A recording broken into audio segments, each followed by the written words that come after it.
Welcome to the Pitch Vision Academy Cricket Show. This is half an hour of helping you get better at cricket or get better at cricket coaching. My name's David Hinchliffe. I look after things, and helping me to help you are two very fine cricket coaches. The first is the Director of Cricket at Millfield School. It's Mark Garraway. Hello, Gareth. How's it going? Yeah, good. Watching the rain at the parks up against Oxford University, so we're off for the day, but we've had some good training outside, a bit of running work from the lads, and then we're going to head off to the dry of an indoor school in a bit and have an hour or so in there before heading back. Fantastic. Making the most of the time you've got is always good, isn't it?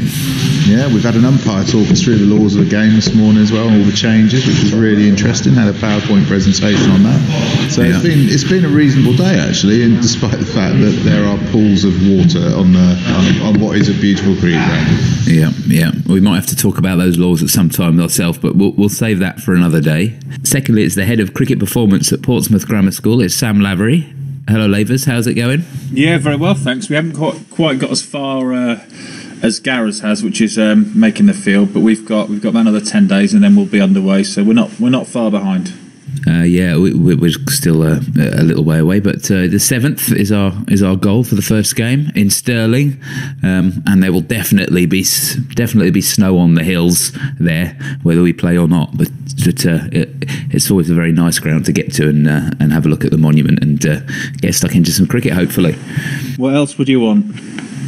What else do you want? Exactly. Well, we also had coaching conference in last weekend. That was good fun. We had lots of presenters talk about lots of different things, and one of the areas that got me thinking was power hitting, because we were lucky enough to have Julian Wood come along and give us the gen on how to whack sixes. And so, or power hitting, I suppose it's a bit more than just whacking sixes, but you know what I mean. And there was some great drills in there, some great things to think about. But the big thing for me was, when do you introduce that idea to younger cricketers? If you've got someone, a 10-year-old turning up and it's all about, batting, mastering the basics and watching the ball and, leading with the head and playing with a straight bat and all that kind of stuff. And a lot of power hitting sort of goes against those ideas. And so you've got two sort of conflicting ideas, which both have useful applications, but that leads to a problem for the coaches. When do you introduce a player to, what we might call the traditional basics of batting, and when do you introduce a player to trying to smash it out of the park and you doing good techniques with that as well? Yeah, that's a really interesting question, mate. My view, I suppose now, and probably is going to develop, but my view would be that it's actually a technique, isn't it? It's part of technique now, rather than it being something that sits on the outside of technique. Power hitting for me is one of the things that we do. It's like a cut shot, it's like a pull shot, it's like a straight drive. So to me, it's definitely a part of technique rather than being something that is against technique. So that's my particular view on it. And I guess there's nothing wrong if you are that, if you do want to, and most people do, if you do want to whack the ball, there's nothing wrong with experimenting around it and seeing what comes up when you do try and whack the ball. You might find you're not very good at it and you need to do more work, or you might find, naturally you've found a way to hit the ball in certain areas well, but not so well in other areas. And, that gives you something perhaps to enhance and work on and develop. So I think,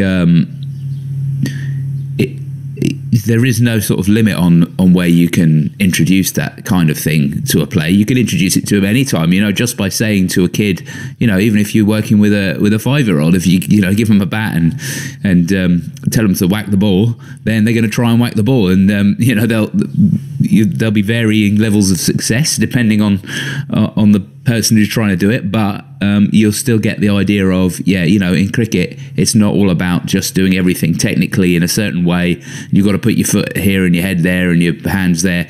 You've just try and whack it and see what happens, and then maybe we can work with what turns out to be your strengths, and maybe we can try and hide a little bit what turns out to be your weaknesses. So to me, it's there is a conflict there at the heart of it, which is, there are two different ways of looking at things, but nevertheless, you can still manage to do everything. And if you're coaching people who want to whack it, then let them whack it. And if you're coaching people who want to get a bit more into the way of batting, which is building in innings and playing in a more traditional way, then go down that route with them, and then maybe experiment around the other sides. But go along the route that works best for the players that you're working with. I think that's the key to it all, isn't it? Well, it is, but I'm not sure that there should be a conflict. I genuinely think this is a technical shot. It's not slogging, it's not whacking, it's a technical shot, because we're seeing it played in all sorts of different scenarios now, not just in 2020 cricket at the back end of an innings, but you're seeing it in test matches. Watching AB de Villiers play and get that 100 the other day at Port Elizabeth, in a test match, he played a lot of the principles that Julian Wood would have talked about the other day when you were in that presentation. So he just looked at the situation and realised that he could line up Stark with all the fielders standing behind him. He could line up Stark and whack him through mid-wicket on a regular basis in a relatively risk-free way, because there's no fielders over there. The wicket was good. He felt in good fettle, and he applied that skill of his into that situation, which is going back to what Sam was saying earlier. You use this technique as one of your options in those situations, irrespective of the format, the length of the game, or whatever. It's like a cut shot. If you can't play the cut shot, you don't play it. If you can't play the power hit, you don't play it. It's just a shot option now, as opposed to it being, in my view, in conflict with the way that we play the game.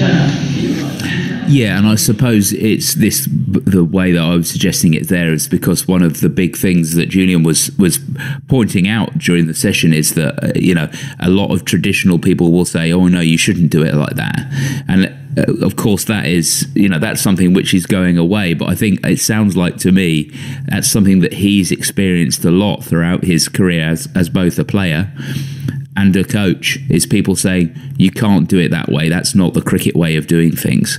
And in fact, you can still do things in the cricket way of doing things if they work for you, but you can also do things in the power hitting way of doing things as well. And they might be different techniques and they might require different things. You're not necessarily going to do a power hitting with a straight bat, for example, whereas if you go back a few years, you've got to play with a straight bat. Everyone says you've got to play with a straight bat. So it's more that word conflict, I suppose, is more of a conceptual thing, really. And if anyone is considering when they should bring that idea of power hitting into players, I guess that was the core of my question.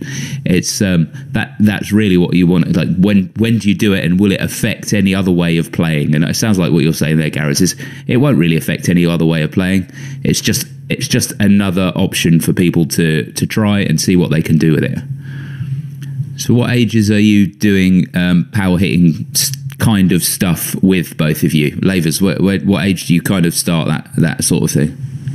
We've got, I guess it's a case of how much time do you want to attribute to each person and what are their needs.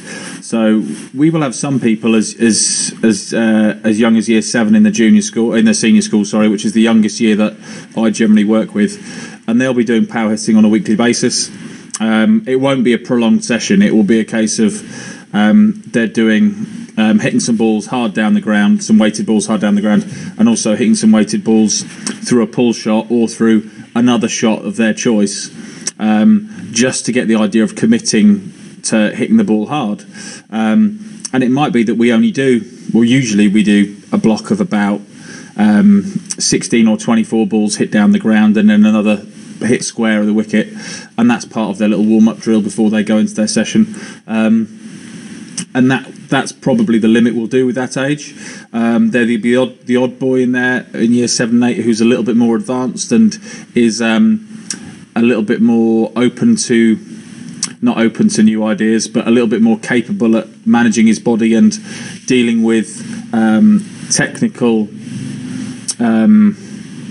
additions in kind of the way he's going to bat. So by adapting angles of feet and getting some pre-turning with a back foot as he's striding and trying to open up that front foot. those kind of things to get those hips working really well and powerfully through the shot. There are a couple of guys in that younger age group who can do that. Obviously, for some people, that would be way beyond their realms of capability. But again, there's still the idea of hitting a heavier ball and letting their body find a way is still an option they can do, and they do. And the big thing for me with the younger ones is that the decision making is the important part of it, because you can get them hitting the ball in a certain way, but then they go into a net situation, and when they get different types of feed, they think, oh well, it's slogging time now, so I'm going to try and whack everything. And you've still, like any shot, you've got to make the right decision about that shot. Is it the right time? Is it the right kind of bowler?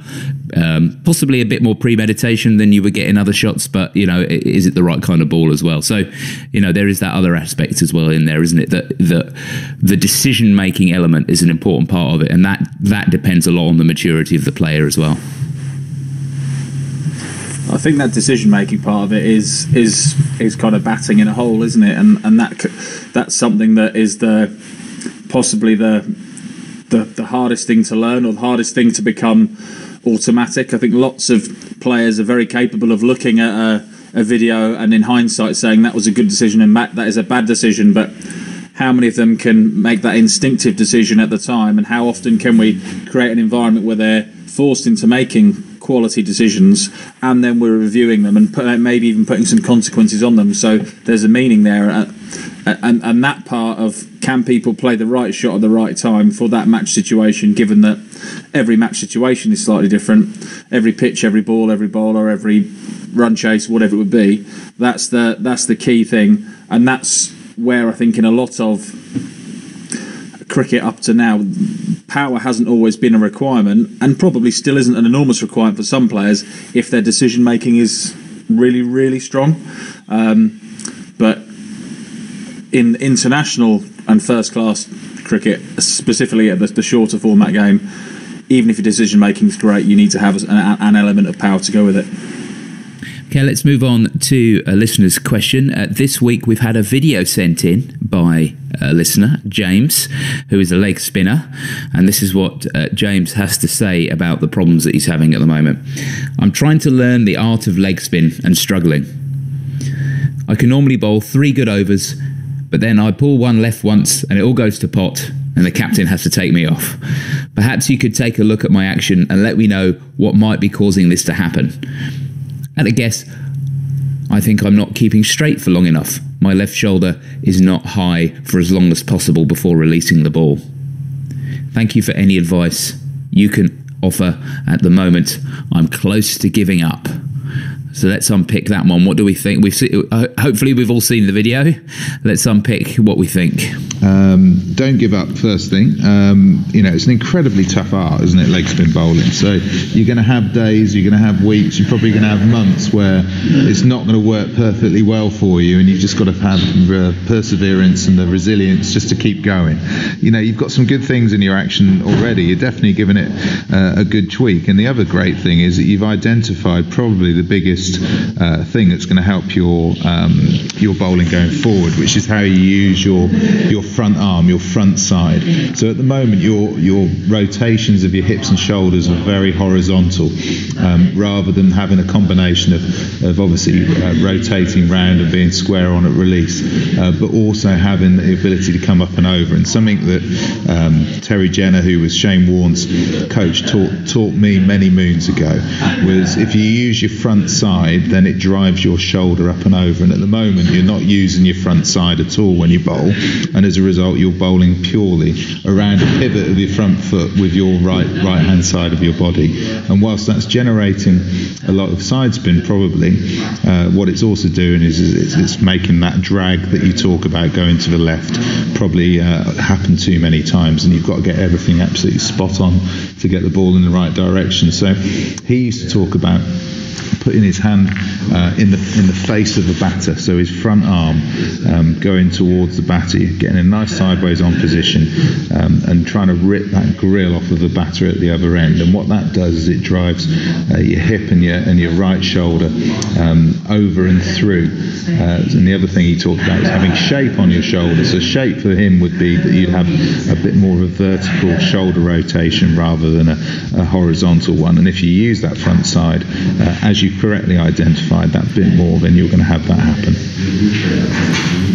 I'm quite interested in some of the side things that he mentioned there about, like you said, Gareth, giving up, or bowling 3 good overs and then it all going to pot, and sort of more on the psychological side of it, I suppose. But Lavers, where do you want to take this? Do you want to take this on the technical route, or do you want to go down that psychological route? Yeah, I don't know. I think Gareth has answered really well from the technical point of view. There's a lack of activity from the kind of the front arm, left side, etc., and also a lack of preciseness in the angles that you're working through with that front arm. So that bit's kind of been mentioned there, and also you're a little bit closed off with your feet, and that could help you with your rotation as well a little bit. So a little bit to work on there. But I think you're right. There's, when someone says something along the lines of "I'm about to give up," I think whether or not he means it, I would say definitely don't give up at the point that you're starting to learn. And you've just shown taken this massive step of, right, I want to learn how I'm going to improve here. And maybe you have been asking other people on the way and you've been trying to get a bit of information, or maybe you've been training your own. But at that moment where you're trying to learn and you're going to get some information, that's the time that you really got to commit to, right, I'm going to give this a go for a period of time, because I'm right in the midst of learning here. And at this stage, this is where changes are going to happen. I'm going to make new information. I'm going to apply it to the way I bowl. It might get better, it might get worse, but it's going to change, it's going to get better. So at this stage is the time where you're going to go, right, I need to decide how much time I want to commit to this and how long I'm going to give myself. And I'd definitely be thinking that you should be giving yourself a good year or two, really, because if you were struggling with, really struggling with getting a ball straight, bowling steady, slow, medium pace, and your coordination was getting really difficult, then that could be very frustrating. The leg spin is going to be so much more frustrating, but the reward at the end of it is going to be incredible if you can get it right. So if you look at international cricket or first class cricket and you count up the number of successful leg spinners, there aren't many of them because people give up. Now that means you can follow the crowd and go and give up, or you can think that's an opportunity if other people are going to give up. I'm not the one that's going to give up, and I'm going to be the one that keeps practicing, because there's a space there for a decent leg spinner, whether it is in your club third team, your club first team, a minor county side, etc., etc., etc., depending on what level you're pitching yourself at. So you're at a crossroads here, but at this crossroads you're learning, and it makes common sense for me to think, right, at this point, this is where I really capitalise, this is where I really push a little bit further, rather than walking away from it and thinking, I tried but I didn't make it. Because if you walk away now, you've probably walked away at the wrong time. I had another relevant discussion about this at the coaching conference at the weekend, so it fits in nicely. It was a presentation by Dr. Mustafa Sarkar, who sort of deals with resilience in across lots of different sports. And what he says is one of the big thing that keeps people going is that they have both a high challenge. What they're trying to achieve is a high level of challenge, but also they have a high level of support to meet that challenge. And if you have a low level of support, which it sounds like is the case here, then it's very difficult. You start to think those things about yourself. You start to avoid training, or you start to feel isolated, or you start to blame other reasons for doing it. But actually, what it is you just haven't got the right level of support yet within your environment. So hopefully we can provide a little bit of support and say, if you keep going, it will get better. You just need to ask yourself some important questions, like,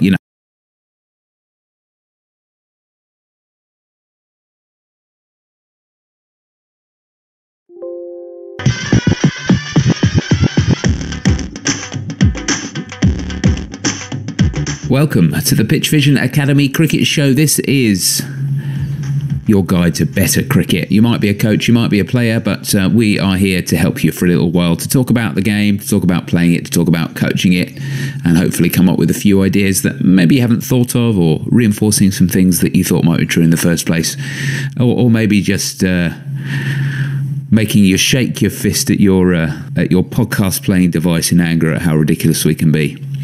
My name's David Hinchliffe. I look after things, and helping me to help you are two very fine cricket coaches. The first is the director of cricket at Millfield School. It's Mark Garraway. Hello, Garras. How's it going? Yeah, good, thank you. I've got a roller out on the pitch doing its cross rolling. Yeah, so that's very exciting.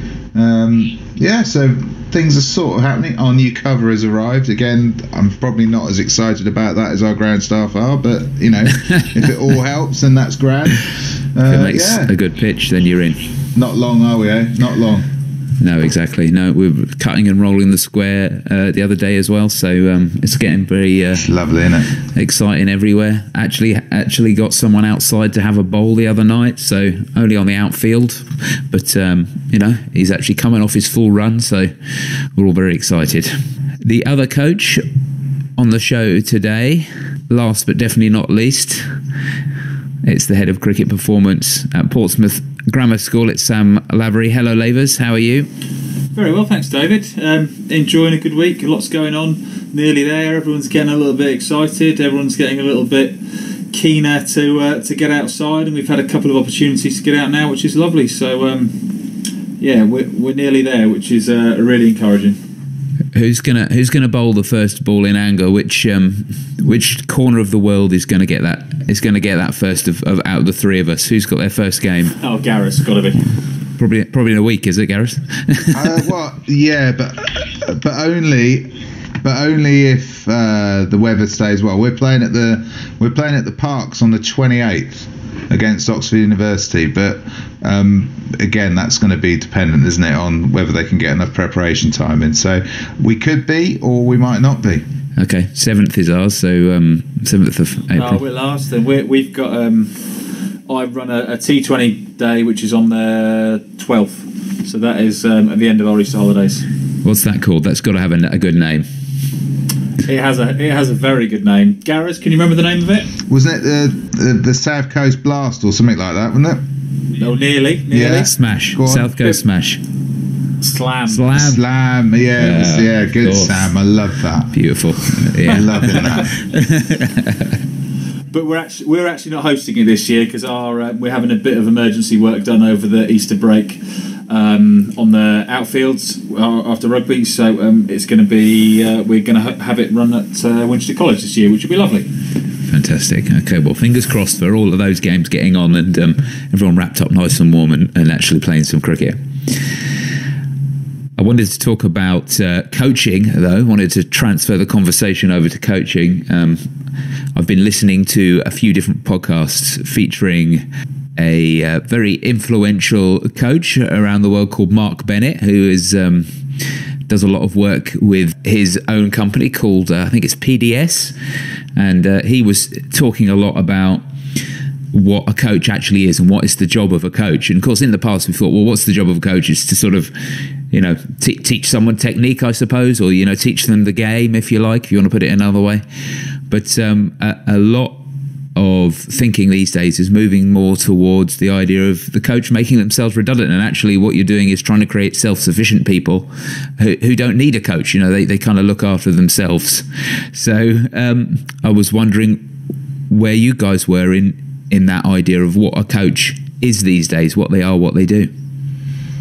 Yeah, I can see where he's coming from, and probably at times in my early career that was what I was aspiring to. I suppose experience tells you that players utilise you, particularly experienced players, in different ways, don't they? So, I still have the odd conversation, whether I instigate it or they instigate it, with players that I worked directly with a long time ago that I don't work with at all now, in actual throwing balls at them or hitting balls at them sort of way. So I think the players generally still want a bit of that. irrespective of you trying to make yourself redundant. You want them to be independent thinking and acting cricketers, absolutely. But, you know, there's nobody on this planet that doesn't need a bit of a reference point. And even on something like leadership, I watched the Graham Smith thing last night that was on television. It's on a heap of times on Sky Sports about the making of a captain. And it was really interesting to hear him talk about who he needed at different stages of his career, his captaincy career. You know, so even heading into 100 Test matches as captain, he was still requiring certain things from certain people, but very much on his terms. Him asking them questions, and because he was always looking to get better or looking for a bit of clarification or a little bit of confirmation that he was doing the right thing. And you know, Graham Smith's one of probably the most dogmatic, bullish people that I've ever spent time with. But even he was still looking to a coach for some form of feedback or support. So I don't think you'll ever get away from the fact that they'll always look to ask the odd question. So we're never ever going to be completely out of a role or a job, that is for sure. But it does change with each person and each experience level, I suppose. Yeah, of course. No one's an island. You know, no one's completely on their own, and you're going to need input from different sources at different times, aren't you? And having the ability to understand who to trust and who might be not giving you the best advice, whether you like it or not. Those are really good skills to have these days, aren't they? So yes, there's definitely a role for the coach, even if somebody gets to that level of, well, you know, I know my own game inside out. I know what I'm doing. I know where I need to go, because you know you still can't have that external view, can you? You still have to have someone giving you that external view. So I still think that's important. Lavis, where are you with this? Do you think that there is the role for a coach beyond the idea of, look, all we're trying to do is develop people to a point where they don't need any more development because they're self-sufficient? Yeah, I think the general message is kind of right, in that we're looking to people to be able to manage themselves. We want people to be able to make good decisions, and also we want players to be able to look after each other. So we don't necessarily want to be in a position where they're depending on us as coaches to think for them, to act for them, etc., etc. So that's where we are. But there is always going to be that, as you said, external view. So even if you're just a set of eyes, that's something that you are, that the other person that some people can't be. And obviously there are ways of using technology to impact on that. But also, you can still have a lot of impact from your own challenge, your own questioning of people, your own presence. So I think there's a lot more to it, and this is something that has popped up quite a lot over the last 4 or 5 years. I've seen people talking about making themselves redundant is the aim, and I think I've probably said it myself in the past, but I think that's just probably a slightly extreme version of trying to get the message across, and in reality it's a little bit more simple than that, and it's more a case of trying to create those free thinkers and people who can have some independence. If the job is to create self-sufficient cricketers, but you know that you'll never quite get there, you know, most people are still going to need something, even at the most advanced stage. Where does coaching sort of technique and being technical and being and that old-fashioned coach where you tell people what to do, where does all that stuff fit into this new model? I don't know whether it's particularly a new model, though. I think we've got better at understanding the other aspects of the game, haven't we, over the years? You know, coaching, when I first grew up, was solely technical, but we understand the demands that are placed on sportsmen much better than we used to. Where does it start and end? I would say, you know, having good foundations is a pretty solid start, isn't it? But equally, you know, when you work, I remember working with Kevin Peterson at his very best, where he was, you know, averaging 70 in Test matches, and then against left arm spin in particular, his bat lift got too high. and he lost control playing the most simple shots.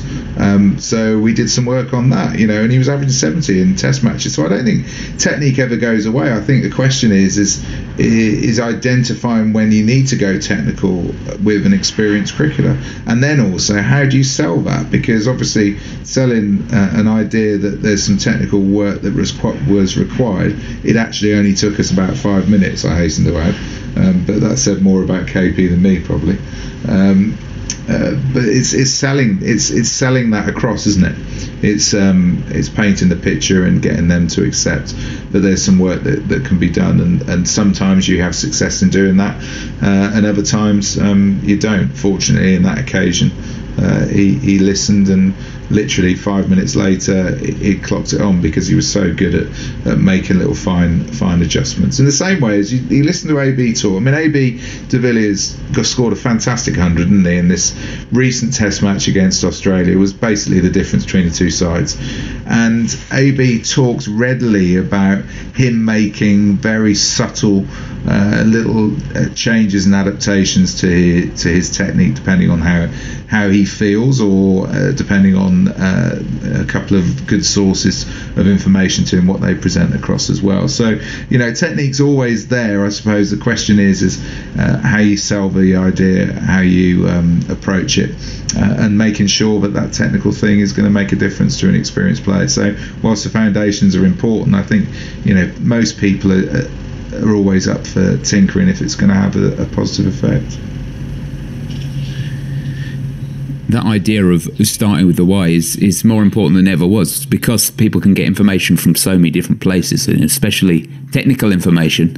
That's the title of a book, isn't it? Start with why, and that's about exactly that. I think it's a bit more business based, but it is about exactly that in order for people to really buy into what you want, you have to tell them why it's important, and they may not, even then they may not go with you, but it's your job to start with the why, because then you can get on to the how and the what once you've got the why sorted. But until you do that, people are always going to look at you out the corner of their eye and think, well, is this why should I really be doing that? And that why question is important for players to understand as well, isn't it? To be able to say to a coach, which is a hard thing to do for some people, to say, why are we doing this? What's the reasoning behind it? What are we going to get out of this if we go down this road? And those are tough. Sometimes those are tough questions to ask. But I think if everybody understands the idea that you have to start with why are we doing this, then it isn't necessarily, the coach isn't going to get furious with you for saying, okay, but why are we doing this? One of the things that Fletch, and I hate repeating myself, but this is a good repeat. Fletch would always talk to me, Duncan Fletcher, before I started with England. He said the best bit of advice I can give you is, before you go in and talk technique or talk about a change or an adaptation into a player, think why you're doing it, and if you can give yourself 3 good answers, then it's a worthwhile intervention to be making. And whilst that was geared towards coaching some of the best players in the world at that time, which was incredibly valuable advice for me, it's a bit of advice that I've taken across into all my coaching, irrespective whether it's a 14-year-old aspiring player or somebody who's just starting the game. I think it's a really good starting point, as you say, David, and certainly the way that Fletch presented it to me on that day has stayed with me ever since. The other thing I was thinking that goes along with that is also present the question, why not? Because often we can just look at the things that come in that are positives to something, and we may be causing other things that are going to be impacted along the way. And just make sure you're giving yourself that justification through asking both sides of the question, really, why and why not. And that's hopefully going to establish a good decision as to, yes, I'm going to pursue it, or no, I'm not going to pursue it. The other thing I was mentioning about the technical side of it is also there's that gap where people rush in and they forget to get to know the person, don't they? And in doing that, if you don't have a relationship with the person, or you don't have a relationship with a group, then that why question can't be asked, because people won't feel comfortable to ask it, as you said. So even though technical development might be a big focus for some people, in order to effectively create technique and embed it in people and get them to really believe in it and understand it, there has to be an environment created beforehand that allows people that freedom of conversation and confidence within the group to question, to ask, and to make sure they really understand why the process is being put into place. Okay, let's move on to the questions part of the show. And this week we've got one question again instead of two. Normally we have a competition for the best question of the week, but we're going to go with one question again so we can really delve into it. And for anyone listening who wants to send in their question for a future show, you can do that by emailing coach@pitchvision.com. Kapil's done exactly that. Actually, he used Facebook. We'll tell you about that towards the end of the show. But Kapil's got in touch with us anyway. And Kapil says, "Hello, I'm an off-spin bowler who's currently part of the Loughborough University setup. I have many variations: arm ball, Karen ball, faster ball, and 2 different types of top spinners, along with a normal off-spinner. However, I often overuse my variations. So I wanted to know, how many variations should I bowl in an over? And lastly, if a pitch tends to be unresponsive to spin, what other ways are there to take wickets as an off-spinner?" First of all, I would say that it is brilliant to have a wide range of variation, and the more you've got, the better. But you're absolutely right that making sure you're using them appropriately is kind of the next step for you and what you need to be thinking about.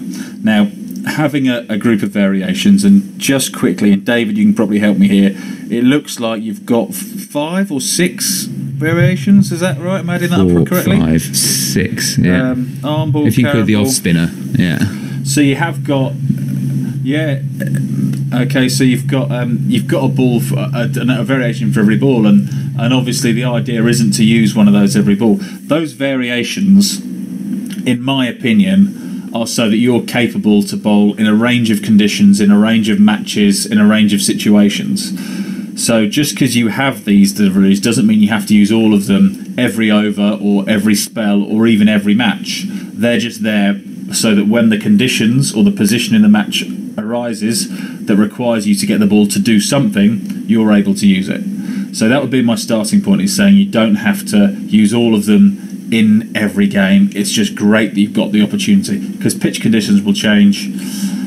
Some will have effect in certain conditions and they won't have effect in other conditions. So understanding that they're not all essential all the time is my first port of call. After that, I guess it's kind of narrowing down which ones are going to be effective and how the relationship between 2 variations works. So you might have a pitch where a conventional top spin and off spinner grips, whereas a side spinner doesn't grip and skids, and you can have a relationship between the 2 there. And it doesn't mean you necessarily need to bowl a Karen ball to get the ball going on. You maybe have to shape it through the air and use an arm ball, so you don't necessarily need to use too many variations to beat both sides of the bat. But I guess what you're trying to do is create an illusion in some way, or try and find a way to confuse or beat the batsman. And it might be that needs one stock delivery and one variation, and it might be that has to be complicated a little bit more at times, because you need more than one way to beat a batsman on a day. But don't go into it thinking I need to show off all my skills all the time in every match. Make sure you practice them, you've got them prepared in every training session, but certainly be thinking about, when you arrive at a match, which ones are going to have impact and how they are linked together. So how does one variation work with another, or how does a stock ball work with one of your options? I guess that's what the question is missing there, Gareth, isn't it? That the context is so crucial, because if you're bowling in one set of conditions against a certain type of batsman, that's going to be completely different to bowling in different conditions against different types of batsmen. So to be able to give a stock answer of, well, you have to bowl 2 variations in an over, otherwise you're not a proper spinner. That's just there's so many except for this case, except for that case, except for the other case, until you get to the point where, well, that number that you've come up with is a waste of time coming up with it in the first place. Yeah, and I think it happens not just on the wickets that aren't responsive or don't grip. I think it happens on pitches that spin miles as well, and often you will see bowlers bowl better in first innings conditions and second innings conditions, when the sort of generic expectation is that they will run through a side in the last innings of a game, particularly in 4 innings competitions. So the pressures are slightly different, but also the way that the players play second innings is also slightly different. And I think, again, going back to that Test match and going back to AB de Villiers' 100, the way that he played Nathan Lyon, who's been nothing short of magnificent for the last 24 months, was great, because the wicket spun. You know, he bowled an absolute complete jaffa to get to cock out. So what de Villiers started to do was think not about hitting him straight, but just basically he reversed him, he swept him, he just played cross-batted shots, so taking the spin, the excessive spin out of the equation really by doing that, which then forced Lyon to go quicker and often shorter, and then he just smacked him through the offside off the back foot from around the wicket. So the challenge isn't just when it's unresponsive, which is the last bit of your question. It's also about how are you going to go about it, and what are your best options on pitches that spin and against certain different types of players that will have certain strengths and certain areas that you can exploit.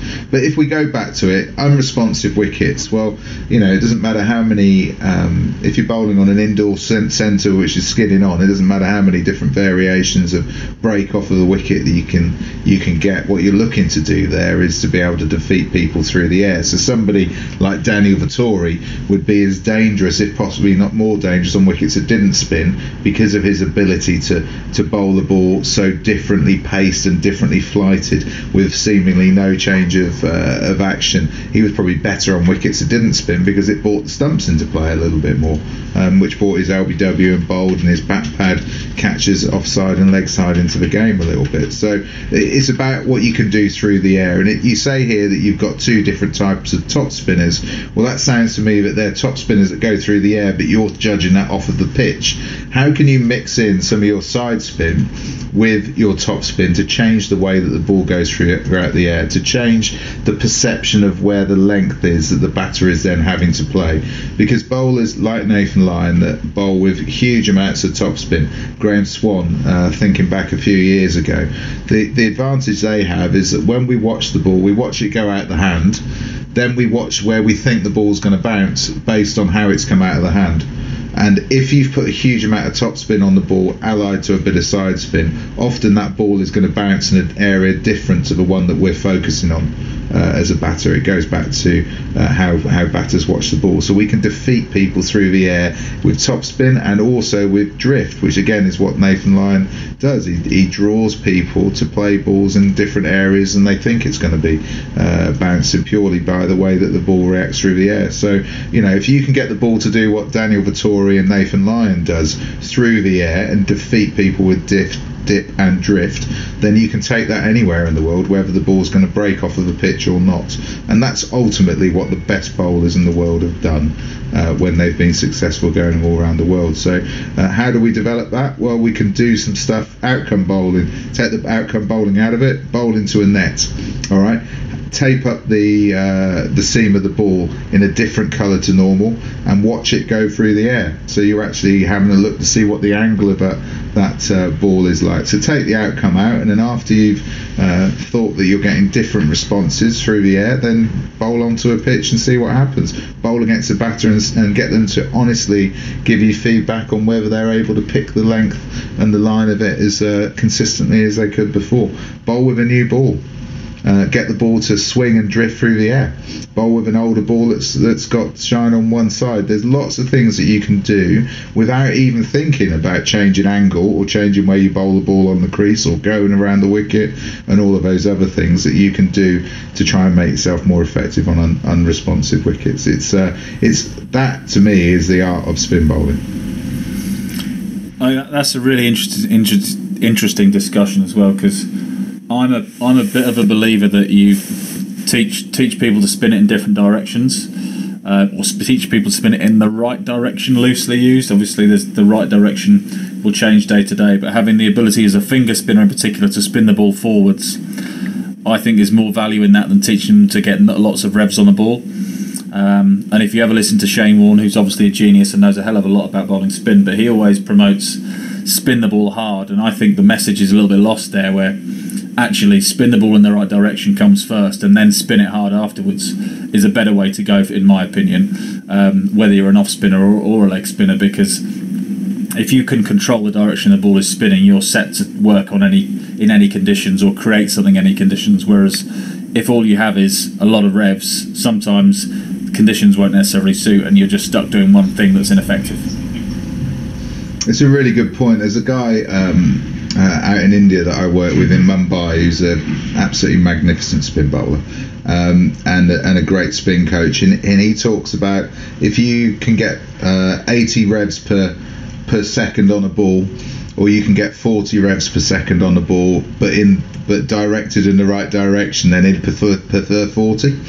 And so I think that's a really good shout. And when you look at somebody like Jadeja, who's had a huge amount of success in Test cricket, the ability for him to deliver the ball at a reasonable pace, but with his the spin being directed in an appropriate fashion rather than being maybe a big spinning side spinner, has given him so many wickets, particularly against right-handers who don't know whether the ball's going to be coming in or whether the ball's going to be breaking sharply off of the pitch. He basically threatens the front pad all of the time.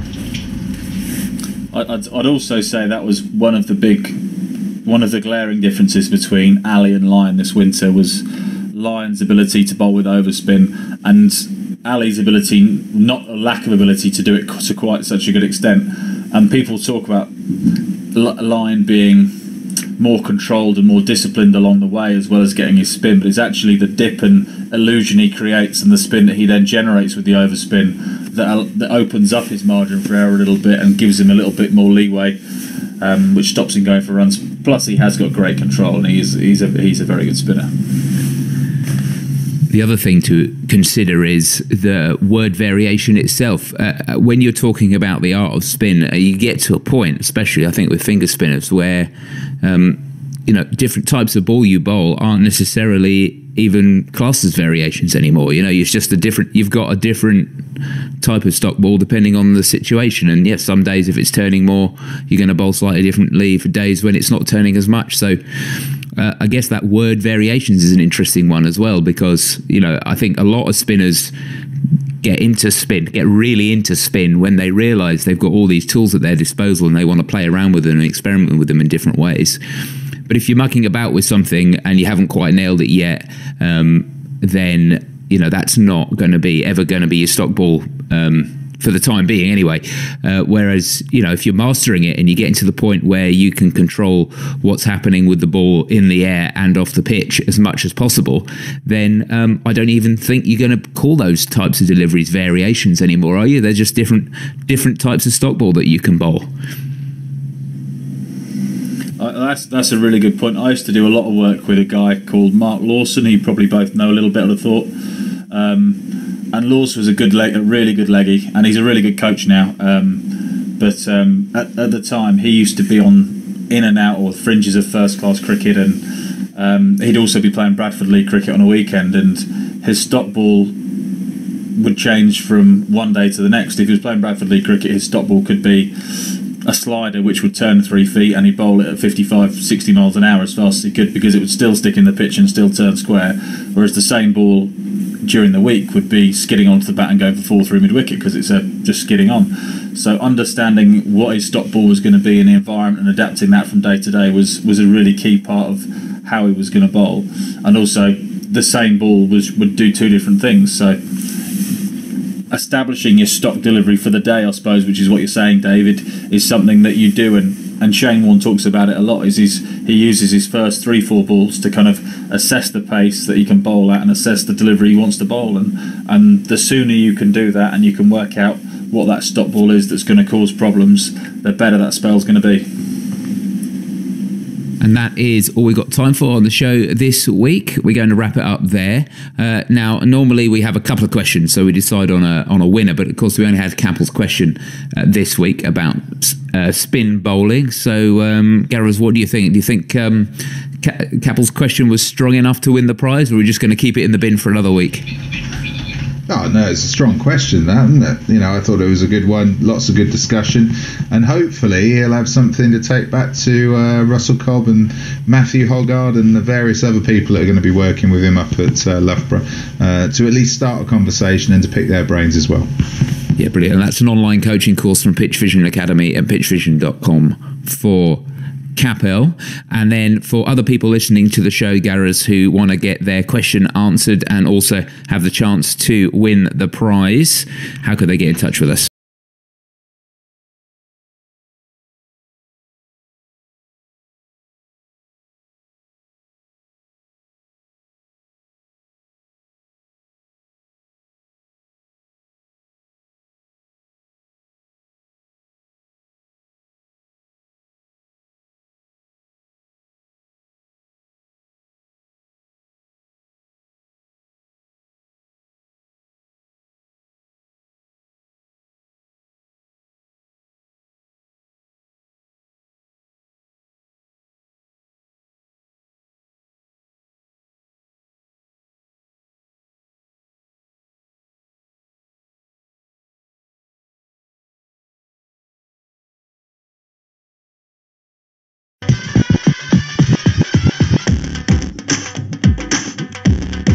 Welcome to the Pitch Vision Academy Cricket Show. This is half an hour of helping you get better at cricket or get better at cricket coaching. My name's David Hinchliffe. I look after things, and helping me to help you are two very fine cricket coaches. The first is the Director of Cricket at Millfield School. It's Mark Garraway. Hello, Gareth. How's it going? Yeah, good. Watching the rain at the parks up against Oxford University, so we're off for the day, but we've had some good training outside, a bit of running work from the lads, and then we're going to head off to the dry of an indoor school in a bit and have an hour or so in there before heading back. Fantastic. Making the most of the time you've got is always good, isn't it? Yeah, we've had an umpire talk us through the laws of the game this morning as well, all the changes, which was really interesting. Had a PowerPoint presentation on that. So yeah. It's been a reasonable day actually, and despite the fact that there are pools of water on what is a beautiful cricket ground. Yeah. We might have to talk about those laws at some time ourselves, but we'll save that for another day. Secondly, it's the head of cricket performance at Portsmouth Grammar School. It's Sam Lavery. Hello, Lavers. How's it going? Yeah, very well, thanks. We haven't quite got as far as Gareth has, which is making the field, but we've got another 10 days and then we'll be underway. So we're not far behind. We're still a little way away, but the 7th is our goal for the first game in Stirling, and there will definitely be snow on the hill.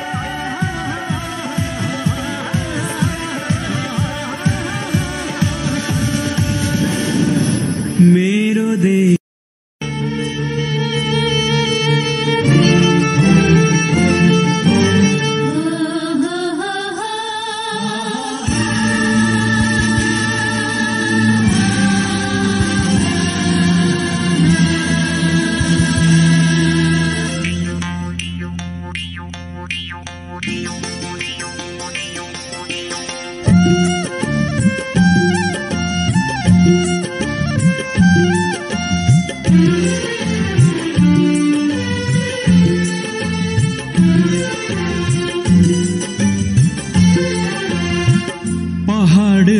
जाडो बढे तराईले सिक्नु पर्छ आधी आए तराईमा पहाडले छेक्नु पर्छ हैन भने देशभक्ति छैन हाम्रो छाती भित्र हैन भने देशभक्ति छैन हाम्रो छाती भित्र माटोलाई चोट लाग्दा मुटुहरू रुनु पर्छ माटोलाई चोट लाग्दा मुटुहरू रुनु पर्छ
नेपाली राष्ट्रिय क्रिकेट टिमले पहिलो एक दिवसीय सिरिज जितेको छ। युएई विरुद्ध 3 एक दिवसीय सिरिज नेपालले 2-1ले आफ्नो पक्षमा पारेको हो। पहिलो एक दिवसीय खेलमा पराजय भोगेको नेपाली टोलीले निर्णायक खेलमा 3 विकेटको जित हात पारेपछि नेपाली क्रिकेट इतिहासमा पहिलो सिरिज जित्न सफल भयो। 3 एक दिवसीय सिरिज अन्तर्गत पहिलो खेलमा नेपाल घरेलु टिमसँग 3 विकेटले पराजित भएको थियो। दुबईको आइसिसी ग्लोबल क्रिकेट एकाडेमी मैदानमा नेपालले दिएको 114 रनको लक्ष्य युएईले 32 ओभर 1 बलमा 7 विकेट गुमाएर हासिल गर्यो।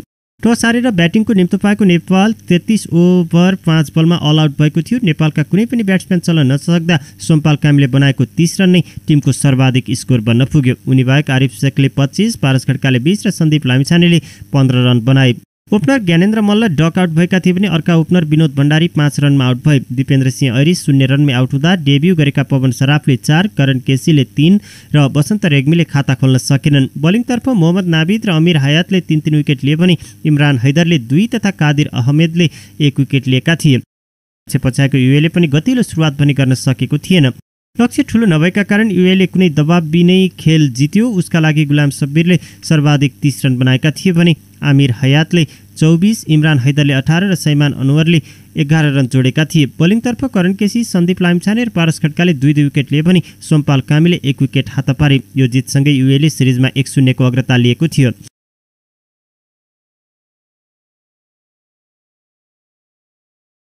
दोस्रो खेलमा भने नेपालले 145 रनको शानदार जित निकाल्दै सिरिजमा पुनरागमन गर्यो। पहिलो खेलमा चल्न नसकेको ब्याटिङ दोस्रो खेलमा चलेको थियो। यो खेलमा नेपालले धेरै रेकर्ड समेत बनाउन सफल भएको छ। टस जितेर पहिला ब्याटिङ रोजेको नेपालले 50 ओभरमा 9 विकेट गुमाउँदै 242 रन बनाएको थियो। यो खेलमा ब्याटिङतर्फ नेपालको ओपनिङ जोडी पनि राम्रोसँग जमी। ज्ञानेन्द्र मल्ल र विनोद भण्डारीले पहिलो विकेटका लागि 61 रनको साझेदारी गरे, जुन नेपाली एक दिवसीय क्रिकेटमा पहिलो विकेटका लागि भएको सबैभन्दा ठूलो रनको पार्टनरसिप थियो। व्यक्तिगत तर्फ विनोद भण्डारी 21 रन बनाएर आउट भए। त्यसपछि 44 रन बनाएर ज्ञानेन्द्र मल्ल आउट भए। त्यसपछिका 3 विकेट सस्तेमा गुमाएपछि नेपाल केही दबावमा परेको थियो। यस क्रममा पारस खड्का 21, दिपेन्द्र सिंह ऐरी 10 र पवन सराफ 8 रन बनाएर पवेलियन फर्किएपछि नेपालले 113 रनमा 5 विकेट गुमाएको थियो। त्यसपछि आरिफ शेख र रोहित कुमार पौडेलले 6औं विकेटका लागि 82 रनको पार्टनरसिप गरे। यो पार्टनरसिप नेपाली एक दिवसीय क्रिकेट इतिहासमा भने कुनै पनि विकेटका लागि सर्वाधिक ठूलो पार्टनरसिप हो। पार्टनरसिप मात्र नभई यो खेलमा रोहितले एउटा विश्व कीर्तिमान समेत कायम गरेका छन्। 55 बलमा 6 चौका प्रहार गर्दै रोहितले एक दिवसीय क्रिकेटमा अर्धशतक बनाउने सबैभन्दा कान्छा खेलाडीको कीर्तिमान बनाएका हुन्। करण केसीले पनि 18 रन बनाए भने सन्दीप लामिछाने 14 रन बनाएपछि नेपालले 242 रन बनाए, जुन नेपाली एक दिवसीय क्रिकेटको सबैभन्दा ठूलो योगफल थियो। बलिङतर्फ आमिर हयात र इमरान हैदरले 3-3 विकेट लिए भने मोहम्मद नाबिद, जाहोर खान र अशफाक अहमेदले 1-1 विकेट लिएका थिए। 243 रनको लक्ष्य पछाडिको युएई 19 ओभर 3 बलमा 97 रनमा प्याक भयो। सोमपाल कामीले 5 र सन्दीप लामिछानेले 4 विकेट लिँदा युएईका कुनै पनि ब्याट्सम्यान चल्न सकेनन्। युएईका मोहम्मद उस्मानले बनाएको 26 रन नै सबैभन्दा धेरै रन थियो। उसका 4 खेलाडीले मात्र दोहोरो अङ्कको रन बनाउन सके। 5 जना खेलाडीले खाता नै खोल्न सकेनन्। यो जितसँगै नेपालले सिरिज बराबरीमा ल्याएको थियो।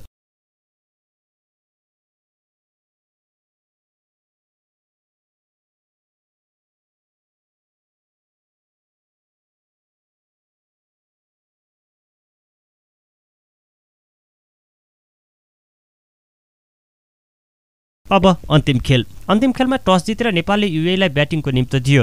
युएईले 50 ओभरमा 6 विकेट गुमाउँदै 254 रनको विशाल योगफल तयार पारेको थियो। सुरुमा युएई विरुद्ध नेपाली बलर हावी भए पनि अन्तिमतिर युएईका ब्याट्सम्यान हावी भए। 20 ओभर सकिँदा नेपालले युएईको 4 विकेट लिएर 47 रनमा रोकेको थियो। तर 5 विकेटका लागि सीपी रिजवान र शैमान अनवरले 100 रनको पार्टनरसिप गरेपछि 41 ओभरमा युएईले 147 रन बनाएको थियो। त्यसपछि युएई झन आक्रामक बन्यो। उसले पछिल्लो 9 ओभरमा 107 रन बनाएको थियो। युएईका लागि सौमानले 9 चौका र 2 छक्काको सहयोगले 87 रन बनाए भने मोहम्मद बुताले 31 बलमा 5 चौका र 4 छक्का प्रहार गर्दै 59 रनको पारी खेले। रिजवानले पनि 45 रन बनाएका थिए। करण केसी र पारस खड्काले 2-2 विकेट लिँदा सबै नेपाली बलर पिटिन पुगेका थिए। 255 रनको लक्ष्य नेपालका लागि ठूलो पहाड बराबर थियो। ओपनर विनोद भण्डारी 9 रन बनाएर आउट भएपछि नेपाल सुरुमै दबावमा पर्यो। तर त्यसपछि क्रिजमा आएका पारस खड्काले ज्ञानेन्द्र मल्लसँग मिलेर दोस्रो विकेटका लागि 62 रनको पार्टनरसिप गरे।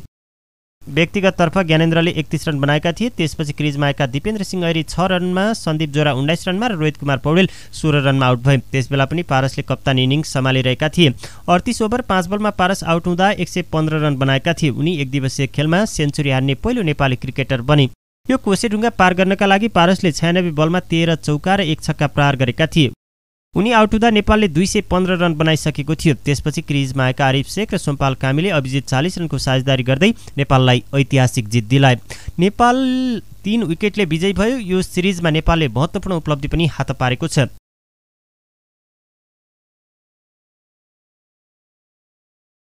दोस्रो एक दिवसीय सिरिजमा नेपाली क्रिकेटले महत्त्वपूर्ण उपलब्धिहरू हात पारेको हो। एक दिवसीय मान्यता पाएपछि दोस्रो सिरिज खेल्दै गर्दा नेपालले क्रिकेट इतिहासमा महत्त्वपूर्ण कोसेढुङ्गा पार गर्यो। नेपालले एक दिवसीय क्रिकेट इतिहासको पहिलो सिरिज जितेको छ। यसअघि नेदरल्यान्ड्स विरुद्ध नेपालले पहिलो सिरिज खेलेको थियो, जुन सिरिज बराबरीमा टुङ्गिएको थियो। सिरिजको पहिलो खेलमा नेदरल्यान्ड्स विजयी भएको थियो भने दोस्रो खेलमा त्यतिबेला नेपाल विजयी भएको थियो। युएई विरुद्धको सिरिज अन्तर्गत पहिलो खेलमा खराब ब्याटिङ गरेपछि पराजय भएको नेपालले दोस्रो खेलमा 145 रनको शानदार जित निकालेको थियो। अन्तिम एक दिवसीयमा 4 विकेटको जित निकाल्दै नेपालले समग्रमा सिरिज 2-1ले आफ्नो पक्षमा पार्यो। राष्ट्रिय क्रिकेट टिमका कप्तान पारस खड्काले युएई विरुद्धको तेस्रो एकदिवसीय खेलमा शतक प्रहार गरे। एकदिवसीय क्रिकेटको इतिहासमा नेपालका लागि शतक बनाउँदै पारसले नयाँ कोसेढुङ्गा पार गरेका हुन्। पारसले 108 बलमा 15 चौका र 1 छक्का प्रहार गर्दै 115 रन बनाएर कादिर अहमदको बलमा एलबीडब्ल्यूको धरापमा परेका थिए। शतकसँगै उनले अरू 3वटा कीर्तिमान पनि बनाएका छन्। पारस एक दिवसीय क्रिकेटमा 2वटा अर्धशतक बनाउने पहिलो नेपाली खेलाडी बनेका छन्। उनले नेदरल्यान्ड्स विरुद्धको खेलमा 51 रन बनाएका थिए।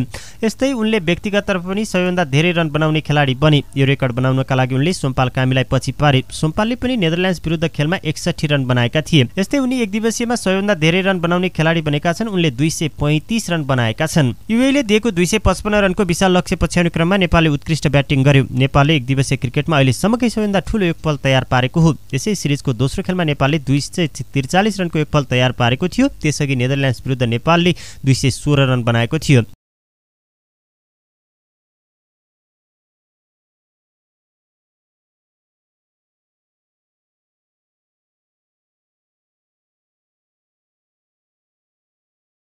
नेपालका ब्याट्सम्यान रोहित कुमार पौडेलले 58 बलमा 55 रन बनाउँदै नयाँ इतिहास बनाएका छन्। 16 वर्ष 146 दिनका रोहितले अन्तर्राष्ट्रिय क्रिकेटमा पहिलो अर्धशतक बनाउने युवा पुरुष खेलाडी बनेका छन्।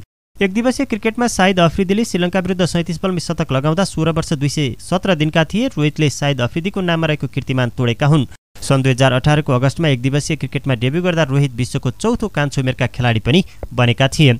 एक दिवसीय सिरिज जितेसँगै नेपाल आइसिसीको वरियता क्रममा औपचारिक रूपमा प्रवेश पाएको छ। अन्तर्राष्ट्रिय क्रिकेट काउन्सिलले सोमबार राति सार्वजनिक गरेको वरियतामा नेपालले पहिलोपटक स्थान बनाउन सफल भयो। नेपाल आइसिसीको वरियताको पुछारमा छ। वरियता क्रममा नेपालको रेटिङ 15 छ भने 152 अङ्क रहेको छ।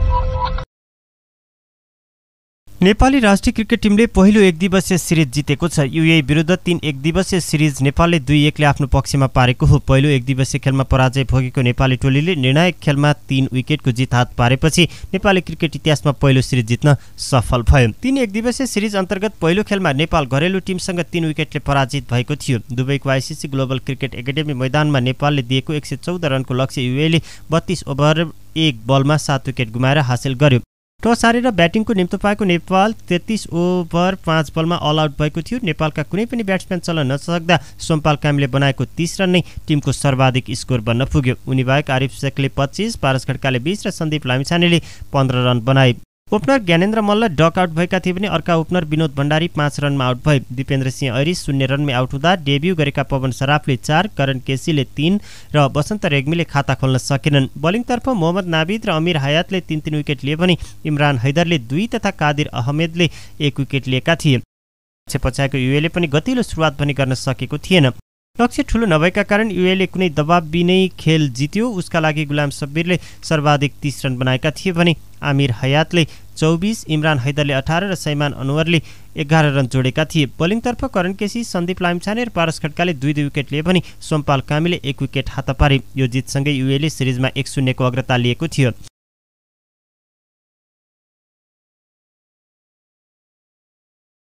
दोस्रो खेलमा पनि नेपालले 145 रनको शानदार जित निकाल्दै सिरिजमा पुनरागमन गर्यो। पहिलो खेलमा चल्न नसकेको ब्याटिङ दोस्रो खेलमा चलेको थियो। यो खेलमा नेपालले धेरै रेकर्ड समेत बनाउन सफल भएको छ। टस जितेर पहिला ब्याटिङ रोजेको नेपालले 50 ओभरमा 9 विकेट गुमाउँदै 242 रन बनाएको थियो।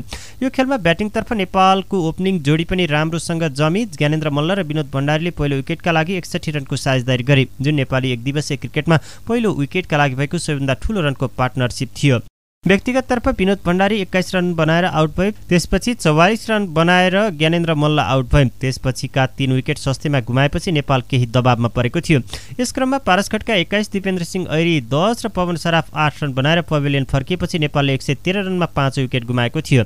त्यसपछि आरिफ शेख र रोहित कुमार पौडेलले 6औं विकेटका लागि 82 रनको पार्टनरशिप गरे। यो पार्टनरशिप नेपाली एक दिवसीय क्रिकेट इतिहासमा भने कुनै पनि विकेटका लागि सर्वाधिक ठूलो पार्टनरशिप हो। पार्टनरशिप मात्र नभई यो खेलमा रोहितले एउटा विश्व कीर्तिमान समेत कायम गरेका छन्। 55 बलमा 6 चौका प्रहार गर्दै रोहितले एक दिवसीय क्रिकेटमा अर्धशतक बनाउने सबैभन्दा कान्छा खेलाडीको कीर्तिमान बनाएका हुन्। करण केसीले पनि 18 रन बनाए भने सन्दीप लामिछाने 14 रन बनाएपछि नेपालले 242 रन बनायो, जुन नेपाली एक दिवसीय क्रिकेटको सबैभन्दा ठूलो योगफल थियो। बलिङतर्फ आमिर हयात र इमरान हैदरले 3-3 विकेट लिए भने मोहम्मद नाबी, जाहिर खान र अशफाक अहमेदले 1-1 विकेट लिएका थिए। 243 रनको लक्ष्य पछ्याएको UAE 19 ओभर 3 बलमा 97 रनमा प्याक भयो। सोम्पाल कामीले 5 र सन्दीप लामिछानेले 4 विकेट लिँदा UAE का कुनै पनि ब्याट्सम्यान चल्न सकेनन्। UAE का मोहम्मद उस्मानले बनाएको 26 रन नै सबैभन्दा धेरै रन थियो। उसका 4 खेलाडीले मात्र दोहोरो अङ्कको रन बनाउन सके। 5 जना खेलाडीले खाता नै खोल्न सकेनन्। यो जितसँगै नेपालले सिरिज बराबरीमा ल्याएको थियो।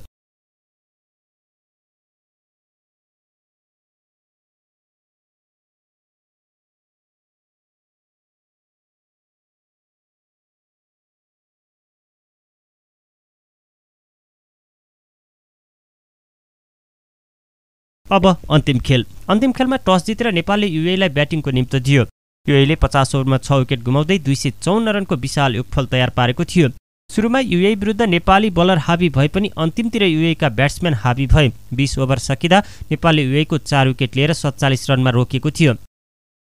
तर 5 विकेटका लागि सीपी रिजवान र शैमान अनवरले 100 रनको पार्टनरशिप गरेपछि 41 ओभरमा UAE ले 147 रन बनाएको थियो। त्यसपछि UAE झन आक्रामक बन्यो। उसले पछिल्लो 9 ओभरमा 107 रन बनाएको थियो। UAE का लागि सौमानले 9 चौका र 2 छक्काको सहयोगले 87 रन बनाए भने मोहम्मद बुताले 31 बलमा 5 चौका र 4 छक्का प्रहार गर्दै 59 रनको पारी खेले। रिजवानले पनि 45 रन बनाएका थिए। करण केसी र पारस खड्काले 2-2 विकेट लिँदा सबै नेपाली बलर पिटिन पुगेका थिए। 255 रनको लक्ष्य नेपालका लागि ठूलो पहाड बराबर थियो। ओपनर विनोद भण्डारी 9 रन बनाएर आउट भएपछि नेपाल सुरुमै दबावमा पर्यो। तर त्यसपछि क्रिजमा आएका पारस खड्काले ज्ञानेन्द्र मल्लसँग मिलेर दोस्रो विकेटका लागि 62 रनको पार्टनरशिप गरे।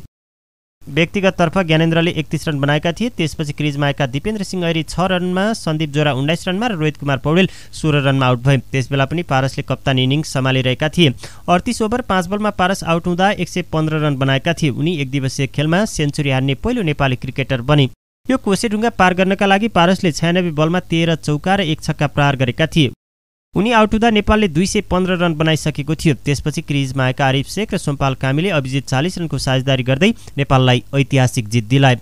नेपाल 3 विकेटले विजयी भयो। यो सिरिजमा नेपालले महत्त्वपूर्ण उपलब्धि पनि हात पारेको छ।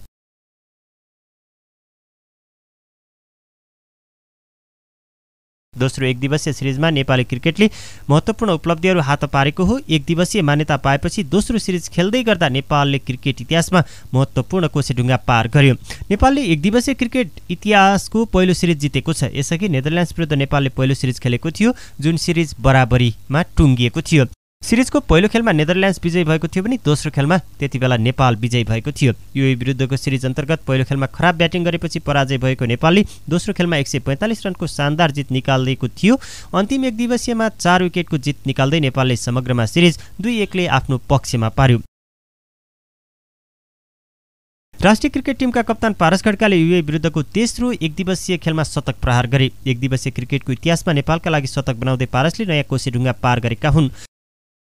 पारसले 108 बलमा 15 चौका र 1 छक्का प्रहार गर्दै 115 रन बनाएर कादिर अहमदको बलमा LBW को धरापमा परेका थिए। शतकसँगै उनले अरू 3वटा कीर्तिमान पनि बनाएका छन्। पारस एक दिवसीय क्रिकेटमा 2वटा अर्धशतक बनाउने पहिलो नेपाली खेलाडी बनेका छन्। उनले नेदरल्यान्ड्स विरुद्धको खेलमा 51 रन बनाएका थिए। यस्तै उनले व्यक्तिगततर्फ पनि सबैभन्दा धेरै रन बनाउने खेलाडी बने। यो रेकर्ड बनाउनका लागि उनले सोमपाल कामीलाई पछि पारे। सोमपालले पनि नेदरल्यान्ड्स विरुद्ध खेलमा 61 रन बनाएका थिए। यस्तै उनी एक दिवसीयमा सबैभन्दा धेरै रन बनाउने खेलाडी बनेका छन्। उनले 235 रन बनाएका छन्। युएईले दिएको 255 रनको विशाल लक्ष्य पछ्याउने क्रममा नेपालले उत्कृष्ट ब्याटिङ गर्यो। नेपालले एक दिवसीय क्रिकेटमा अहिलेसम्मकै सबैभन्दा ठूलो योगफल तयार पारेको हो। यसै सिरिजको दोस्रो खेलमा नेपालले 243 रनको योगफल तयार पारेको थियो। त्यसअघि नेदरल्यान्ड्स विरुद्ध नेपालले 216 रन बनाएको थियो।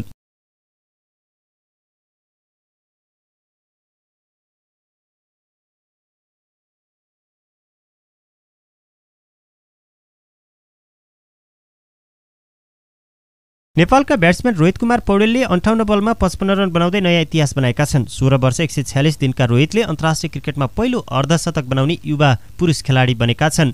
एक दिवसीय क्रिकेटमा शाहिद अफ्रिदीले श्रीलङ्का विरुद्ध 37 बलमा शतक लगाउँदा 16 वर्ष 217 दिनका थिए। रोहितले शाहिद अफ्रिदीको नाममा रहेको कीर्तिमान तोडेका हुन्। सन् 2018 को अगस्तमा एक दिवसीय क्रिकेटमा डेब्यू गर्दा रोहित विश्वको चौथो कान्छो उमेरका खेलाडी पनि बनेका थिए। एक दिवसीय सिरिज जितेसँगै नेपाल आइसिसीको वरियता क्रममा औपचारिक रूपमा प्रवेश पाएको छ। अन्तर्राष्ट्रिय क्रिकेट काउन्सिलले सोमबार राति सार्वजनिक गरेको वरियतामा नेपालले पहिलोपटक स्थान बनाउन सफल भयो। नेपाल आइसिसीको वरियताको पुछारमा छ। वरियता क्रममा नेपालको रेटिङ 15 छ भने 152 अङ्क रहेको छ।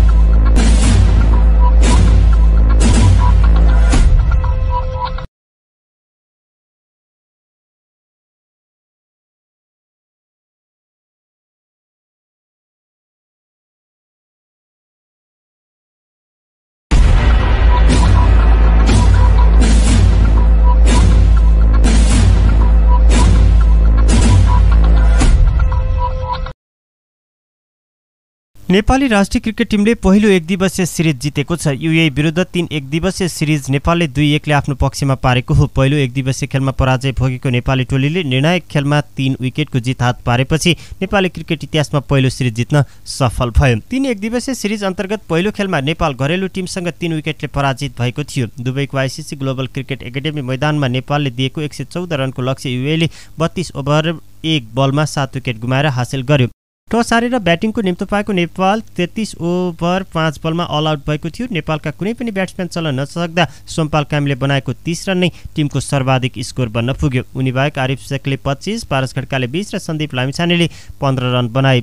Opener Gyanendra Malla duck out भएका थिए भने अर्का ओपनर विनोद भण्डारी 5 रनमा आउट भए। दिपेन्द्र सिंह ऐरी 0 रनमै आउट हुँदा डेब्यू गरेका पवन सराफले 4, करण केसीले 3 र बसन्त रेग्मीले खाता खोल्न सकेनन्। बलिङतर्फ मोहम्मद नाबिद र अमीर हयातले 3-3 विकेट लिए भने इमरान हैदरले 2 तथा कादिर अहमेदले 1 विकेट लिएका थिए। पछाडिको युएले पनि गतिलो सुरुवात पनि गर्न सकेको थिएन। लक्ष्य ठूलो नभएका कारण युएले कुनै दबाब बिनै खेल जित्यो। उसका लागि गुलाम शब्बीरले सर्वाधिक 30 रन बनाएका थिए भने आमिर हयातले 24, इमरान हैदरले 18 र शैमान अनवर 11 रन जोडेका थिए। बलिङतर्फ करण केसी, सन्दीप लामिछाने र पारस खड्काले 2-2 विकेट लिए भने सोमपाल कामीले 1 विकेट हात पारे। यो जितसँगै युएले सिरिजमा 1-0 को अग्रता लिएको थियो।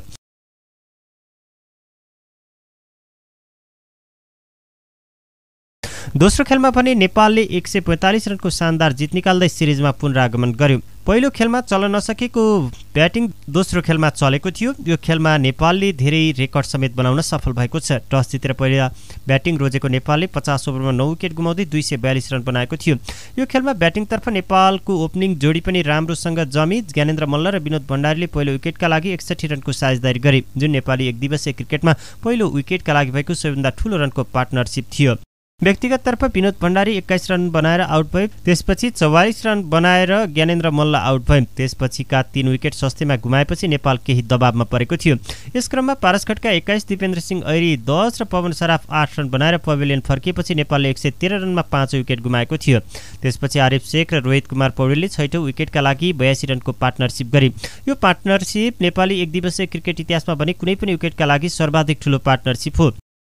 पार्टनरसिप मात्र नभई यो खेलमा रोहितले एउटा विश्व कीर्तिमान समेत कायम गरेका छन्। 55 बलमा 6 चौका प्रहार गर्दै रोहितले एक दिवसीय क्रिकेटमा अर्धशतक बनाउने सबैभन्दा कान्छा खेलाडीको कीर्तिमान बनाएका हुन्। करण केसीले पनि 18 रन बनाए पनि सन्दीप लामिछाने 14 रन बनाएपछि नेपालले 242 रन बनायो, जुन नेपाली एकदिवसीय क्रिकेटको सबैभन्दा ठूलो योगफल थियो। बोलिङतर्फ आमिर हयात र इमरान हैदरले 3-3 विकेट लिए भने मोहम्मद नाबी, जाहिर खान र अशफाक अहमेदले 1-1 विकेट लिएका थिए। 243 रनको लक्ष्य पछ्याएको युएई 19 ओभर 3 बलमा 97 रनमा प्याक भयो। सोम्पाल कामीले 5 र सन्दीप लामिछानेले 4 विकेट लिँदा युएईका कुनै पनि ब्याट्सम्यान चल्न सकेनन्। युएईका मोहम्मद उस्मानले बनाएको 26 रन नै सबैभन्दा धेरै रन थियो। उसका 4 खेलाडीले मात्र दोहोरो अङ्कको रन बनाउन सके, 5 जना खेलाडीले खाता नै खोल्न सकेनन्। यो जितसँगै नेपालले सिरिज बराबरीमा ल्याएको थियो।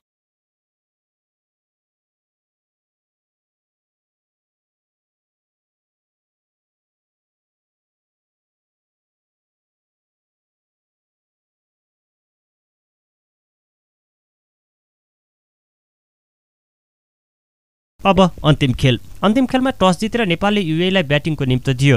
युएईले 50 ओभरमा 6 विकेट गुमाउँदै 254 रनको विशाल योगफल तयार पारेको थियो। सुरुमा युएई विरुद्ध नेपाली बलर हावी भए पनि अन्तिमतिर युएईका ब्याट्सम्यान हावी भए। 20 ओभर सकिँदा नेपालले युएईको 4 विकेट लिएर 47 रनमा रोकेको थियो। तर 5 विकेटका लागि सीपी रिजवान र शैमान अनवरले 100 रनको पार्टनरशिप गरेपछि 41 ओभरमा युएईले 147 रन बनाएको थियो। त्यसपछि युएई झन आक्रामक बन्यो। उसले पछिल्लो 9 ओभरमा 107 रन बनाएको थियो। युएईका लागि सौमानले 9 चौका र 2 छक्काको सहयोगले 87 रन बनाए भने मोहम्मद बुताले 31 बलमा 5 चौका र 4 छक्का प्रहार गर्दै 59 रनको पारी खेले। रिजवानले पनि 45 रन बनाएका थिए। करण केसी र पारस खड्काले 2-2 विकेट लिँदा सबै नेपाली बलर पिटिन पुगेका थिए। 255 रनको लक्ष्य नेपालका लागि ठूलो पहाड बराबर थियो। ओपनर विनोद भण्डारी 9 रन बनाएर आउट भएपछि नेपाल सुरुमै दबावमा पर्यो। तर त्यसपछि क्रिजमा आएका पारस खड्काले ज्ञानेन्द्र मल्लसँग मिलेर दोस्रो विकेटका लागि 62 रनको पार्टनरशिप गरे। व्यक्तिगत तर्फ ज्ञानेन्द्रले 31 रन बनाएका थिए। त्यसपछि क्रिजमा आएका दिपेन्द्र सिंह ऐरी 6 रनमा, सन्दीप जोरा 19 रनमा र रोहित कुमार पौडेल 16 रनमा आउट भए। त्यसबेला पनि पारसले कप्तान इनिङ्स सम्हालिरहेका थिए। 38 ओभर 5 बलमा पारस आउट हुँदा 115 रन बनाएका थिए। उनी एकदिवसीय खेलमा सेन्चुरी हान्ने पहिलो नेपाली क्रिकेटर बने। यो कोसेढुङ्गा पार गर्नका लागि पारसले 96 बलमा 13 चौका र 1 छक्का प्रहार गरेका थिए। उनी आउट हुँदा नेपालले 215 रन बनाइसकेको थियो। त्यसपछि क्रिजमा आएका आरिफ शेख र सोम्पाल कामीले अभिजित 40 रनको साझेदारी गर्दै नेपाललाई ऐतिहासिक जित दिलाए। नेपाल 3 विकेटले विजयी भयो। यो सिरिजमा नेपालले महत्त्वपूर्ण उपलब्धि पनि हात पारेको छ।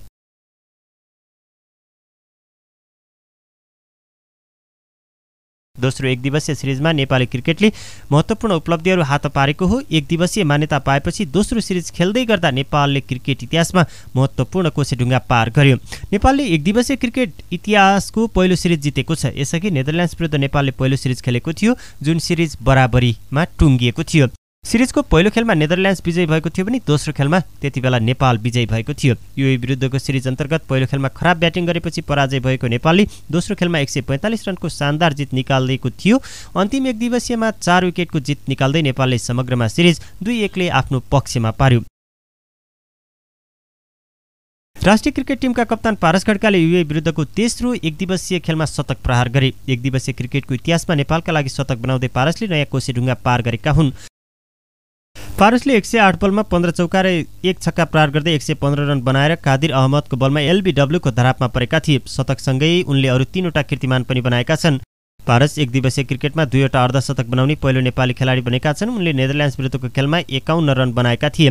यस्तै उनले व्यक्तिगत तर्फ पनि सबैभन्दा धेरै रन बनाउने खेलाडी बने। यो रेकर्ड बनाउनका लागि उनले सोम्पाल कामीलाई पछि पारे। सोम्पालले पनि नेदरल्यान्ड्स विरुद्ध खेलमा 61 रन बनाएका थिए। यस्तै उनी एकदिवसीयमा सबैभन्दा धेरै रन बनाउने खेलाडी बनेका छन्। उनले 235 रन बनाएका छन्। युएईले दिएको 255 रनको विशाल लक्ष्य पछ्याउने क्रममा नेपालले उत्कृष्ट ब्याटिङ गर्यो। नेपालले एकदिवसीय क्रिकेटमा अहिलेसम्मकै सबैभन्दा ठूलो योगफल तयार पारेको हो। यसै सिरिजको दोस्रो खेलमा नेपालले 243 रनको योगफल तयार पारेको थियो। त्यसअघि नेदरल्यान्ड्स विरुद्ध नेपालले 216 रन बनाएको थियो।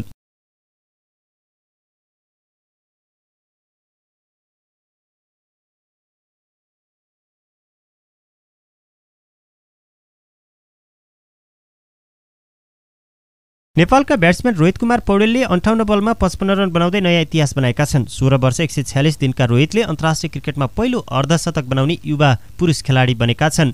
एकदिवसीय क्रिकेटमा शाहिद अफ्रिदीले श्रीलङ्का विरुद्ध 37 बलमा शतक लगाउँदा 16 वर्ष 217 दिनका थिए। रोहितले शाहिद अफ्रिदीको नाममा रहेको कीर्तिमान तोडेका हुन्। सन् 2018 को अगस्तमा एकदिवसीय क्रिकेटमा डेब्यू गर्दा रोहित विश्वको चौथो कान्छो उमेरका खेलाडी पनि बनेका थिए। एक दिवसीय सिरिज जितेसँगै नेपाल आइसिसीको वरियता क्रममा औपचारिक रूपमा प्रवेश पाएको छ। अन्तर्राष्ट्रिय क्रिकेट काउन्सिलले सोमबार राति सार्वजनिक गरेको वरियतामा नेपालले पहिलोपटक स्थान बनाउन सफल भयो। नेपाल आइसिसीको वरियताको पुछारमा छ। वरियता क्रममा नेपालको रेटिङ 15 छ भने 152 अङ्क रहेको छ।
झण्डा मेरो देशको शान दोरा सुरुवाल गुन्यु चोली नेपाली पहिचान प्राणभन्दा प्यारो प्यारो छ यो देश आफ्नै भाषा आफ्नै रीति आफ्नै भेष आफ्नै भाषा आफ्नै रीति आफ्नै भेष आफ्नै भाषा आफ्नै रीति आफ्नै भेष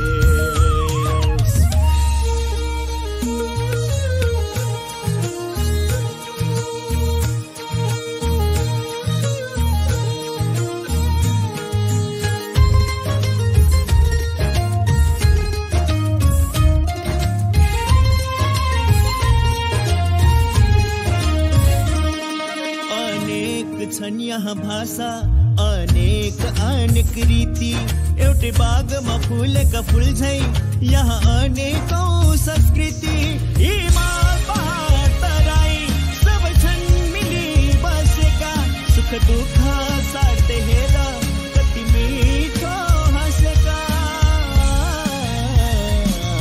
कति मिठो हाँसेका मेरो शिरको टोपी सगरमाथा सिरुपाते कुकुरी वीरको गाथा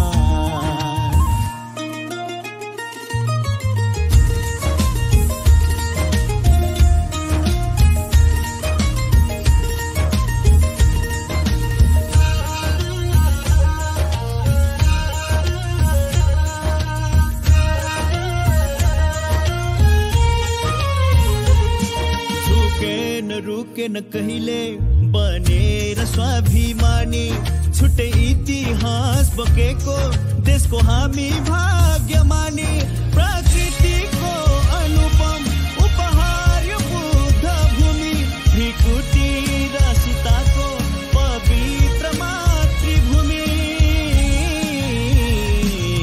पवित्र मातृभूमि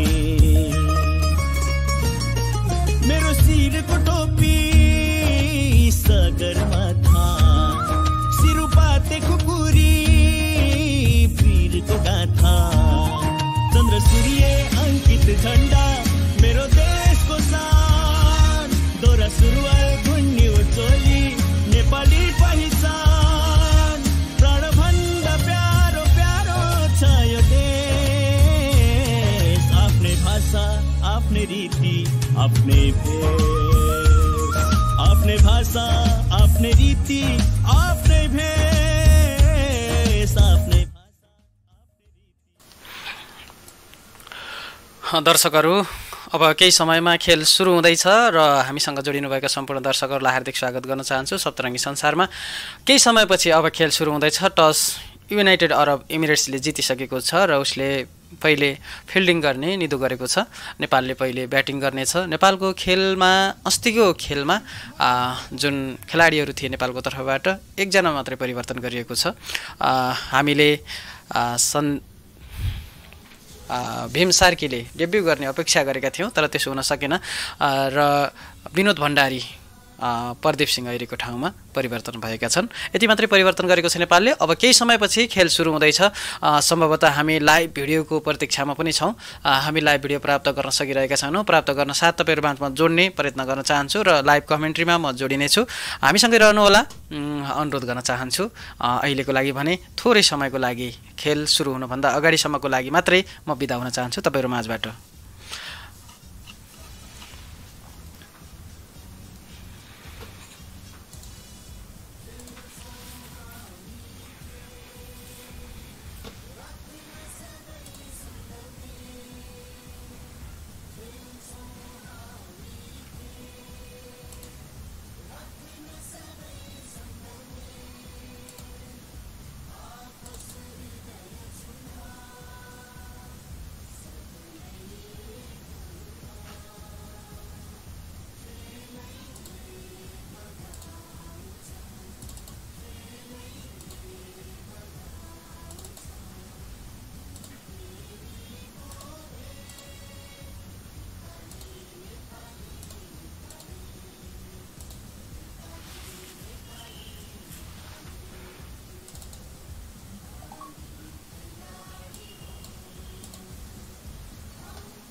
लाइभ भिडियोको कुरा गर्दै हुनुहुन्छ, एकैछिन धैर्य गर्नुहोला। सम्भवतः खेल सुरु भएसँगै लाइभ भिडियो प्राप्त गर्नेछौँ हामीले। अहिलेसम्म भने लाइभ भिडियो प्राप्त गर्न सकिरहेका छैनौँ, त्यसकै प्रतीक्षामा छु। अपशब्द भने प्रयोग नगरिहाल्नुहोला, किनभने हामी प्रतीक्षामै छौँ, लाइभ भिडियोकै लागि प्रतीक्षामा छौँ। लाइभ भिडियो प्राप्त हुन साथ तपाईँहरू माझमा जोड्नेछौँ। खेल सुरु भइसकेको छैन, त्यो पनि जानकारी गराउन चाहन्छु। खेल सुरु भएसँगै लाइभ भिडियो प्राप्त हुनेछ अवश्य पनि, र तपाईँहरू माझमा हामी लाइभ भिडियो पनि जोड्नेछौँ। अहिले नै हतोत्साहित नहुनु होला, हामी धेरै धैर्य गरिसकेका छौँ। धैर्यताको बाँध नटुटाइहाल्नु होला अनुरोध गर्न चाहन्छु, किनभने हामीले निकै लामो समयसम्म धैर्य गरेका छौँ। एकैछिन धैर्य गरौँ, सम्भवतः लाइभ भिडियो पनि प्राप्त हुने नै छ र तपाईँ माझमा अवश्य पनि जोड्नेछौँ। एकैछिन धैर्य गर्नुहोला। यदि भिडियो प्राप्त हुन सकेन भने पनि म तपाईँलाई जानकारी गराउनेछु। अझैसम्म चाहिँ भिडियो प्राप्त हुँदैन जस्तो हामीलाई लाग्दैन। अवश्य पनि खेल सुरु हुन साथ भिडियो लिङ्क प्राप्त हुनेछ र तपाईँहरू माझमा हामी पनि उक्त भिडियो जोड्नेछौँ। एकैछिन धैर्य गर्नको लागि अनुरोध गर्न चाहन्छु।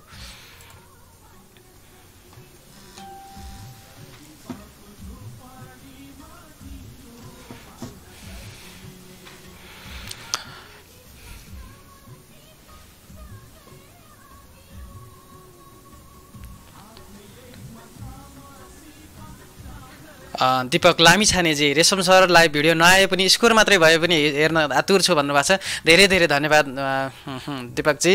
अवश्य पनि हामीले लाइभ भिडियो प्राप्त गर्नेछौँ, आशा राखौँ। प्राप्त गर्नेनौँ भने पनि हामी नेपालको पक्षमा यसरी पर्खिरहेका छौँ। यति बेलासम्म टस भएको छैन, पानी परिरहेको छ भन्दा त हामी पर्खिरहेका थियौँ भने अब टस भएको छ, खेल सुरु हुँदैछ, हामी अवश्य पनि भिडियो पनि प्राप्त गर्नेछौँ। प्राप्त गरेनौँ भने पनि हामी कमेन्ट्री गर्नेछौँ, लाइभ स्कोर तपाईँहरू माझमा जोड्नेछौँ।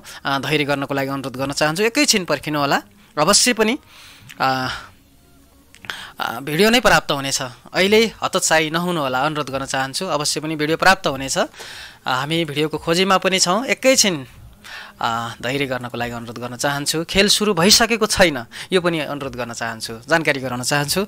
खेल सुरु भएसँगै भिडियो प्राप्त गर्नेछौँ। आगामी विगतका खेलहरूमा पनि हामीले भिडियो खेल सुरु भएपछि मात्रै प्राप्त गरेका थियौँ।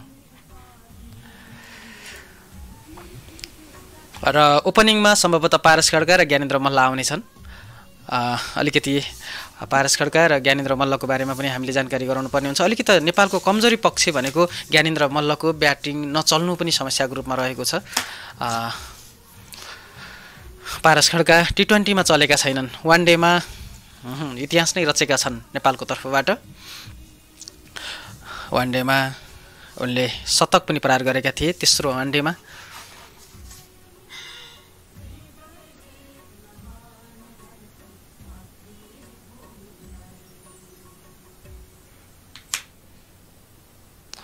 एकैछिन धैर्य गर्नको लागि अनुरोध गर्न चाहन्छु। धेरै दर्शकहरूले मेरो आवाज सुन्नु भएको छैन जस्तो लाग्छ। मैले भनिरहेको छु खेल सुरु भएको छैन, रिचार्ज कार्डको कुरा पनि आइसकेको छ। धेरै धेरै धन्यवाद। अवश्य पनि रिचार्ज कार्ड पनि बताउँला नम्बर। एकैछिन पहिला हामी खेल नै वेटिङ गरिरहेको छौँ, खेलतर्फ लागौँ। अहिले त्यति धेरै सबै कुरा एकैचोटि नमाग्नु होला अनुरोध पनि गर्न चाहन्छु। सप्तरङ्गी संसारमा जोडिनुहुने सम्पूर्ण लगभग 3396 जना दर्शकहरू जो देखिसकेको छु मैले। धेरै अगाडिबाट प्रतीक्षामा हुनुहुन्छ धेरैभन्दा धेरै दर्शकहरू, र यो माया, अगाध मायालाई, क्रिकेटप्रतिको यो मायालाई हार्दिक सम्मान गर्न चाहन्छु सप्तरङ्गी संसारको तर्फबाट। र म जोडिएको छु रेशम बोहरा। मेरो नाम कतिपय दर्शकहरूलाई, श्रोताहरूलाई थाहा भइ पनि सकेको छ, छैन भने म रेशम बोहरा बोल्दैछु। भिडियो छैन सर भन्दै हुनुहुन्छ, एकैछिन धैर्य गर्नुहोला।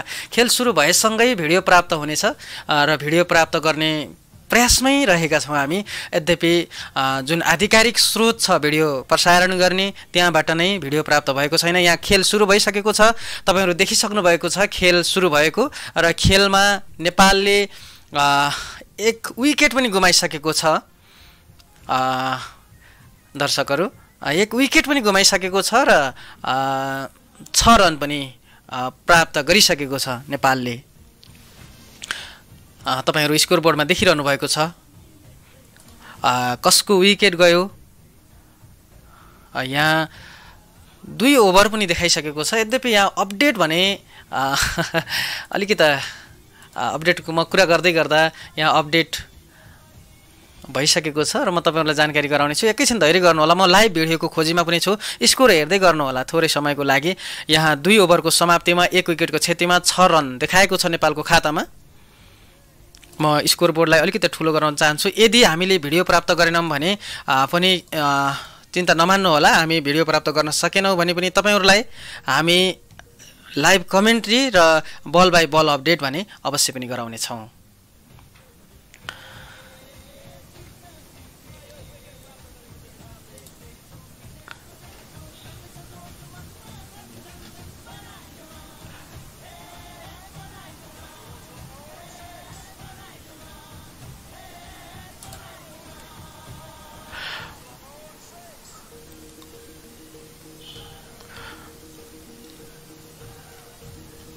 र पवन सराफ आएका थिए आज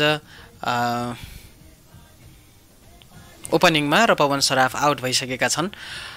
पवन सराफ 0 रनमै 4 ओभर खेलेका थिए र 0 रनमै आउट भइसकेका छन् पवन सराफ भने। नेपालको खातामा तेस्रो ओभर चलिरहेको छ र यहाँ नेपालको खातामा तपाईँहरू देख्न सक्नुहुन्छ। अलिकति मलाई अप्ठ्यारो परिरहेको छ, यहाँ अलिकति मिलिरहेको छैन। लाइभ भिडियो प्राप्त गर्न सकिरहेका छैनौँ। लाइभ भिडियो प्राप्त गर्न साथ तपाईँहरू माझमा जोड्नेछौँ। लाइभ भिडियो प्राप्त गर्न सकिरहेका छैनौँ र यहाँ नेपालले 8 रन जोडिसकेको छ। दर्शकहरू तपाईँहरूलाई जानकारी गराउन चाहन्छु।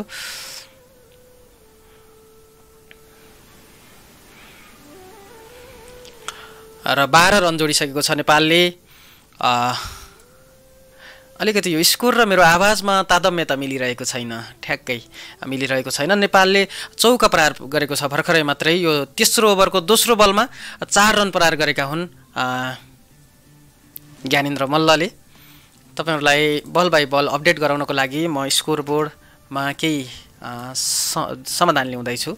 एकैछिन धैर्य गर्नको लागि अनुरोध गर्न चाहन्छु। हामीसँगै रहनुहोला। हामी हाम्रो तर्फबाट जे जति सक्छौँ सबै प्रयत्नहरू गर्नेछौँ।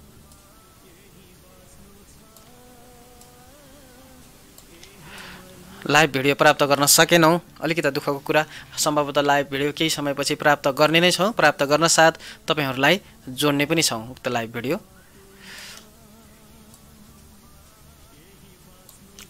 म बल बाई बल अपडेटको लागि पनि प्रयत्न गरिरहेको छु।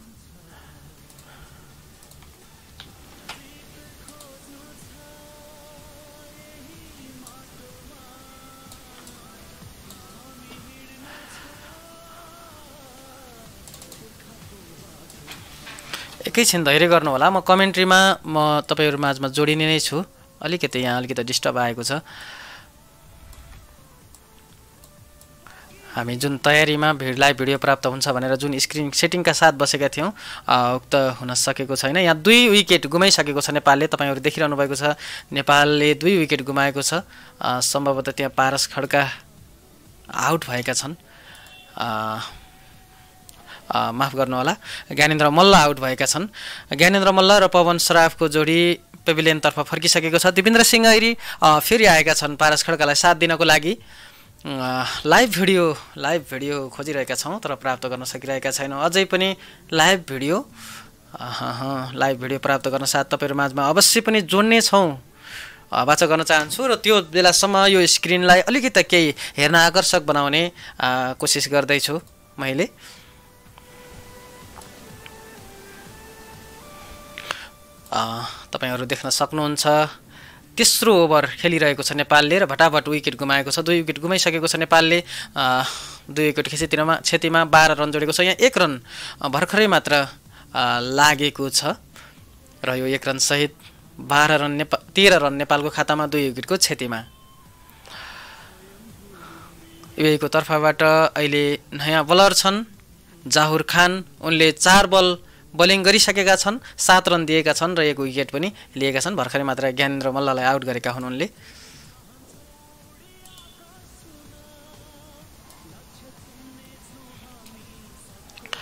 अलिकति समयमा खेल सुरु हुन सकेन र खेल सुरु भए पनि हामी लाइभ भिडियो प्राप्त गर्न सकेनौँ। अलिकति दुखी छँदैछौँ। ओभरको समस्या खासै छैन, अझै पनि 10 ओभरको खेल हो। वर्षाको कारणले खेल समयमा सुरु हुन सकेको थिएन, जस कारणले गर्दाखेरि ओभरलाई 10 ओभरमा घटाइएको छ र नेपालले भटाभट विकेट गुमाउन थालेको छ। विकेट गुमाउने होइन, यो 10 ओभरभित्र नेपालले निकै ठुलो टार्गेट UAE सामु प्रस्तुत गर्नुपर्ने हुन्छ। नेपाल एउटा इतिहास रच्ने तर्खरमा पनि रहेको कारणले गर्दा केही सम्हालिँदै ब्याटिङ गर्नुपर्ने हुन्छ।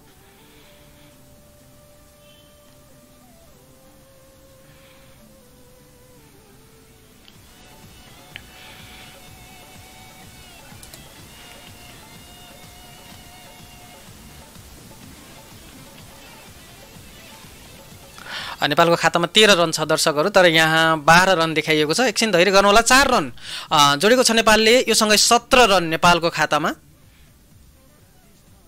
17 रन पुगिसकेको छ। म तपाईहरुलाई अपडेट गराइरहेको छु। मेरो आवाजलाई विश्वास गर्नु होला। लिंक अपडेट भने हुन सकिरहेको छैन। बल बाई बल अपडेट चाहिँ तपाई देखिरहनु भएको छ र तपाईहरुलाई केही समयपछि यो समस्या पनि म समाधान गर्नेछु। लाइभ भिडियो प्राप्त हुन्छ भन्ने तरिकाले म जुन तयारीका साथ बसेको थिएँ त्यो प्राप्त नभइसकेपछि अहिले अचानक यो तरिकाले तपाईलाई स्कोर देखाउन परिरहेको छ। र यहाँ 2 रन जोडेको छ नेपालले र यो 2 रन जोडेका हुन् दिपेन्द्र सिंह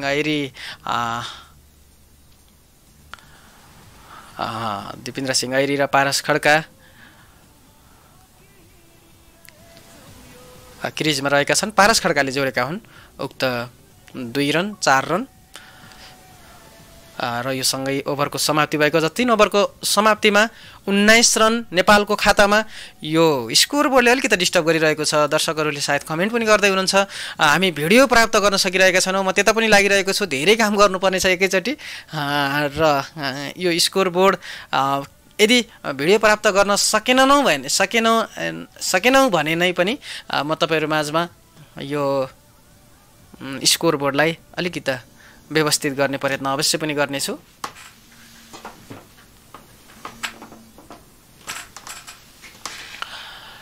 र नेपालको खातामा 21 रन पुगिसकेको छ। यहाँ चौथो ओभरको पनि सुरुवात भइसकेको छ। पारस खड्काले 8 रन जोडेका छन्। त्यसैगरी दिपेन्द्र सिंह ऐरीले 2 रन जोडेका छन्। यो पनि तपाईहरुलाई जानकारी गराउन चाहे र तपाईहरुलाई अलिकति यो स्कोर बोर्डमा केही समस्या आएको कारणले यो स्कोर बोर्डलाई अलिकति मिलाउने प्रयत्न गरिरहेको छु मैले।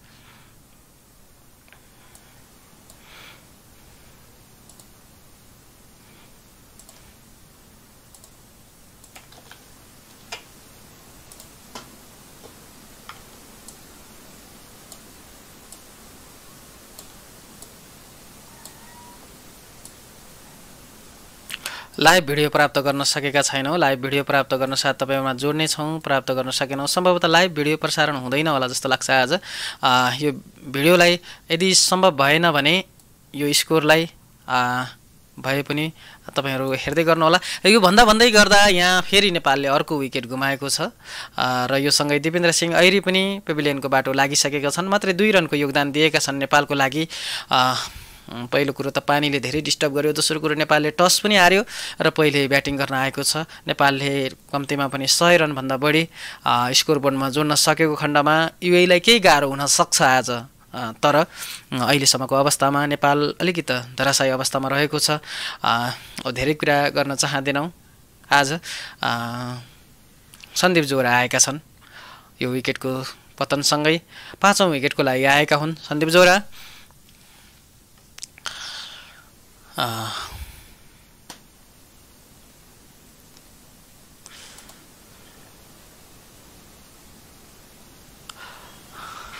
लाइभ भिडियो प्राप्त गर्न सकेका छैनौँ अहिलेसम्म। लाइभ भिडियो प्राप्त गर्न साथ तपाईहरु माझमा जोड्ने नै थियौँ। जोड्ने प्रयत्न पनि हो हाम्रो। त्यसकारणले पनि अलिकति यो स्कोर बोर्डलाई व्यवस्थित गरेर अलिकति आकर्षक गराएर बसेनौँ हामी। सम्भवतः त्यो लाइभ भिडियो प्राप्त हुन्छ भन्ने तरिकाले नै हामी त्यो गरेका थियौँ र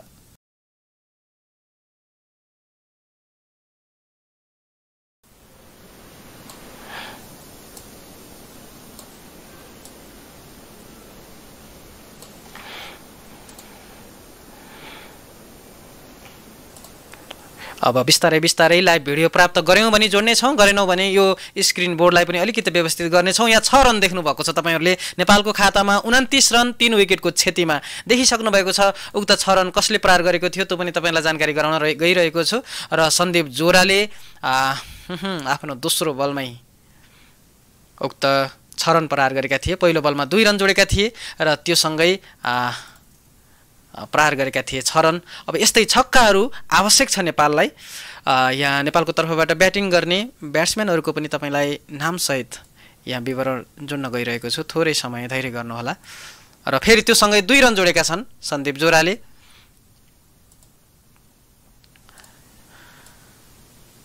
अलिकति व्यवस्थित गर्ने मात्रै कोसिस गर्दैछु, धैर्य गर्नुहोला, हामीसँग रहनुहोला। अनुरोध गर्न चाहन्छु। हामीसँग धेरै दर्शकहरू जोडिनु भएको छ, यो सङ्ख्या अझै पनि माथि पुग्नेछ। हामीले लाइभ भिडियो प्राप्त नगरे पनि चित्त नदुखाउनु होला, अनुरोध पनि गर्न चाहन्छु। हामी तपाईहरुसँगै रहेका छौं अहिलेसम्म र अन्तिमसम्म पनि रहनेछौं। हामी नेपालको खेल सुरु हुनुभन्दा अगाडिदेखि नै तपाईहरुसँग रहेका छौं आज।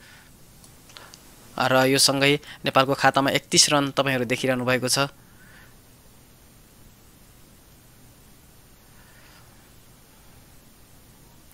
र पारस खड्का र सन्दीप जोराको जोडी तपाई देखिरहनु भएको छ स्क्रिन बोर्डमा।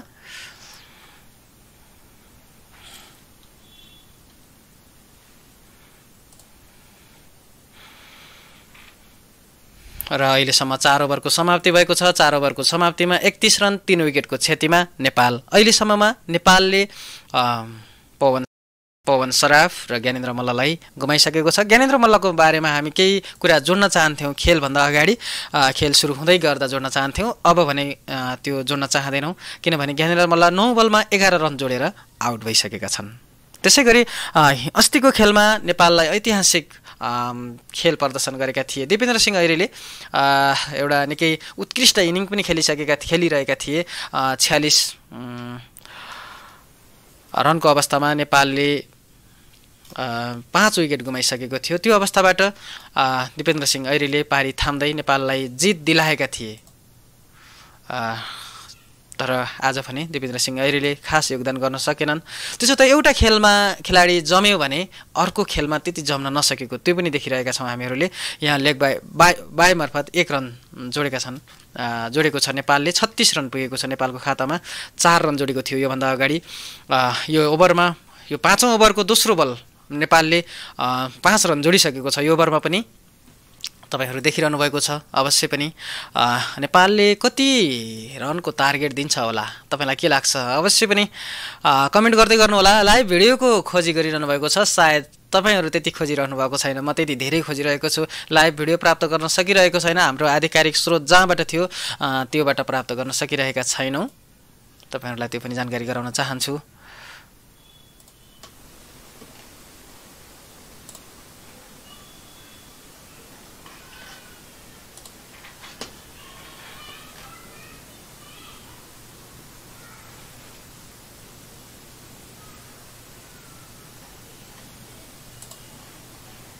लाइभ भिडियो प्राप्त गर्न सकेका छैनौं, फेरि पनि जानकारी गराउन चाहन्छु तपाईलाई। लाइभ भिडियो एकैछिन पछि फेरि सम्भव भयो भने हामी लाइभ भिडियो खोज्ने नै छौं। तबसम्मको लागि मलाई थप प्रेसर नगर्नको लागि अनुरोध गर्न चाहन्छु। लाइभ भिडियो आज आधिकारिक स्रोतबाटै प्रसारण गरिएको छैन। यहाँ डट बल खेलेको थियो, म बोल्दै गर्दा नेपालले, त्यसपछि 1 रन फेरि सन्दीप जोराले जोडेका थिए। र स्ट्राइकमा पारस खड्का आएका छन्। पारस खड्का 12 रन, सन्दीप जोरा 11 रनको अवस्थामा खेलेका छन्। सन्दीप र जोराले 1 म्याक्सिमम पनि प्रहार गरेका छन् भने पारस खड्काले 2 वटा चौका पनि प्रहार गरिसकेका छन्। अहिलेसम्ममा नेपाल 37 रन 3 विकेटको क्षतिमा 5औं ओभर चलिरहेको छ। अझै पनि 2 बल बाँकी नै छ 5औं ओभरको।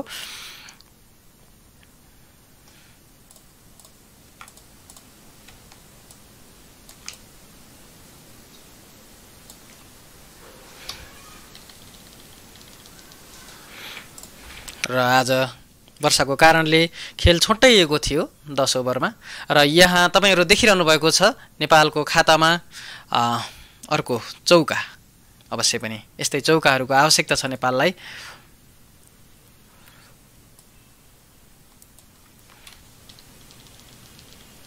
र यो चौका सहित 41 रन नेपालको खातामा। यो चौका प्रहार गरेका थिए पारस खड्काले। पारस खड्का छन् स्ट्राइकमा अझै पनि। पारस खड्का 8 बलमा 16 रन। यस्तै पारीको आवश्यकता छ। स्ट्राइक रन रेट तपाईँ देख्न सक्नुहुन्छ 200 भन्दा बढीको छ दुवैजनासँग। र यही तरिकाले नेपालले ब्याटिङ गर्न सक्यो भने अवश्य पनि 100 भन्दा बढी रन प्रहार गर्नेछ। 1 रन लिएका छन् र स्ट्राइक रोटेट भएको छ नेपालको तर्फबाट। र यो स्ट्राइकमा आएका छन् फेरि पारस खड्का आफै, किनभने यहाँ ओभरको समाप्त भएको छ। ओभरको समाप्ति 5 ओभरको आधा इनिङको समाप्ति भन्नुपर्छ। आधा इनिङको समाप्तिमा 3 विकेटको क्षतिमा 42 रन नेपाल। लाइभ भिडियोको खोजी गरिरहेका छौँ, यद्यपि लाइभ भिडियो प्राप्त गर्न सकिरहेका छैनौँ। हामीसँग अहिले 7,500 दर्शक जोडिनु भएको छ। हार्दिक हार्दिक स्वागत गर्न चाहन्छु।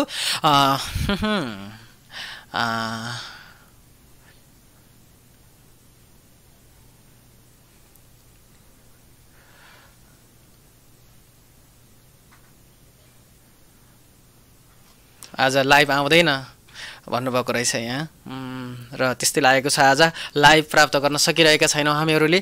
र यहाँ अब ओभरको सुरुवात हुँदैछ, 6औं ओभरको सुरुवात हुँदैछ। म अब तपाईँहरूलाई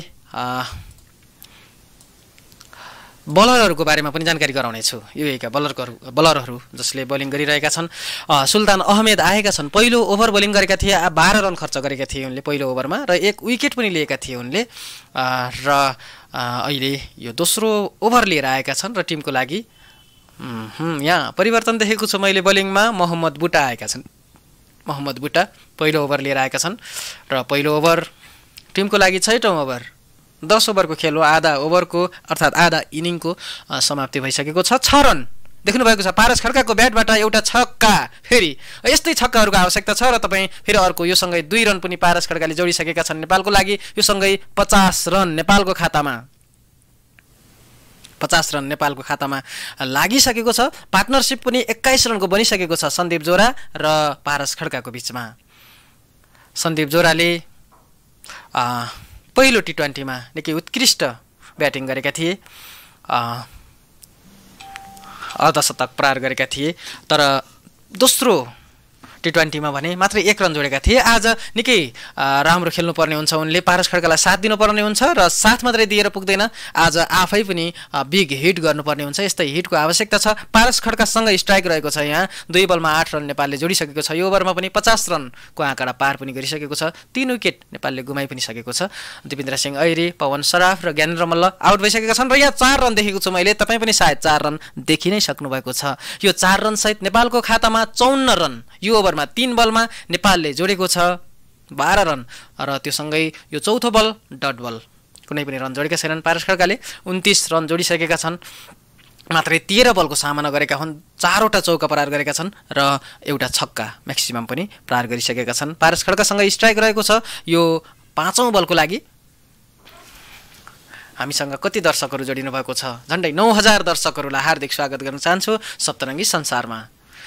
र धेरै बोल्न चाहिन्न। यदि बुझ्नुहुन्छ र कसैले सब्सक्राइब गर्नुभएको छैन भने प्लिज सप्तरङ्गी संसारलाई सब्सक्राइब गर्नको लागि बिचमा अनुरोध गरेँ। र अब हामी फेरि खेलतर्फै फर्किन चाहन्छौँ। नेपाललाई आज जितको आवश्यकता पनि छ। तपाईँहरू देखिरहनु भएको पनि छ, नेपाललाई जितको आवश्यकता छ। आज हामी इनिङ ब्रेक पनि लिने छैनौँ। सम्भवतः त्यहाँ पनि हामी कुराकानी नै गर्नेछौँ। इनिङ ब्रेक म लिने छैन। तपाईँहरूलाई इनिङ ब्रेकमै रिचार्ज कार्डको बारेमा पनि बताउने छु, किनभने आज स्कोर मार्फत कमेन्ट्री गर्नुपर्ने भएको कारणले गर्दा म तपाईँहरूलाई अन्य कुराहरू जोडिरहन अलिकति गाह्रो पनि पर्न सक्छ मलाई। त्यसकारणले तपाईँहरूलाई रिचार्ज कार्डको नम्बर म इनिङ ब्रेकमै दिनेछु, त्यो पनि जानकारी गराउन चाहन्छु। र यहाँ अलिकति खेल रोकिएको जस्तो भनेको छु मैले। सम्भवतः यहाँ कुनै बााउन्ड्री लागेको हुनसक्छ। मोहम्मद बुटाको यो पहिलो ओभर 4 बलमा 12 रन नेपालले जोडिसकेको छ। अझै पनि 2 बल बाँकी छ मोहम्मद बुटाको। पारस खड्का स्ट्राइकमा छन् र पारस खड्का यहाँ आउट भएका छन्। तपाईँहरू देखिरहनु भएको छ। जाहुर खानले क्याच गरेका थिए र मोहम्मद बुटाले पनि 1 रन लिएका छन्। बिग विकेट भन्नुपर्छ नेपालको तर्फबाट, निकै ठुलो क्षति भएको छ भन्नुपर्छ। पारस खड्का 29 रन जोडेका थिए र म्याक्सिममको लागि प्रहार गरेका थिए स्क्वायर लेगको दिशाबाट, तर त्यहाँ फिल्डरले क्याच गरेका थिए। र यो सँगै नेपालको चौथो विकेटको पतन भएको छ 54 रनको अवस्थामा। फेरि आएका छन् विनोद भण्डारी। विनोद भण्डारीबाट आज उत्कृष्ट इनिङको अपेक्षा राख्न सक्छौँ हामी, किनभने विनोद भण्डारीलाई पनि त्यो इनिङको आवश्यकता छ, नेपाललाई पनि त्यस्तै इनिङको आवश्यकता छ आज। अब धेरै बल बाँकी रहेको छैन, मात्रै 25 बलको खेल बाँकी रहेको छ। अब यो 25 बलभित्र नेपालले कम्तीमा पनि 50-60 रनभन्दा बढी जोड्नुपर्ने हुन्छ। र यहाँ 1 रन। यो सँगै नेपालको खातामा 55 रन 4 विकेटको क्षतिमा 6 ओभरको समाप्तिमा। अझै पनि 4 ओभरको खेल बाँकी नै छ। 4 ओभरमा कति रन जोड्न सक्छ होला तपाईँ कमेन्ट गर्दै गर्नुहोला। 10,000 दर्शकहरू हामीसँग जोडिसक्नु भएको छ, हार्दिक स्वागत गर्न चाहन्छु। र भिडियोलाई लाइक पनि गर्नुहोला, अनुरोध पनि गर्न चाहन्छु। कति दर्शकहरूले भिडियोलाई लाइक गर्नुभएको छ त्यो म देखिरहेको छैन। मैले आज अलिकति सोचे जस्तो तरिकाले कमेन्ट्री अर्थात् यो भिडियो प्रसारण गर्न पाइएन, त्यसमा म मेरो तर्फबाट माफी माग्न चाहन्छु। आधिकारिक स्रोतबाट नै लाइभ भिडियो प्रसारण भएको छैन। र दर्शकहरू, अब तपाईँहरूलाई खुसीको खबर छ, तपाईँले आफै बुझि पनि सक्नुभएको छ, खुसीको खबर छ। एकैछिन धैर्य गर्नु होला। खुसीको खबर के छ त भन्दाखेरि एकैछिन धैर्य गर्नु होला। अब अवश्य पनि बुझिसक्नु भएको छ।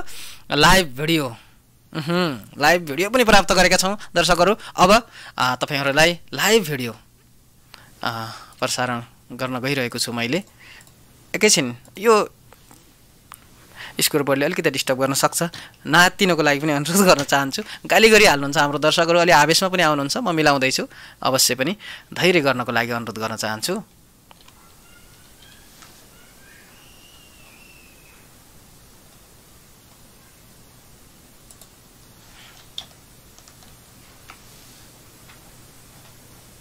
एकैछिन धैर्य गर्नुहोला। यहाँ म लाइभ भिडियो मिलाउने प्रयत्नमा छु, तर सोचे जस्तो झ्याप्प हुँदैन। एकैछिन धैर्य अवश्य पनि गर्नुहुन्छ। ज्ञानी हुनुहुन्छ नि तपाईँहरू अहिलेसम्म। एकैछिन धैर्य गर्नको लागि अनुरोध गरिरहेको छु मैले। र तपाईँ स्कोर बोर्ड भने एकैछिन हेर्दै गर्नुहोला। म यो भिडियो मिलाउँछु। अहिले लाइभ भिडियो प्रसारण भइसकेको छ।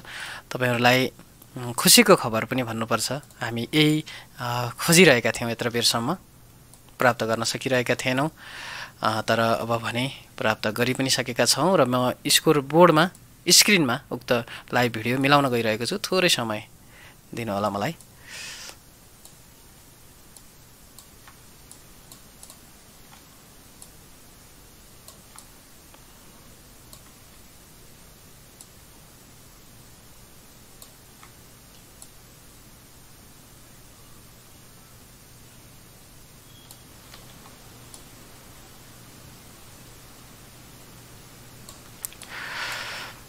एकैछिन आवेशमा नआइहाल्नु होला, गालीहरू नगर्नु होला है प्लिज।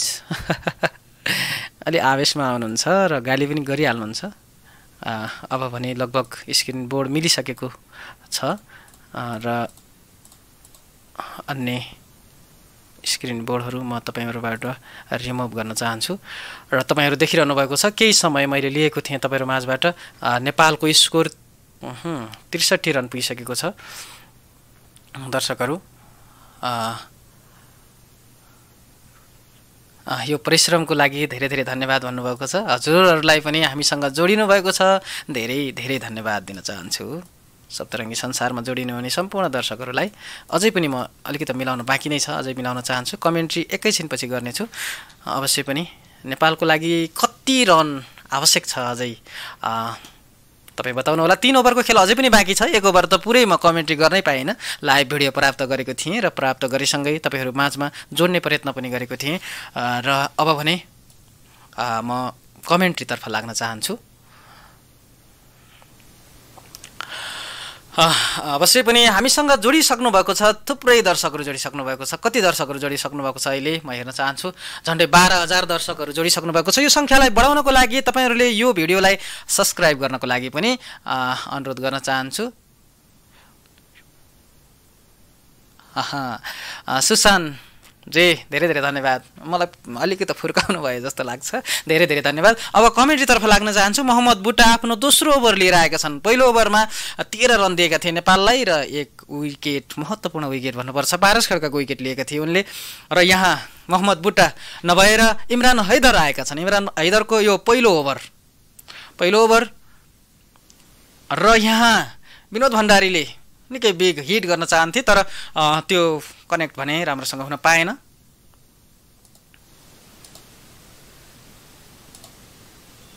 र भिडियोको क्वालिटी भने त्यति राम्रोसँग प्राप्त गर्न सकिरहेका छैनौँ है। हामीले त्यो पनि जानकारी गराउन चाहन्छौँ। यतिमै चित्त बुझाउनु होला। हामी अघि स्कोरमा चित्त बुझेर आएका थियौँ र यहाँ र 4 रनको लागि पहिलो बलमा कुनै रन जोडेका थिएनन्। दोस्रो बलमा 4 रन जोडेका छन्। यो सँगै विनोद भण्डारीको खातामा पनि दोहोरो अङ्क पुगेको छ। विनोद भण्डारीबाट हामी यस्तै अपेक्षा गरिरहेका छौँ। आज नेपाललाई यस्तै आवश्यकता पनि छ। 7 बलको सामना गरेका छन्, 11 रन जोडेका छन्। सन्दीप जोरा छन् 7मा, 7 बलको सामना गरेका छन् र 18 रन जोडिसकेका छन्। 73 रन नेपालको खातामा 4 विकेटको क्षतिमा। यो 8औं ओभर चल्दैछ, 2 बल मात्रै गएको छ यहाँ। अझै पनि यो ओभरमा 4 बल बाँकी छ। 16 बलको खेल अझै पनि बाँकी छ। अब यो पिक्चर क्वालिटीको कुरा गरेर मलाई धेरै तनाव नदिनु होला है, अनुरोध गर्न चाहन्छु विनम्रताका साथ है। किनभने मैले प्राप्त गरे जति तपाईँहरूलाई जोडेको छु। आज हाम्रो नेटमा कुनै समस्या छैन। आज हामी एकदमै जस्तो भेटाएका छौँ त्यस्तै रिसिभ गरिरहेका छौँ। तर मैले प्राप्त गरेसम्म तपाईँहरू माझमा अवश्य पनि जोडिरहेको छु। जानकारी पनि गराउन चाहन्छु। यतिमै चित्त बुझाउनु होला र सम्भवतः यो क्वालिटी इम्प्रुभ भएर आयो भने हाम्रो पनि अटोमेटिकल्ली इम्प्रुभ भएर जाने नै छ। र यहाँ देखिरहनु भएको छ इमरान हैदरको पहिलो ओभर चलिरहेको छ। पहिलो बल डट गएको थियो। दोस्रो बलमा 4 रन जोडेका थिए। स्ट्राइकमा रहेका छन् विनोद भण्डारी, आफै र उठाएर खेलेका छन् र सम्भवतः यो 6 रनको लागि र बिस्तारै बिस्तारै बिस्तारै अम्पायरले हात उठाएका छन्। तपाईँ देख्नु भएको छ बिस्तारै कति बेला त्यो ग्राउन्डमा पुग्छ भनेर निकै हाईबाट गएको थियो र यहाँ फ्री हिटको सङ्केत गरे जस्तो मानेको छु मैले। सम्भवतः यहाँ फ्री हिट पाउनेछ नेपालले र 6 रन म्याक्सिममको लागि प्रहार गरेका थिए विनोद भण्डारीले। विनोद भण्डारीबाट हामी यस्तै ब्याटिङको अपेक्षा गरिरहेका छौँ र यहाँ सम्भवतः फ्री हिट पाएको छ जस्तो लाग्छ नेपालले। यहाँ फ्री हिट नेपालले पाएको रहेछ भने सम्भवतः त्यसलाई पनि एउटा बााउन्ड्रीमा परिणत अवश्य पनि गर्नेछन् विनोद भण्डारीले। स्ट्राइकमा छन्, 8 बलमा 17 रन जोडिसकेका छन्।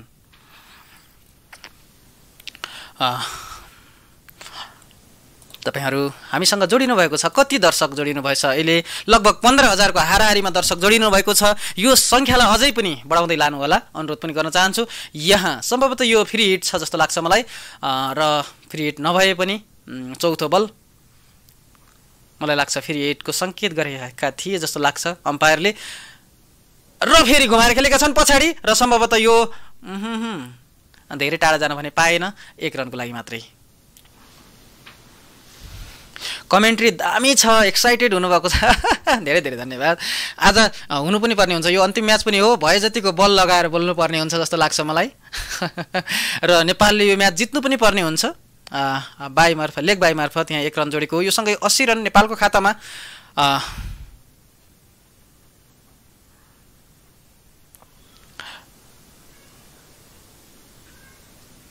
म सधैँ भिडियो हेर्छु तर सब्सक्राइब गर्दिनँ भन्नुभएको छ। यहाँ 6 रन फेरि पनि अर्को 6 रन देखिरहनु भएको छ।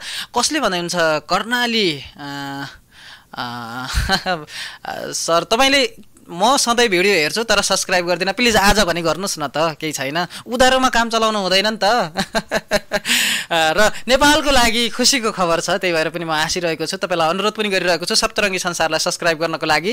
प्लिज सब्सक्राइब नगर्नुभएका सम्पूर्ण दर्शकहरूलाई सब्सक्राइब गर्नको लागि अनुरोध गर्न चाहन्छु। यहाँ अन्तिम बल भर्खरै मात्रै पनि छक्का देख्नुभएको छ तपाईँहरूले। सन्दीप जोराले उक्त छक्का प्रहार गरेका थिए र यहाँ अन्तिम बलमा पनि नेपालले 2 रन जोडेको छ। यो 2 रन सहित नेपालको खातामा 88 रन देखिरहनु भएको छ। यहाँ 32 रनको पार्टनरसिप पनि बनिसकेको छ। मात्रै 2 ओभरमा 32 रन जोडिसकेको छ नेपालले पछिल्लो समयमा। तपाईँलाई के लाग्छ? अवश्य पनि राम्रो लागेको छ भने भिडियोलाई लाइक गर्नको लागि अनुरोध गर्न चाहन्छु र सब्सक्राइब गर्नको लागि पनि अनुरोध गर्न चाहन्छु। सप्तरङ्गी संसारलाई अहिलेसम्म सब्सक्राइब गर्नुभएको छैन प्लिज कन्जुसाइ नगर्नु होला।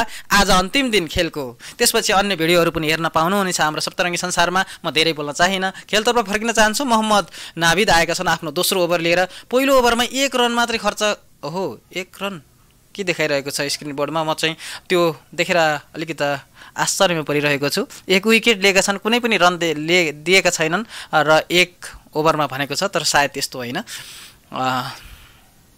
यो अब अवश्य पनि सुधारिने छ, यसमा कन्फ्युज नहुनु होला, म तपाईँहरूलाई अनुरोध गर्न चाहन्छु। र यहाँ सम्भवतः ग्यापबाट खेलेका छन् र यहाँ 1 रन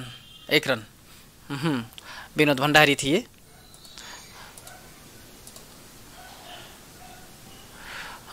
विनोद भण्डारी थिए स्ट्राइकमा र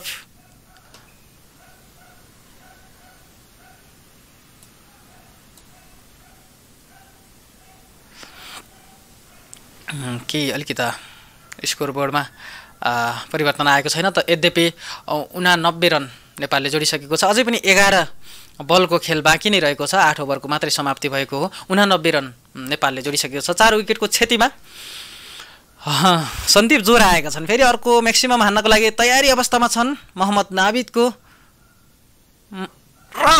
प्रहार गरेका छन्, उठाएका छन्। यहाँ 1 रन 2 रनको लागि दौडिँदैछन् र सम्भवतः 2 रन पुरा पनि भएको छ नेपालको खातामा। यो सँगै 91 रन नेपालको खातामा। दीपक कार्कीजी तपाईँको कमेन्टलाई सलाम गर्छु भन्नुभएको छ। हजुरलाई पनि सम्मान गर्छु, स्वागत गर्छु सप्तरङ्गी संसारमा।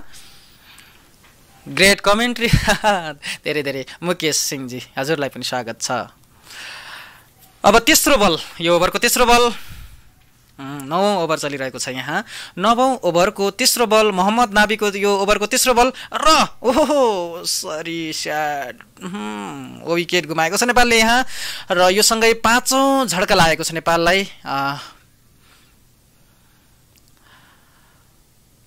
र 91 रनको अवस्थामा 5 विकेट नेपाल। 8.3 ओभरको खेल समाप्त भएको छ। यद्यपि केही छैन, उनको ठाउँमा अब फेरि उनको रिक्त स्थान पुरा गर्नको लागि, उनको जिम्मेवारी पुरा गर्नको लागि को आउनेछन् तपाईलाई के लाग्छ? Karan KC, big hitter. अब अवश्य पनि करण केसीले कम्तीमा पनि 4-5 वटा जति म्याक्सिमम प्रहार गर्नेछन् त्यस्तो लाग्छ। 110 रन कटाउँछ भन्दै हुनुहुन्छ, मलाई पनि त्यस्तो लाग्छ अवश्य पनि। तपाईलाई के लागिरहेको छ? 18,000 19,000 को हाराहारीमा दर्शकहरू हामीसँग जोडिसक्नु भएको छ। हार्दिक सम्मान गर्न चाहन्छु, स्वागत गर्न चाहन्छु। र आज पनि धेरै भनिरहेको छैन, बुझ्ने दर्शकहरू हुनुहुन्छ अवश्य पनि। छुट्नुभएका जो जति हाम्रो सब्स्क्राइब गर्न छुट्नु भएको छ च्यानललाई सब्स्क्राइब गर्नको लागि पनि अनुरोध गर्न चाहन्छु र भिडियोलाई लाइक गर्नको लागि पनि अनुरोध गर्न चाहन्छु। र नेपालले सुरुमा अलिकति धर्मराएर खेलेको थियो, विकेटहरू लगातार गुमाएको थियो। यहाँ पनि बोल्ड आउट भएका छन् भर्खरै मात्र सन्दीप जोरा। यद्यपि यहाँ फेरि 1 रनको लागि र 2 रनको लागि दौडिने छैन नि, अलिकति रिस्की हुनसक्छ। फिल्डरले बल फ्याँकिसकेका छन् र 1 रन। यो ओभर त्यति राम्रो हुन सकेको छैन नेपालको लागि। मोहम्मद नाबीले निकै राम्रो बलिङ गरेका छन् भन्नुपर्छ। यहाँ स्क्रिन बोर्डमा देखाए अनुसार मात्रै 4 रन खर्च गरेका छन् र 2 विकेट। हो एकदम सत्य कुरा। यहाँनिर मोहम्मद नाबी नेपालको लागि निकै दुर्भाग्यपूर्ण बनेका छन्। आज 2 ओभर बोलिङ गर्दा यहाँ उठाएर खेलेका छन्। सम्भवतः यहाँ बाउन्ड्री लाइन पार गर्नेछ र 1 रनमै चित्त बुझाएको छ नेपालले। यहाँ मोहम्मद नाबिदले निकै कसिलो बोलिङ गरेका छन्। 2 विकेट लिएका छन्, मात्रै 5 रन खर्च गरेका छन्। अब अन्तिम बल मात्रै फ्याँक्दैछन् उनले। यो अन्तिम बलमा एउटा छक्का प्लिज, हामी यो भन्दैछौँ। अब यो सुन्छन् या सुन्दैनन् करण केसीले? हेरौँ, पहिलो बल खेलिसकेका छन्, 1 रन जोडेका थिए। यो दोस्रो बल करण केसीको लागि तर त्यति राम्रोसँग लाग्न सकेन। सम्भवतः 1 रनको लागि मात्रै, 2 रनको लागि यहाँ दौडिन चाहन्थे विनोद भण्डारी, तर रोकिएका छन्। ओभरको समाप्ति अब 1 ओभरको मात्रै खेल बाँकी रहेको छ। 94 रन मोहम्मद नाबीको यो ओभर निकै कसिलो रह्यो भन्नुपर्छ र यो सँगै ओभरको समाप्ति भएको छ। 94 रन 5 विकेटका क्षतिमा नेपाल। एकैछिन म तपाईहरुतर्फ फर्किन चाहन्छु र 20,000 को हाराहारीमा दर्शकहरू हामीसँग जोडिसक्नु भएको छ। धेरै धेरै स्वागत गर्न चाहन्छु। राजु भुजेलजी धेरै धेरै धन्यवाद, धेरै धेरै धन्यवाद, धेरै धेरै धन्यवाद दिन चाहन्छु। हजुरहरूलाई स्वागत गर्न चाहन्छु सप्तरङ्गी संसारमा। र यहाँ ओभरको सुरुवात भएको छ। अमित हायत आएका छन् र यहाँ 1 रन 2 रनको लागि दौडिसकेको छ नेपाल। अब यहाँ ठुला ठुला शटहरूको आवश्यकता छ। अन्तिम ओभर हो यहाँ। अब विकेटको माया मारेर खेल्नुपर्ने हुन्छ। 2 रन जोडेको छ नेपालले। यो सँगै करण केसीको खातामा 4 रन। करण केसी आफै स्ट्राइकमा रहेका छन्। करण केसीले अब अवश्य पनि बिग हिट गर्ने नै छन्। 96 रनको अवस्थामा पुगेको छ नेपाल। 5 विकेट गुमाइसकेको छ। अब हामी विकेटतिर ध्यान दिँदैनौँ, रनतिर अवश्य पनि ध्यान दिनेछौँ। चौका छक्का मात्रै हेर्न चाहन्छौँ हामी। अब मात्रै 5 बल छन्। 5 बलमा म्याक्सिमम सबै म्याक्सिमम हेर्न चाहन्छौँ। 20,000 दर्शक पुगेका छन्, पुग्नु भएको छ, माफ गर्नु होला, र उठाएर खेलेका छन् यहाँ। सम्भवतः 6 रनको लागि यो 6 रन म्याक्सिमम नेपालको खातामा यो 6 रनसहित शतक 100 रनको आँकडा पनि पार गरेको छ नेपालले। 102 रन 5 विकेटको क्षतिमा। अझै पनि 4 बल खेल्न बाँकी छ। स्ट्राइकमा करण केसी छन्, 4 बलमा 10 रन जोडी पनि सकेका छन्। र युएले अलिकति केही रणनीति बनाउँदैछ यो 4 बलको लागि। बल ग्राउन्डमा फर्किसकेको छ, बलरको हातमा बल पुगिसकेको पनि छ र बलर अब अलिकति भर्खरै मात्र खाएको छक्काको चोट अलिकति बिर्सन चाहन्छन्। सम्भवतः उनी विकेट लिन चाहन्छन्, तर विकेट होइन, करण केसीले अर्को छक्का प्रहार गर्नेछन्। हामी पर्खाइमा छौँ, तयारी अवस्थामा छन् र उठाएर खेलेका छन्। सम्भवतः यहाँ अर्को छक्काको लागि नभए नि चौका स्योर।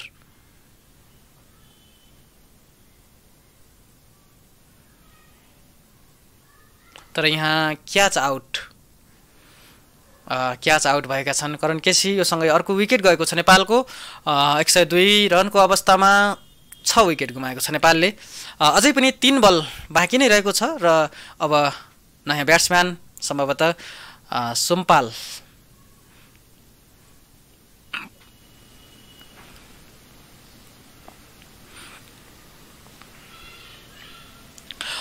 साढे 21,000 दर्शकहरू हामीसँग जोडिनु भएको छ। हार्दिक स्वागत गर्न चाहन्छु सप्तरङ्गी संसारमा।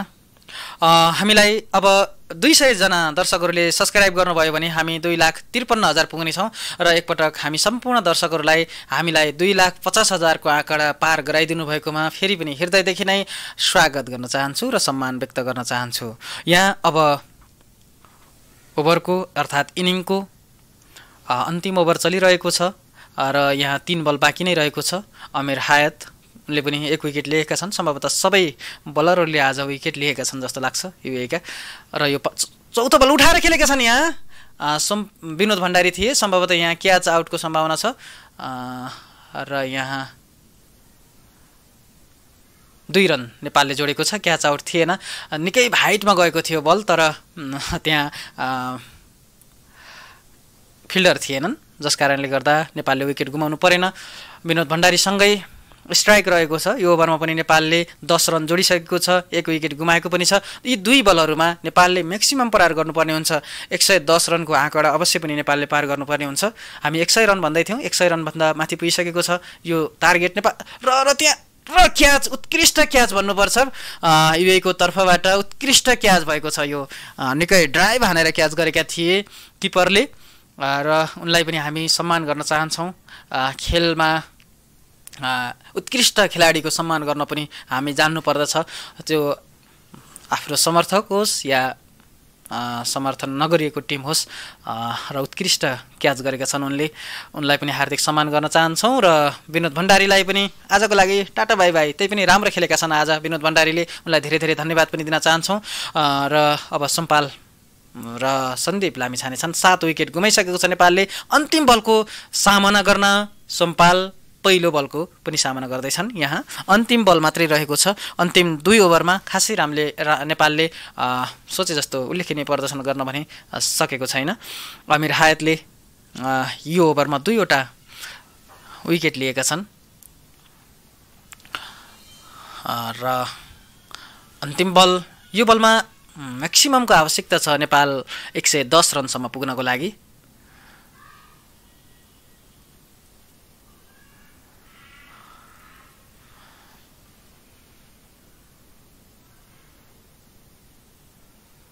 र सोमपाल अन्तिम बलको सामना गर्दैछन् र राम्रोसँग लाग्न सकेको छैन। यहाँ 1 रन पुरा गरेको छ नेपालले र आउट 1 रन पनि पुरा भएको छैन। यो सँगै सोमपाल पनि आउट भएका छन्। 8औं विकेट गुमाएको छ नेपालले र 104 रनको अवस्थामा नेपाल सबै ओभर खेलेको छ र 10 ओभरको समाप्ति भएको छ। यहाँ इनिङको पनि समाप्ति भएको छ दर्शकहरू र नेपालले युए सामु 105 रनको लक्ष्य प्रस्तुत गरेको छ। अब भने नेपालले आफ्नो मेन हतियार प्रस्तुत गर्नेछ। यो ओभरमा नेपालले 3 विकेट गुमाउन पुग्यो र मात्रै 10 रन जोड्न सफल पनि भयो। नेपालको मेन हतियार बोलिङ मार्फत अवश्य पनि नेपालले युएलाई 105 रनसम्म पुग्न दिने छैन, रोक्ने छ अवश्य पनि। मलाई त्यस्तो लाग्छ। तपाईँलाई के लाग्छ कमेन्ट गर्दै गर्नु होला। एकैछिन म तपाईँहरूबाट धेरै धेरै धन्यवाद दिन चाहन्छु। भर्खरै मात्र मैले हेरेको थिएँ यहाँ 2,53,000 दर्शकहरूले हामीलाई साथ दिनुभएको छ, सब्सक्राइब गर्नुभएको छ। एकैछिन नेपालले 100 रनभन्दा बढीको टार्गेट दिएको छ 10 ओभरमा। युएईले सम्भवतः यो रन चेस गर्न सक्ने छैन। म एकैछिन तपाईँहरूबाट सब्सक्राइबको अपेक्षा राख्दछु। र अब म यो सँगै नेपालले अब सम्भवतः T20 फर्मेटको छनौट चरणको खेल खेल्नेछ सन् 2020 को T20 विश्वकपको लागि। त्यसबारेमा थोरै जानकारी गराउन गइरहेको छु। त्यसपछि म तपाईँहरूलाई रिचार्ज कार्डको बारेमा जानकारी गराउने छु। र त्यति गर्दै गर्दा सम्भवतः दोस्रो इनिङको सुरु पनि हुनेछ। हामीसँगै रहनको लागि अनुरोध पनि गर्न चाहन्छु। म तपाईँहरूलाई थोरै यो जानकारी गराउन गइरहेको छु। र नेपालले यो T20 सिरिज आज खेलेसँगै अर्थात् यो ऐतिहासिक विजय प्राप्त गर्नेछ नेपालले, हामीलाई त्यस्तो लाग्छ। तपाईँलाई के लाग्छ कमेन्ट पनि गर्दै गर्नुहोला। यो अर्जुन खतिवडाजी अलिकति मजा आएन है तपाईँको कमेन्ट देख्दा। मैले त प्रसारण गरिदिइहाल्छु, तपाईँले राम्रो नमान्नुहोस्। तपाईँले गरेको कमेन्ट मलाई राम्रो लागेन। नराम्रो कमेन्ट गर्ने साथीहरूको नाम देखेँ भने मैले प्रसारण गर्नेछु। मैले विगतका दिनदेखि नै भनिरहेको छु, हामी खेलाडीलाई अपशब्द प्रयोग नगरौँ, हामी आफै बिचमा पनि अपशब्द प्रयोग नगरौँ। जसले अपशब्दहरू ती अश्लील शब्दहरू प्रयोग गर्छ त्यसले तपाईँकै बारेमा नराम्रोपन देखाउँछ, तपाईँ नै नराम्रो भनेर चिनाउँछ।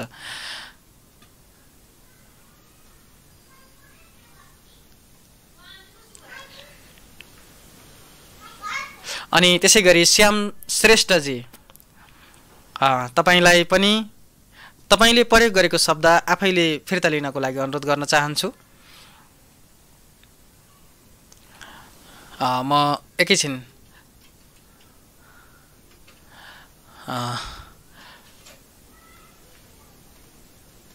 र तपाईँहरू यदि गलत शब्द प्रयोग गर्दै हुनुहुन्छ भने हामीसँग जोडिनुभएका सम्पूर्ण दर्शक सामु मैले ती शब्दहरू भन्न नसके पनि तपाईँको नाम चाहिँ प्रसारण गरिदिनेछु। र तपाईँलाई यस्तो शब्द प्रयोग गर्ने जो साथी हुनुहुन्छ उहाँलाई मेरो च्यानलदेखि सप्तरङ्गी संसारदेखि मैले हटाउने छु। तपाईँहरू कमेन्ट गर्न पाउनुहुने छैन। एकैछिन म त्यस्तो दर्शकहरूलाई खोजिरहेको छु र ब्लग गर्दैछु मैले। मणि कुमार जे हुनुहुन्छ, हजुर तपाईँले भनेको कुरा एकदम सही छ। म त्यही गर्दैछु अहिले र म खोज्दैछु। बच्नु होला है, तपाईँहरूले कमेन्ट गर्न नपाउने गरी म यहाँ ब्लग गर्दैछु। तपाईँहरूका गलत कमेन्टहरू हामीलाई आवश्यक छैन।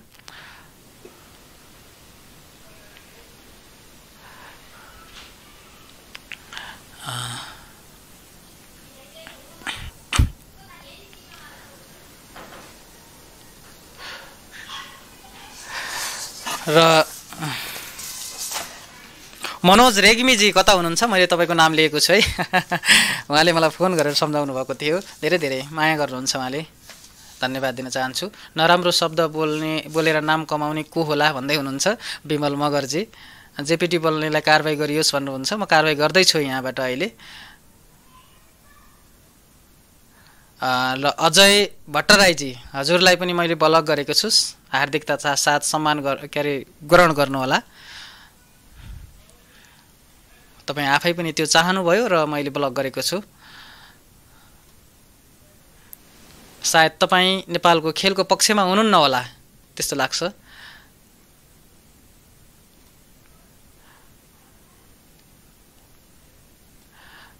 र हामी सप्तरङ्गी संसारमा कम्युनिटी गाइडलाइनलाई पनि ध्यान दिन्छौँ। यस्ता नराम्रा कुराहरू हाम्रो यो लाइभ च्याटमा राख्न चाहँदैनौँ। हामीले सुरुमा पनि तपाईँलाई इन्फर्म गरेका थियौँ। र एकैछिन पछि म त्यो काम गर्नेछु। र तपाईँहरूलाई रिचार्ज कार्ड, एउटा रिचार्ज कार्ड, नमस्तेको रिचार्ज कार्ड मेरो हातमा आएको छ। को कति दर्शक हुनुहुन्छ, के कति दर्शक हुनुहुन्छ जोडिनु भएको, म नम्बर बताउन गइरहेको छु। र रिचार्ज गर्नको लागि तपाईँहरू रेडी हुनुहोला।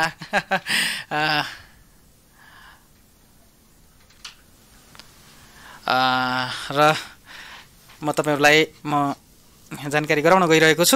म एकचोटि मात्रै रिचार्ज कार्डको नम्बर बताउने छु। एनसेलको केही समयपछि एनसेलको माग्दै हुनुहुन्छ नमस्तेको अहिले तपाईहरुलाई भाग्यमानी दर्शकले अवश्य पनि यहाँ खेलको सुरुवात भइसक्न लागेको छ दर्शकहरु। म केही कुरा गर्दै र यो नम्बर भने टिपिहाल्नु होला, रिचार्ज गरिहाल्नु होला है त।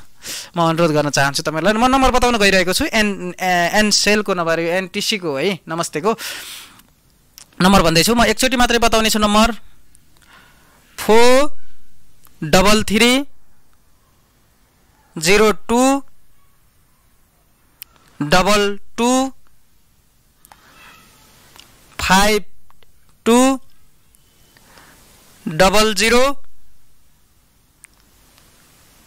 83 53 र अन्तिममा 7।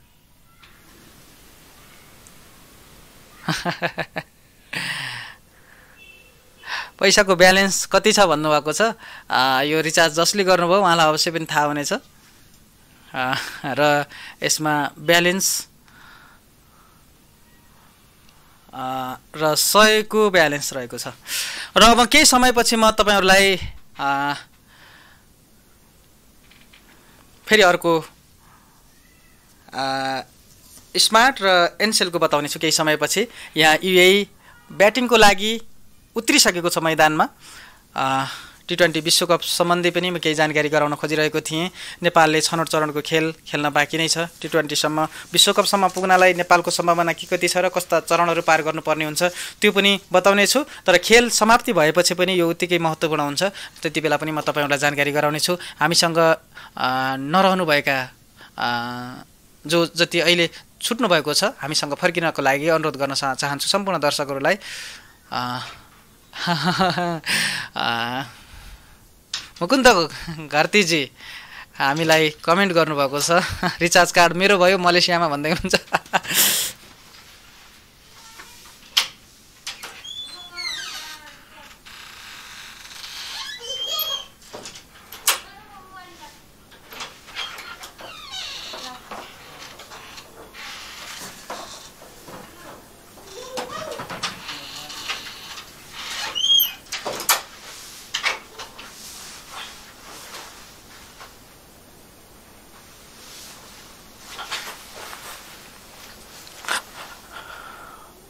र दर्शकहरु म फेरि जोडिसकेको छु र खेल सुरु पनि भइसकेको छ। सन्दीप लामिछाने पहिलो ओभर नै लिएर आएका थिए र पहिलो ओभरमै गुलाम शब्बीरले म्याक्सिममको लागि 6 रन प्रहार गरेका छन्। अब यस्ता रनहरू रोकिनु पर्ने हुन्छ। सुरुवातमै 6 रन खाएको छ नेपालले। यो दोस्रो बलमा पनि फेरि उठाएर खेलेका छन्। सन्दीप लामिछानेबाट नेपालले सुरुमै विकेट लिन चाहन्थ्यो र त्यसकै लागि कप्तान पारस खड्काले सन्दीपलाई पहिलो ओभर लिएर पठाएका थिए। तर केही महँगो बनेका छन्। पहिला 2 बलहरूमा 10 रन जोडिसकेको छ युएईले। पहिलो बलमा 6 रन जोडेको थियो र त्यसपछि 4 रन जोडिसकेको छ।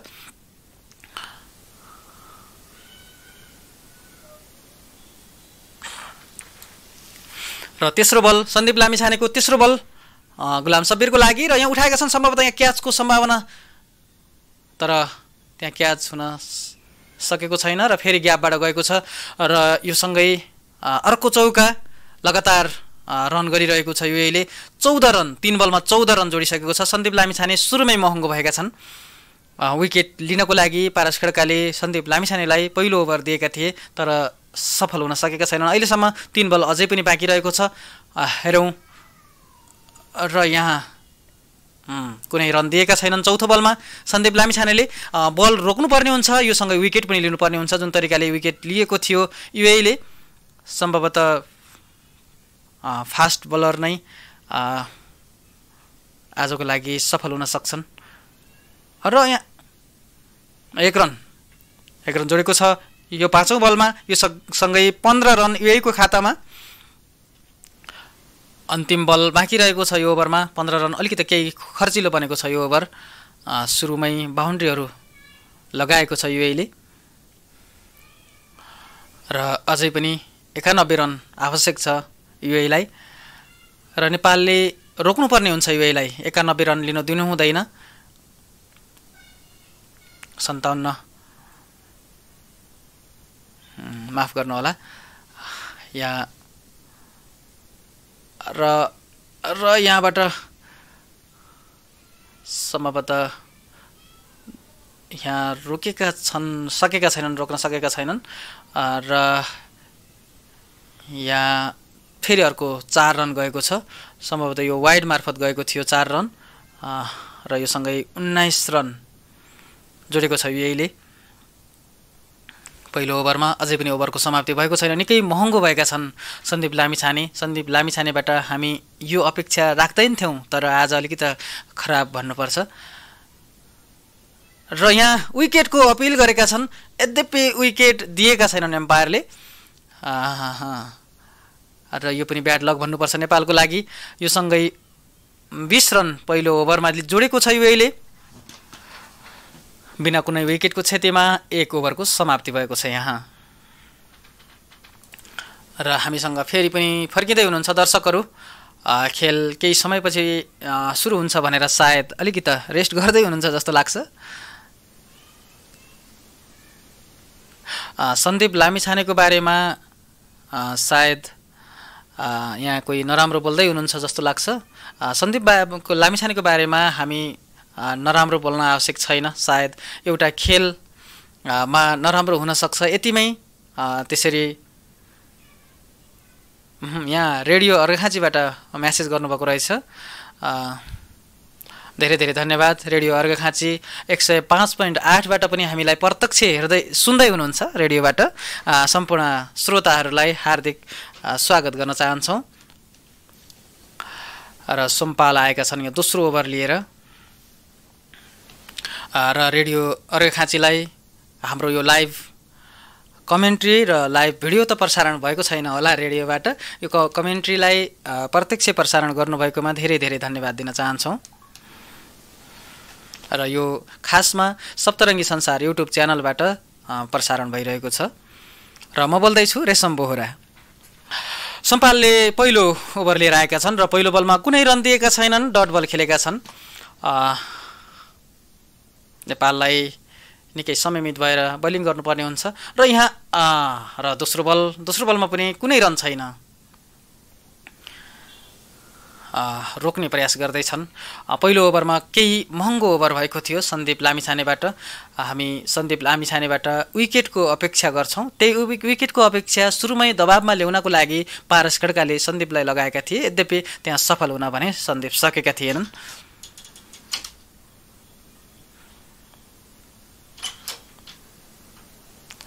र यहाँ तेस्रो बल दोस्रो ओभरको सन्दीप यहाँ घुमाएर खेलेका छन् सोमपाल छन् यहाँ 1 रनको लागि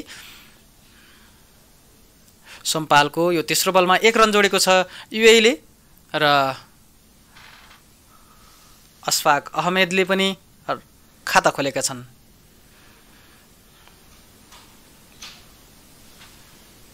फिल्डिङमा हल्का परिवर्तन गरेको छ नेपालले यहाँ र नेपाललाई विकेटको आवश्यकता छ अहिलेसम्म विकेट लिन सकेको छैन नेपालले विकेट लिएर प्रेसरमा पार्नुपर्ने हुन्छ युएईलाई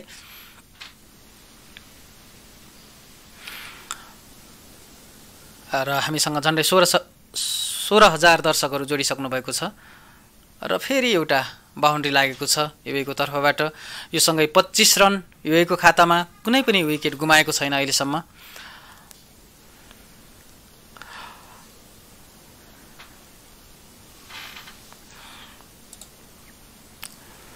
अझै पनि यो ओभरमा 2 बल बाँकी नै छ हामी 2 बलभित्र हामी विकेटको प्रतीक्षा गरिरहेका छौं अशफाक अहमेद या गुलाम शब्बीर दुई मध्ये एकजनाको विकेटको आवश्यकता छ यहाँ अशफाक अहमेदले फेरि बललाई उठाएर बाउन्ड्री लाइनको लागि प्रहार गरेका छन् र यो बाउन्ड्री फेरि अर्को बाउन्ड्री यो ओभरमा पनि र अब अन्तिम बल मात्रै बाँकी रहेको छ यो सँगै 29 रनको अवस्थामा पुगेको छ र नेपाललाई विकेटको आवश्यकता छ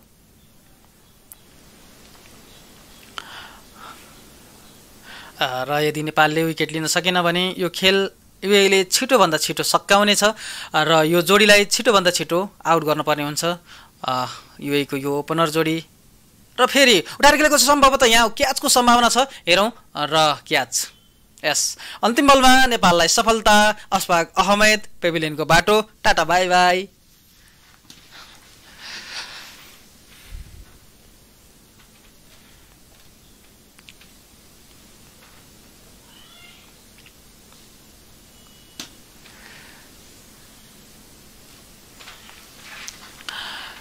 र कतिपय हाम्रा दर्शकहरूको नेपाली क्रिकेट समर्थकहरूको अलिकति गलत सोच हो कि जस्तो लाग्छ अघि पनि नेपालको विकेट जाँदा फटाफट गाली गर्दै हुनुहुन्थ्यो अहिले पनि एउटा दुईटा बाउन्ड्री खाँदा बित्तिकै गाली गर्न थालिसक्नु भएको छ खेलमा हार जित हुन्छ हार भए पनि हामी स्वीकार्नु छ यो कुरा बिर्सनु हुँदैन भर्खरै मात्र सोमपाललाई गाली गर्दै हुनुहुन्थ्यो एकजना दर्शक हुनुहुन्छ उहाँको नाम मैले लिन चाहिन र दुईटा लगातार चौका खाँदै गर्दा उहाँले सोमपाललाई गाली गर्दै हुनुहुन्थ्यो र अन्तिममा विकेट लिए त्यसपछि सोमपालकै बारेमा तारिफ गर्दै हुनुहुन्छ यो कस्तो किसिमको समर्थन अचम्म लाग्छ यस्तो नगर्नु होला कृपया हरेक मोडमा साथ दिनु होला यहाँ फेरि सन्दीप लामिछाने दोस्रो ओभर सम्भवतः सन्दीप लामिछाने नभएर यहाँ करण केसी आएका छन्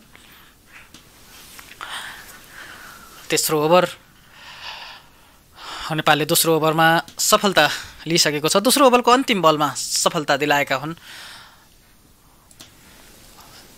सोमपाल कामीले र क्याच गरेका थिए पारस खड्काले करण केसीले क्याच गरेका थिए माफ गर्नुहोला अशफाक अहमेदलाई करण केसीले क्याच गरेका थिए सोमपालको पहिलो ओभरको अन्तिम बलमा र करण केसी यो क्याच गरेसँगै फेरि बोलिङमा आएका छन् र अब बोलिङ मार्फत फेरि अर्को आफ्नो तर्फबाट कमाल देखाउनेछन् र विकेट लिनेछन् शैमान अनवर आएका छन् नयाँ ब्याट्सम्यानको रूपमा शैमान अनवर हामी चिन्दछौँ शैमान अनवर पनि निकै खतरनाक ब्याट्सम्यान पनि हुन् उनको ब्याटिङ सुरुमा अलिकति त्यति राम्रोसँग जमेर खेल्ने प्रयत्न गर्छन् र जमेसँगै ठुला हिट गर्छन् तर आज सुरुमै आउट गर्नुपर्ने हुन्छ पहिलो बल करण केसीको पहिलो बल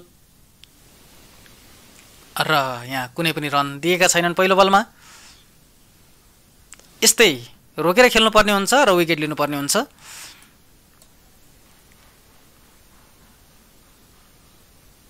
नेपालले र यहाँ तेस्रो ओभरको सुरु भइसकेको छ र तेस्रो ओभरको पहिलो बलमा करण केसीले कुनै रन खर्च गरेका छैनन् कप्तान पारस खड्काले केही सुझबुझ दिएका छन् सम्झाइ बुझाइ गरेका छन् करण केसीलाई र दोस्रो बल शैमान अनवरको लागि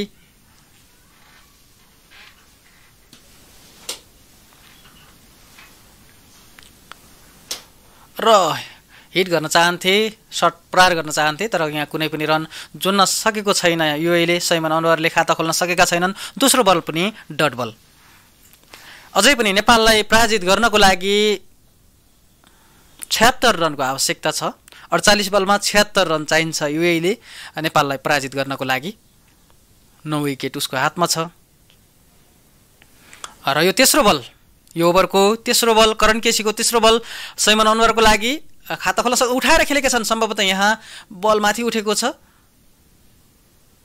र यो म्याक्सिममको लागि गएको छ बाउन्ड्री लाइन पार गरेको छ यो बलले 6 रन सहित खाता खोलेका छन् शैमान अनवरले यो सँगै 35 रन युएको खातामा एक विकेटको क्षतिमा यहाँ तेस्रो ओभर मात्रै चल्दैछ अहिले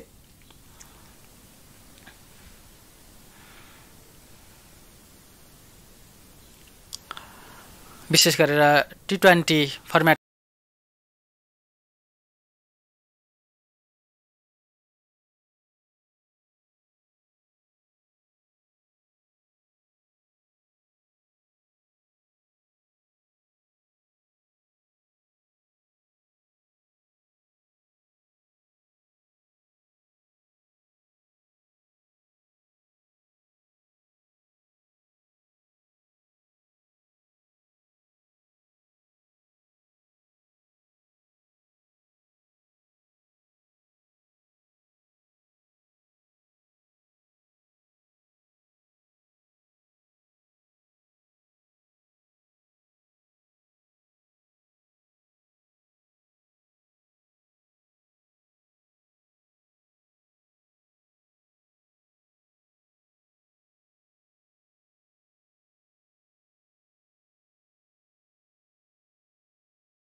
एनएसएलको रिचार्ज कार्ड नम्बर बताउन गइरहेको छु।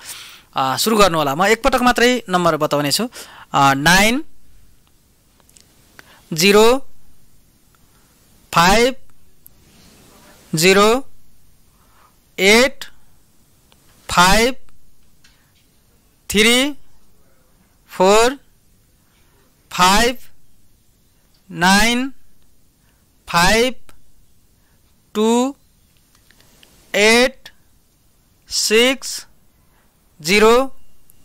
र अन्तिममा 1 जसले रिचार्ज कार्ड प्रयोग गर्न सफल हुनुभयो धेरै धेरै धन्यवाद दिन चाहन्छु।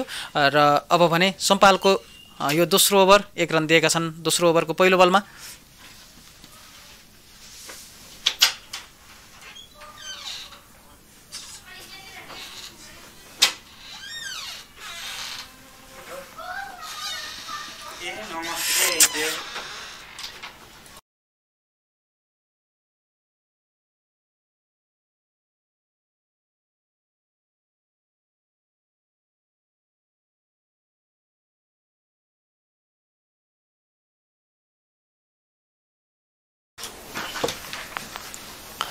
र पहिलो बलमा 1 रन खर्च गरेका थिए। यो दोस्रो ओभर हो सोमपालको र दोस्रो ओभर शैमान अनवरको लागि। शैमान अनवर 5 बलमा 9 रन बनाएर जो खेलिसकेका छन् र यहाँ पनि ग्यापबाट खेलेका छन् सम्भवतः 1 रनको लागि र 1 रन फेरि पनि जोडेको छ। यो सँगै 41 रनको अवस्थामा पुगेको छ युएई।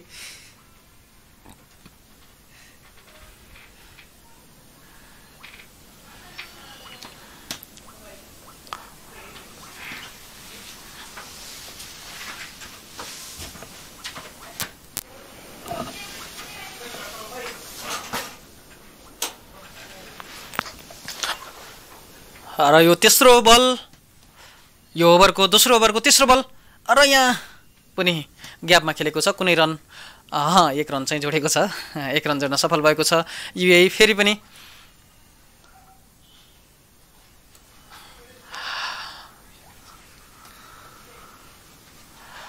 र लगातार सिङ्गल दिइरहेका छन्। यस्तै सिङ्गलले पनि युएईलाई प्रेसरमा राख्न सक्ने छ नेपालले र युएईको विकेटको आवश्यकता छ। सबैभन्दा ठुलो कुरो नेपाललाई चाहिएको विकेट छ र विकेट यदि लिन सकेन भने नेपालले यो म्याच गुमाउने छ र एउटा ऐतिहासिक पल जुन T20 सिरिजको पहिलो जितको पर्खाइमा पनि रहेको छ नेपाल, त्यो पर्खाइ फेरि पर्खाइमै सीमित रहनेछ। त्यसकारणले यो म्याच जित्नको लागि छिटोभन्दा छिटो विकेटको आवश्यकता छ। शैमान अनवर र सब्बिर रहेका छन्, गुलाम सब्बिर।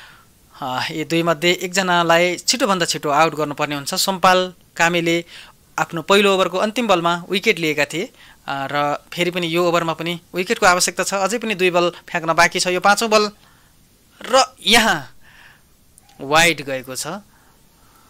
अतिरिक्त रन युएईको खातामा। यो सँगै 43 रन युएईको खातामा। चौथो ओभर चलिरहेको छ। यहाँ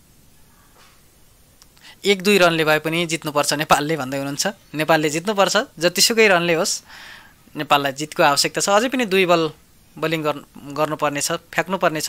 सोमपालले यहाँ एक्स्ट्रा दिएका थिए वाइड मार्फत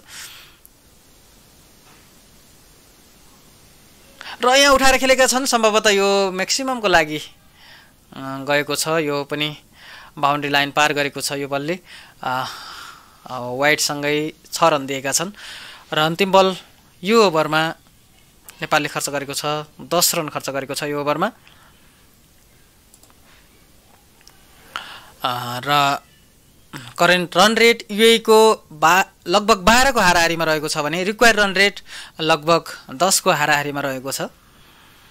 प्रत्येक ओभरमा 10 रन लगभग जोड्नुपर्ने हुन्छ युएईले र अन्तिम बल यो ओभरमा 10 रन जोडी पनि सकेको छ।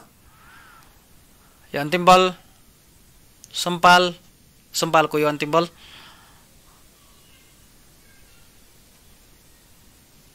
शैमान अनवरको लागि र यहाँ 1 रन र 2 रनको लागि दौडिने प्रयत्न गर्दैछ र 2 रनको लागि दौडेको पनि छ। सम्भवतः यहाँ रन आउटको सम्भावना थियो तर यहाँ थ्रो चाहिँ राम्रोसँग आउन सकेन। यदि थ्रो राम्रोसँग किपरको हातमा आउँथ्यो भने यहाँ विकेटको रन आउटको सम्भावना थियो तर 2 रन जोडेको छ। अघिल्लो ओभरमा 12 रन जोडेको छ युएईले। यो सँगै 50 रनको आँकडा पनि पार गरेको छ। 4 ओभरमै 50 रन जोडिसकेको छ युएईले। नेपाल खेलमा फर्किनको लागि अब 38 बलमा 62 रनको आवश्यकता छ युएईलाई।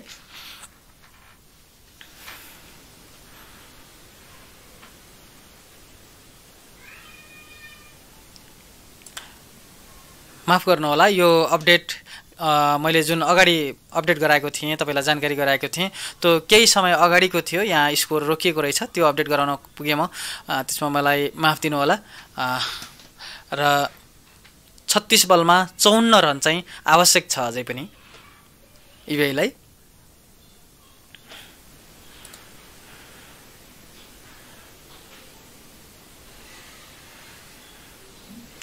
र अविनाश बोहरा आफ्नो पहिलो ओभर लिएर आएका छन्। यहाँ विकेटको आवश्यकता छ नेपाललाई।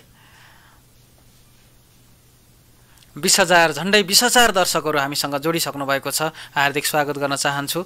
हामीलाई विभिन्न रेडियो स्टेसनहरूबाट पनि लाइभ प्रसारण गरिरहेको जानकारी प्राप्त गरेका छौँ, जहाँबाट हेर्दै सुन्दै हुनुहुन्छ श्रोताहरूलाई पनि हार्दिक स्वागत गर्न चाहन्छौँ।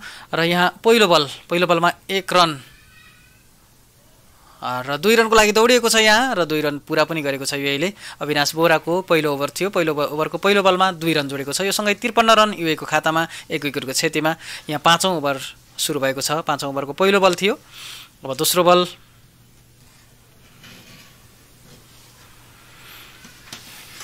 र दोस्रो बल लिएर आएका छन् यहाँ अविनाश बोहरा।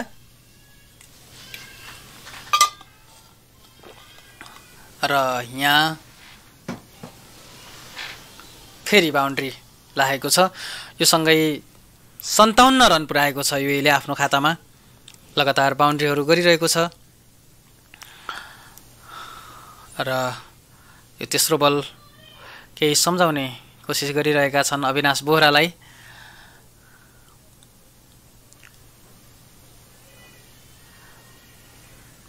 विकेटको आवश्यकता छ नेपाललाई।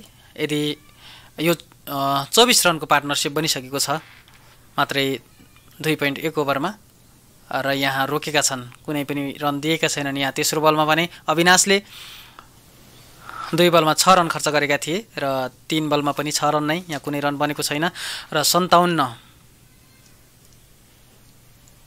रन जोडेको छ युएईले। 1 विकेट मात्रै गुमाएको छ अहिलेसम्म। अशफाक अहमेदलाई गुमाएको थियो। र यहाँ दर्शकहरू नेपालको लागि यस्तै आवश्यकता थियो र त्यो आवश्यकता पुरा गरेका छन् अविनाश बोहराले। र गुलाम सब्बिरलाई हामीले टाटा बाई बाई गर्न पाएका छौँ। यहाँ बोल आउट भएका छन्, सिधै स्ट्याम्पमा लागेको थियो बलले। र यो सँगै युएईको 2 विकेटको पतन भएको छ र उनको स्थानमा मोहम्मद उस्मान आएका छन्। र यो खुसियालीमा यदि कोही दर्शकहरू छुट्नु भएको छ भने हामीलाई सब्सक्राइब गर्न, प्लिज सब्सक्राइब गर्नको लागि अनुरोध गर्न चाहन्छु। प्लिज तपाईँहरूबाट हामीले माग्ने भनेको यही सब्सक्राइब मात्रै हो। र भर्खरै मात्र नेपालले अर्को सफलता, यो टर्निङ पोइन्ट पनि हुनसक्छ नेपालको लागि, र यहाँबाट रनमा लगाम लगाउन पनि सक्छ नेपालले। अब तपाईँलाई के लाग्छ? यदि त्यस्तै लाग्छ भने, मैले भनेको सही लाग्छ भने प्लिज छुट्नु भएको छ भने सब्सक्राइब गर्नको लागि अनुरोध गर्न चाहन्छु। र तपाईँले सब्सक्राइब गरिसक्नु भएको छ भने धेरै धेरै धन्यवाद दिन चाहन्छु। फेरि चाहिँ नगर्नु होला है, अनसब्सक्राइब हुनसक्छ। र धेरै धेरै धन्यवाद दिन चाहन्छु। सब्सक्राइब गरिरहनु भएको छ। अब 54,000 को हाराहारीमा पुग्दैछौँ हामी। त्यसको लागि हामीलाई 250 सब्सक्राइबर आवश्यकता छ। र अविनाश बोहराको यो 5औं बल पहिलो ओभरको, यहाँ उनले पहिलो ओभरमै सफलता दिलाएका छन्। मात्रै 6 रन खर्च गरेका छन् 4 बलमा र विकेट दिलाएका छन्। अब यी 2 बलहरूमा पनि हामी अरू विकेट हेर्न चाहन्छौँ, र विकेट हुन सकेन भने नि कम्तीमा डट बल विकेट नै चाहन्छौँ हामी। तपाईँ पनि सायद विकेट नै चाहनुहुन्छ र हामीलाई सब्सक्राइब गर्दै हुनुहुन्छ। अब हामीलाई 130 जना दर्शकहरूले सब्सक्राइब गर्नुभयो भने 54,000 2,54,000 पुग्नेछौँ। यहाँ 5औं बल, यहाँ 1 रन मात्रै जोडेको छ युएईले। 5औं बलमा निकै उत्कृष्ट बोलिङ गरेका छन्।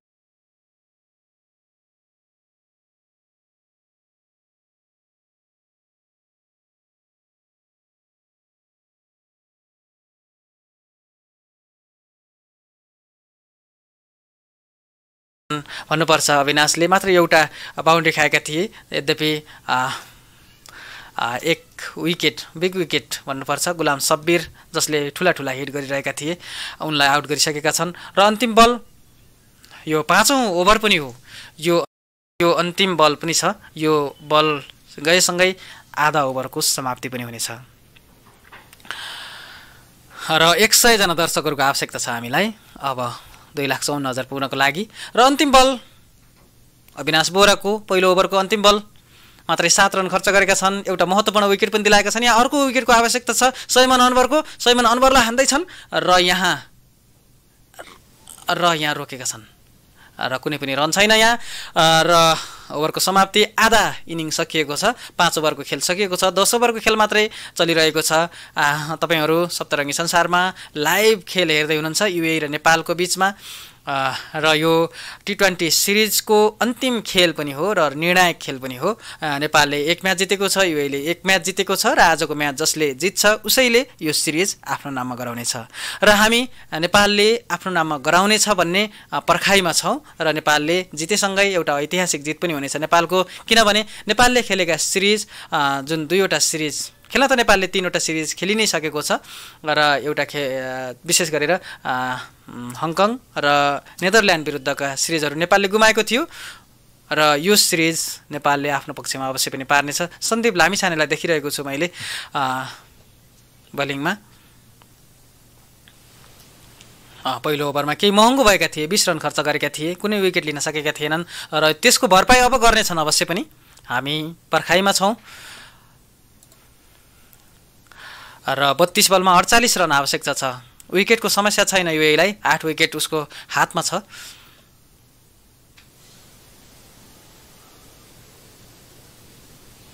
र यहाँ 1 रन जोडेको छ। पहिलो बलमा 2 रनको लागि दौडिने कोसिस गर्दै थिए तर रोकिएको छ। त्यहाँ मिसफिल्ड भएको छ। यद्यपि रन भने जोड्न सकेको छैन युएईले। 1 रन भने जोडेको छ पहिलो बलमा। यो सँगै 59 रन युएईको खातामा।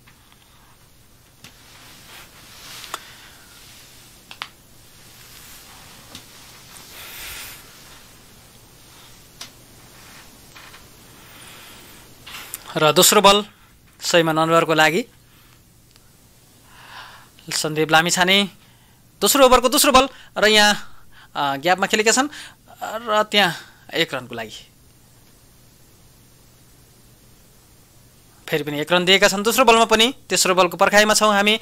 हामीसँग जोडिनु भएको छ यति बेला झन्डै 20,000 दर्शकहरू। फेरि पनि सप्तरङ्गी संसारमा हार्दिक स्वागत गर्न चाहन्छु। आज फिल्डिङमा अलिकति समस्या देखिरहेको छु। त्यति राम्रो फिल्डिङ भएको पनि देखेको छैन। कतिपय बााउन्ड्रीहरू अलिकति फिल्डिङ त्यहाँ नपुगेको कारणले पनि खाएको छ नेपालले चौकाहरू र फेरि उठाएको छ सम्भवतः यो म्याक्सिममको लागि। तर त्यहाँ ग्यापमा यहाँ के भएको छ नेपालले विकेट लिएको छ। अब अलिकति वाइडमा भएको कारणले भिडियो वाइडमा भएको कारणले देखेको थिएन। यद्यपि सन्दीपलाई पहिलो सफलता सायद અહીં सन्दीपले 20 रन पहिलो ओभरमा 20 रन खाँदा गाली गर्ने दर्शकहरूले अब सन्दीपलाई अब हिरो भन्दै हुनुहुन्छ होला पक्कै पनि। र केही छैन नेपालले यो तेस्रो सफलता हात पारेको छ। शैमान अनवर पनि टाटा बाई बाई।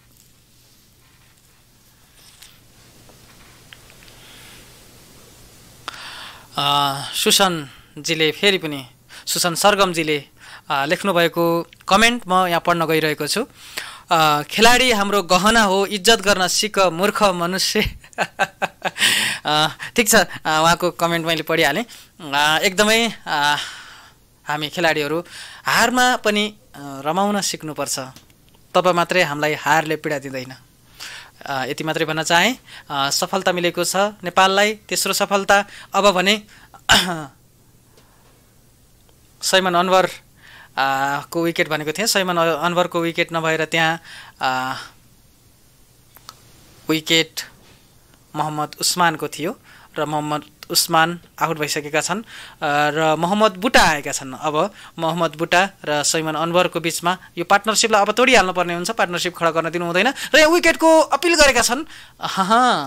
तर विकेट दिएका छैनन्। अम्पायरले 4 बल खर्च गरिसकेका छन्। यो ओभरमा मात्रै 2 रन खर्च गरेका छन् सन्दीप लामिछानेले। अब 2 बल बाँकी छ। यहाँ विकेटको अपिल भएको थियो अघिल्लो बलमा, त्योभन्दा अघिल्लो बलमा विकेट लिएको थियो नेपालले। सन्दीप जोराले क्याच गरेका थिए सन्दीप लामिछानेको बलिङमा मोहम्मद उस्मानलाई र फेरि पनि यहाँ कुनै पनि रन दिएका छैनन्।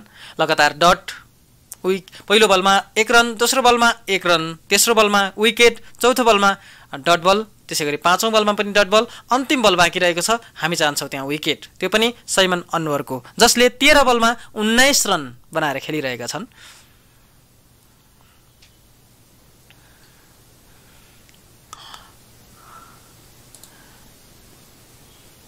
र यहाँ 1 रनको लागि मात्रै खर्च गरेका छन्। निकै किफायती ओभर भन्नुपर्छ, मात्रै 2 रन खर्च गरेका छन् सन्दीप लामिछानेले यो ओभरमा र महत्त्वपूर्ण 3 रन खर्च गरेका छन् र महत्त्वपूर्ण विकेट पनि दिलाएका छन् नेपाललाई। र यो सँगै 6 ओभरको समाप्ति भएको छ यहाँ। अब यस्तै ओभरको आवश्यकता छ, 1-2 यस्तै ओभरहरू गयो भने खेलमा नेपाललाई रोक्न सक्ने छैन। युएईले 25 बलमा 45 रन जोड्नुपर्नेछ। यो खासै ठुलो कुरा त होइन, तर जुन तरिकाले नेपालले कसिलो बोलिङ गर्न थालेको छ पछिल्ला ओभरहरूमा, यो तरिकाले नेपालले यदि बोलिङ गर्यो भने अब आगामी ओभरहरूमा अवश्य पनि गाह्रो पर्नेछ युएईलाई। अब 24 बलमा 44 रन, 24 बलमा 44 रनको आवश्यकता छ।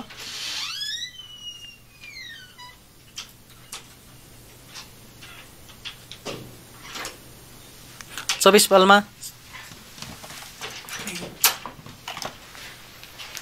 र ललित राजवंशी आएका छन्, नयाँ बलर तपाईँ देखिरहनु भएको छ। ललित राजवंशी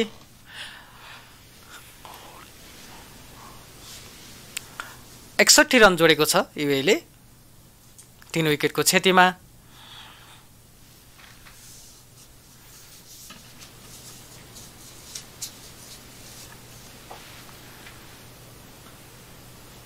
शैमान अनवर र मोहम्मद बुटा रहेका छन्। मोहम्मद बुटा अझै पनि स्ट्राइक लिन सकिरहेका छैनन्। शैमान अनवर रहेका छन्। सन्दीप लामिछानेको अन्तिम बलमा 1 रन जोडेका थिए शैमान अनवरले र स्ट्राइक पनि आफ्नै साथमा राखेका थिए। 14 बलमा 20 रन जोडेर खेलिरहेका छन् अहिले। र अहिलेसम्मको अवस्था हेर्दा करेन्ट रन रेट युएईको 10 रहेको छ भने रिक्वायर्ड रन रेट 11 रहेको छ। 11 रन प्रति ओभर, 11 रनको आवश्यकता छ युएईलाई। हामीसँग कति दर्शकहरू हुनुहुन्छ यति बेला? झन्डै 22,000 प्लस दर्शकहरू जोडिनु भएको छ। 22,000 भन्दा बढी दर्शकहरूले हामीलाई प्रत्यक्ष हेर्दै हुनुहुन्छ र हामीलाई विभिन्न अन्य च्यानलहरूबाट पनि हेर्दै गरेको मैले देखिरहेको छु, थाहा पाइरहेको छु र फेसबुक पेजहरूबाट पनि हाम्रो यो भिडियोलाई लाइभ गरिरहेको देखिरहेको छु, पाइरहेको छु र त्यसै गरेर विभिन्न रेडियोहरूबाट पनि लाइभ गरिरहनु भएको छ। जहाँबाट हेर्दै हुनुहुन्छ हामी सप्तरङ्गी संसारबाट बोल्दैछौँ र म रेशम बोहरा बोल्दैछु। यदि तपाईँहरू फेसबुकमा मलाई साथी बनाउन चाहनुहुन्छ भने रेशम बोहरा भनेर सर्च गर्न सक्नुहुन्छ र साथी बनाउनको लागि पनि अनुरोध गर्न चाहन्छु र फ्लो गर्न चाहनुहुन्छ भने फ्लो गर्नुहोला। र यहाँ खेलको सुरुवात भइसकेको छ र 4 रन पहिलो बलमै 4 रन दिएका छन् ललित राजवंशीले र यो 4 रन शैमान अनवरले प्रहार गरेका थिए र यो 4 रनसँगै अब हामी विकेटको नि प्रतीक्षामा रहेका छौँ। 65 रन बनाइसकेको छ युएईले। रनमा लगाउनु पर्ने हुन्छ नेपालले, अन्यथा यदि खेल युएईको पक्षमा ढल्किनेछ। र फेरि उठाएर खेलेका छन्, तर यहाँ 1 रनको लागि ब्याटसँग त्यति राम्रोसँग कनेक्ट हुन सकेको थिएन। शैमान अनवर थिए र मोहम्मद बुटाले स्ट्राइक लिएका छन्। पहिलो बलको सामना गर्दैछन् यहाँ सन्दीप, माफ गर्नुहोला, ललित राजवंशी छन् बोलिङमा। तेस्रो बल टिमको लागि 7औं ओभर हो यो।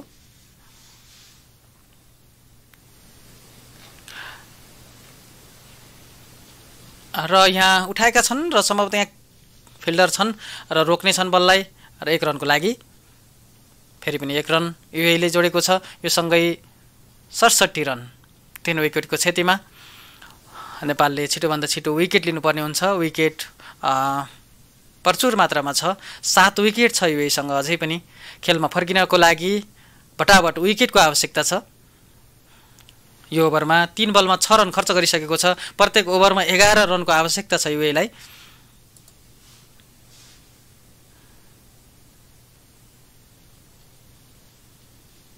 र यो चौथो बल शैमान अनवर छन् स्ट्राइकमा र यहाँ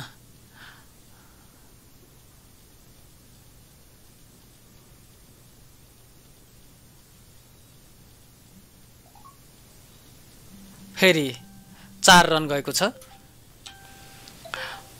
र यो 4 रन सहित UAE को खातामा 71 रन गएको छ।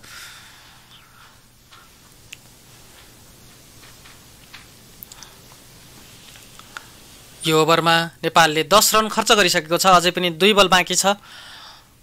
केही महँगो भएको छ यो ओभर। अझै पनि 2 बल बाँकी छ। 2 बलभित्र विकेटको आवश्यकता छ शैमान अनवरको। शैमान अनवरले नै यो ओभरमा 2 वटा बाउन्ड्री लगाएका छन्, चौका पार गरेका छन्। शैमान अनवर 5औं बलको लागि यो ओभरको 5औं बलको लागि र यहाँ कुनै पनि रन खर्च गरेका छैनन् र यो सँगै डट बल।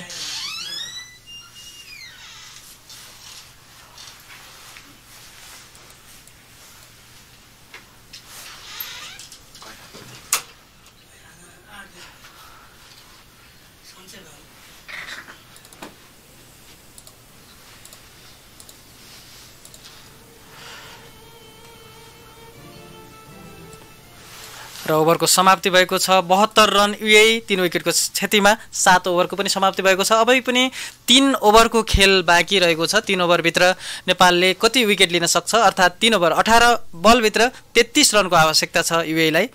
नेपालले छिटोभन्दा छिटो यदि विकेट लिन सकेको खण्डमा ऐतिहासिक जित दर्ता गर्ने सङ्घारमा पनि रहेको छ र UAE भने नेपाललाई त्यो उपलब्धि दिने पक्षमा देखिँदैन।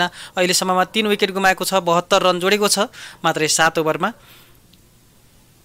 र यति बेला हामीसँग झन्डै 24,000 दर्शकहरू लाइभमा जोडिनु भएको छ। पछिल्लो समयमा जोडिनु हुने सम्पूर्ण तपाईहरुलाई हार्दिक स्वागत गर्न चाहन्छु र सप्तरङ्गी संसारलाई यदि सब्स्क्राइब गर्नुभएको छैन भने प्लिज फटाफट सब्स्क्राइब गर्नको लागि पनि अनुरोध गर्न चाहन्छु। नेपालले खेल्ने यस्तै खेलहरू तपाईहरु माझमा फेरि पनि जोड्दै आउने छौं र अन्य भिडियो सामग्रीहरू पनि सप्तरङ्गी संसारबाट जोडिरहेका छौं र त्यसको लागि तपाईले सब्स्क्राइब गर्नुपर्ने हुन्छ। हामीसँग जोडिनको लागि सब्स्क्राइब गर्नको लागि अनुरोध गर्न चाहन्छु। करण केसी आफ्नो दोस्रो ओभर लिएर आएका छन् यहाँ र अब 3 ओभरको खेल मात्रै बाँकी रहेको छ। 18 बल फ्याक्नु छ नेपालले र 33 रन लिनु छ UAE ले र करण केसीको दोस्रो ओभरको पहिलो बल र यहाँ उठाएका छन् र सम्भवतः त्यहाँ क्याचको सम्भावना छ। निकै मिठो ड्राइभ गरेका छन् र त्यो क्याच पनि भएको छ र यो सँगै निकै उत्कृष्ट क्याचिङ भन्नुपर्छ र सम्पूर्ण खेलाडीहरूले सम्मान गरिरहेका छन्। कसले क्याच गरेका थिए त्यो तपाईलाई म जानकारी गराउने छु केही समयमा र उक्त क्याच ज्ञानेन्द्र मल्लले गरेका थिए र ज्ञानेन्द्र मल्ललाई पनि बधाई, करण केसीलाई पनि बधाई, समग्रमा टिम नेपाललाई बधाई। 4 विकेट लिन सफल भएको छ 72 रनको अवस्थामा। अब नेपाललाई 6 विकेटको आवश्यकता छ नेपालले लिन सक्यो भने, तर त्यो भन्दा छिटो केही विकेटहरू लिनुपर्ने हुन्छ र खेलमा UAE लाई रनमा रोक्नुपर्ने हुन्छ। मलाई त्यस्तो लाग्छ किनभने 17 बलमा 33 रनको आवश्यकता छ UAE लाई। भर्खरै मात्र UAE ले विकेट गुमाएको छ। मोहम्मद नाबिद आएका छन्, त्यसैगरी उनको साथमा मोहम्मद बुटा रहेका छन्। मोहम्मद नाबी र मोहम्मद बुटाको बीचमा अब पार्टनरशिप गर्न दिनु हुँदैन। भर्खरै मात्र आएका हुन् मोहम्मद नाबी। मोहम्मद बुटाको साथमा स्ट्राइक रहेको छ। करण केसीको दोस्रो ओभरको यो दोस्रो बल र टिमको लागि यो 8औं ओभर चल्दैछ। करण केसी मोहम्मद बुटाको लागि र यहाँ विकेटको अपिल गरेका थिए। विकेटको अपिल थिएन, त्यहाँ फिल्डरलाई रोक्नको लागि अनुरोध गरिरहेका थिए। 1 रन जोडेका छन् मोहम्मद बुटाले र स्ट्राइकमा परिवर्तन भएको छ। यहाँ मोहम्मद नाबिद आएका छन् स्ट्राइकमा। पहिलो बलको सामना गर्दैछन् उनले। मोहम्मद नाबी पनि ठूला शट खेल्नका लागि माहिर छन्। उनको विकेट पनि निकै महत्त्वपूर्ण हुन सक्छ नेपालको लागि र त्यसको लागि करण केसी आफ्नो दोस्रो ओभरको तेस्रो बल लिएर आउँदैछन् र यहाँ नेपाललाई विकेटको आवश्यकता छ र यहाँ उठाएका छन् र त्यहाँ क्याचको सम्भावना पनि छ र क्याच भएको छ।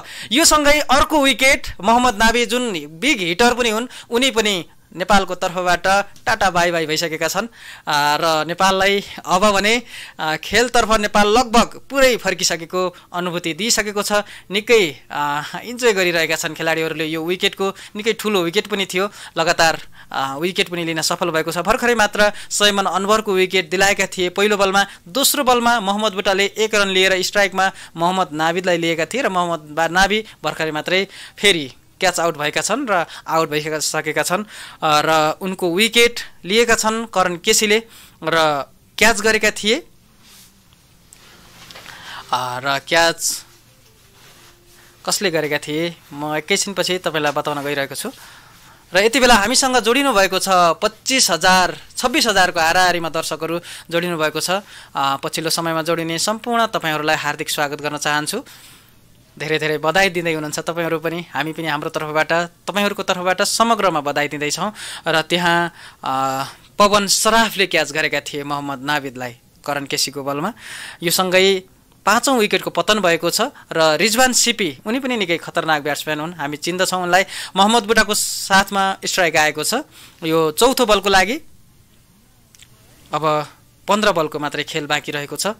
15 बलभित्र 32 रनको आवश्यकता छ युएलाई। प्रत्येक ओभरमा झन्डै 13 रनको आवश्यकता छ र फेरि यहाँ उठाएर खेलेका छन् र यहाँ 1 रनको लागि मात्रै र 1 रन जोडेको छ युएले। मोहम्मद बुटाले फेरि 1 रन लिएर नयाँ ब्याट्सम्यान भर्खरै मात्र मैदानमा प्रवेश गरेका रिजवान सिपीलाई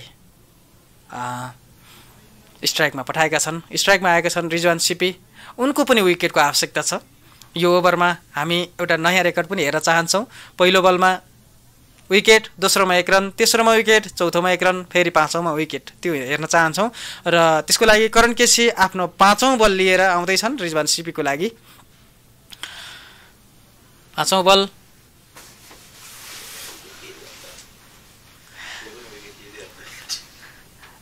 र फेरि 1 रनको लागि र त्यहाँ फिल्डर छन्।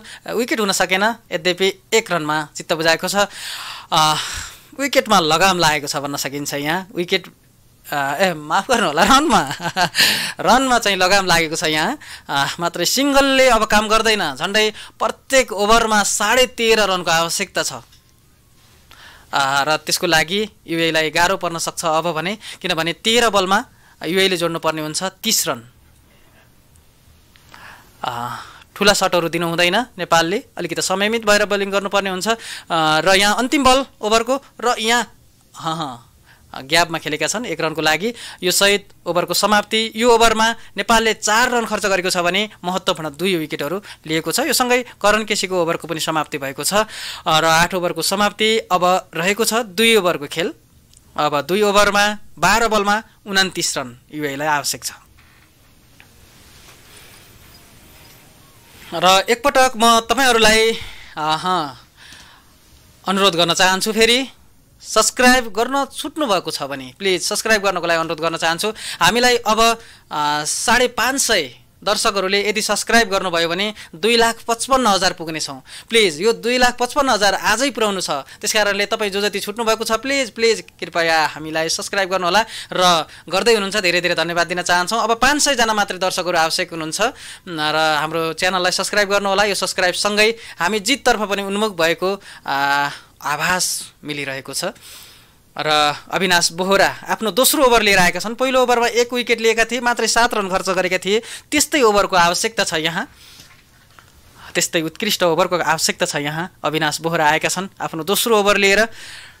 9औं ओभर टिमको लागि रिजवान सिपी र मोहम्मद बुटा रहेका छन्।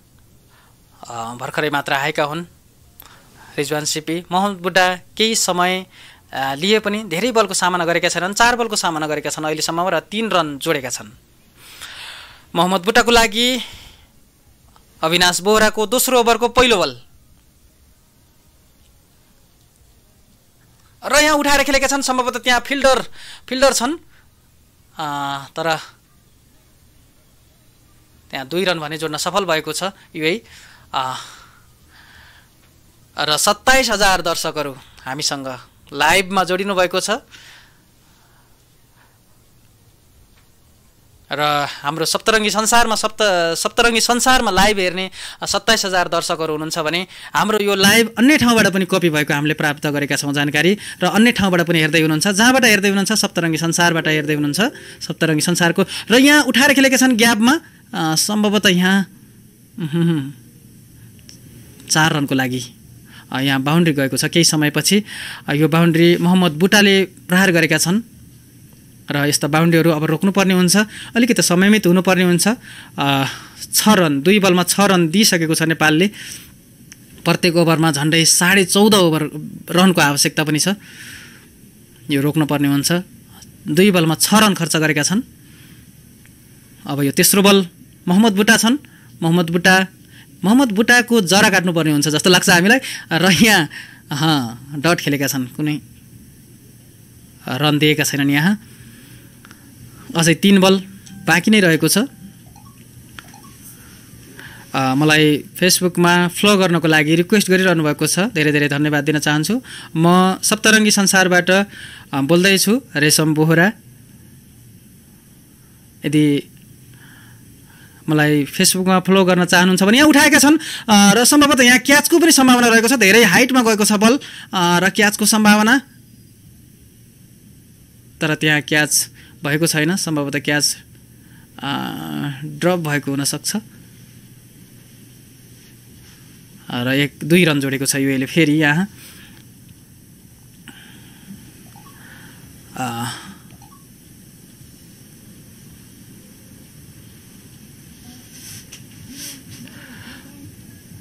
र यो ओभरमा अझै पनि 2 बल बाँकी रहेको छ 4 बलमा युएले जोडेको छ यो ओभरमा 8 रन 5औं बल फ्याँक्नको लागि यो ओभरको 5औं बलको लागि अविनाश बोहरा र यो बल मोहम्मद बुटाको लागि यहाँ उठाएका छन् सम्भवतः यहाँ क्याचको सम्भावना छ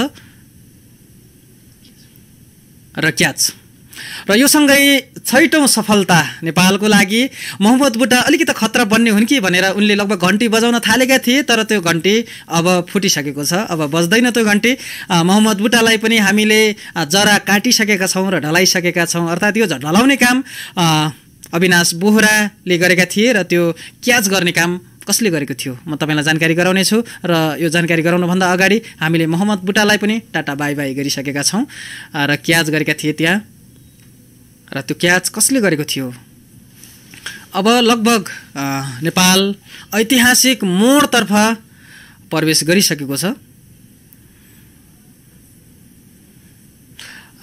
अब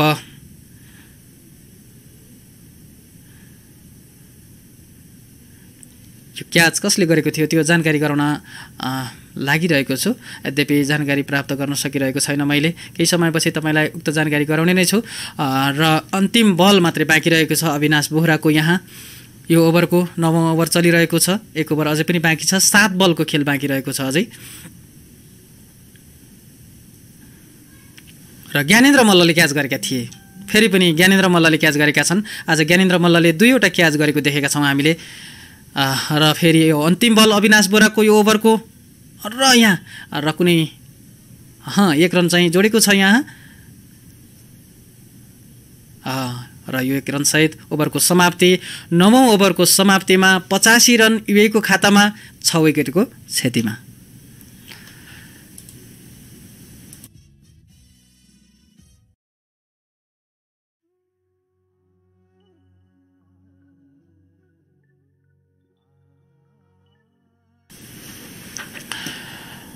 र अन्तिम ओभरको खेल बाँकी रहेको छ र अन्तिम ओभरको खेल लिएर ललित राजवंशी आएका छन् अब आवश्यक छ 20 रन 6 बलमा 20 रनको आवश्यकता छ तपाईलाई के लाग्छ कि युएले 20 रन यी 6 बलमा जोड्न सक्छ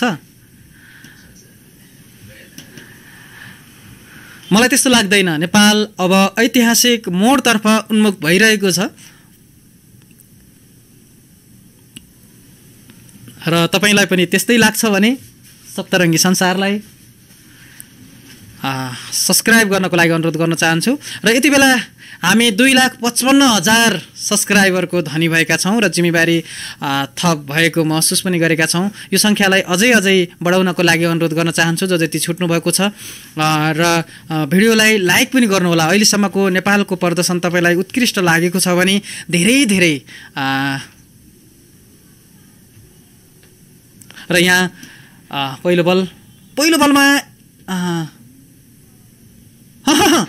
हेरी विकेट तपाईँ देख्न सक्नुहुन्छ खेलाडीहरू कसरी दौडिरहेका छन् त्यो विकेटको सेलिब्रेसन गर्नको लागि।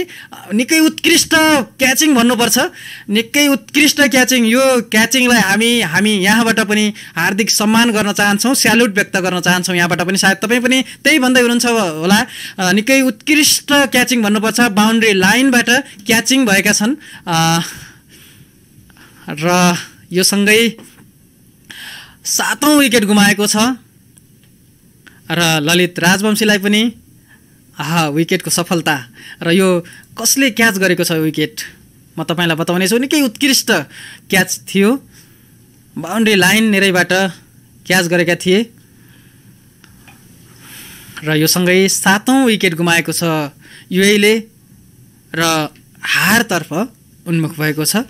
र यो उत्कृष्ट क्याच गरेका थिए रिजवान सिपीको विकेट थियो र ज्ञानेन्द्र मल्लले, फेरि पनि ज्ञानेन्द्र मल्ल आज 3वटा उत्कृष्ट क्याच गरेका छन् ज्ञानेन्द्र मल्लले। ब्याटिङमा त्यति उत्कृष्ट ब्याटिङमा चाहिँ महत्त्वपूर्ण योगदान दिन नसके पनि फिल्डिङमा उत्कृष्ट प्रदर्शन गरेका छन्। यो सँगै 7 विकेट गुमाएको छ युएईले र यहाँ फेरि यो दोस्रो बलमा 1 रन र फेरि पनि विकेट। दर्शकहरू फेरि पनि विकेट। यो सँगै अमीर हायत पनि टाटा बाई बाई, ललित राजवंशी ह्याट्रिकको नजिक।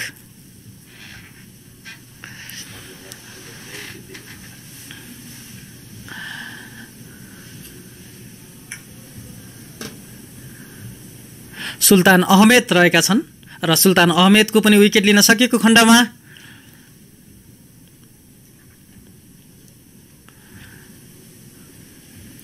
ललित राजवंशीले ह्याट्रिक गर्नेछन्।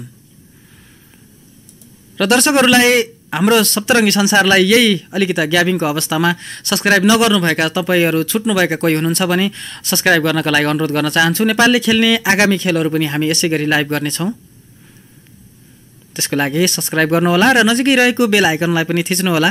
हामी लाइभमा आउँदा साथ, हामीले केही नयाँ अपडेट गर्दा साथ तपाईँहरूसम्म हामी आउनेछौँ। र तेस्रो बल ह्याट्रिक बल र यहाँ फेरि उठाएर खेलेका छन्।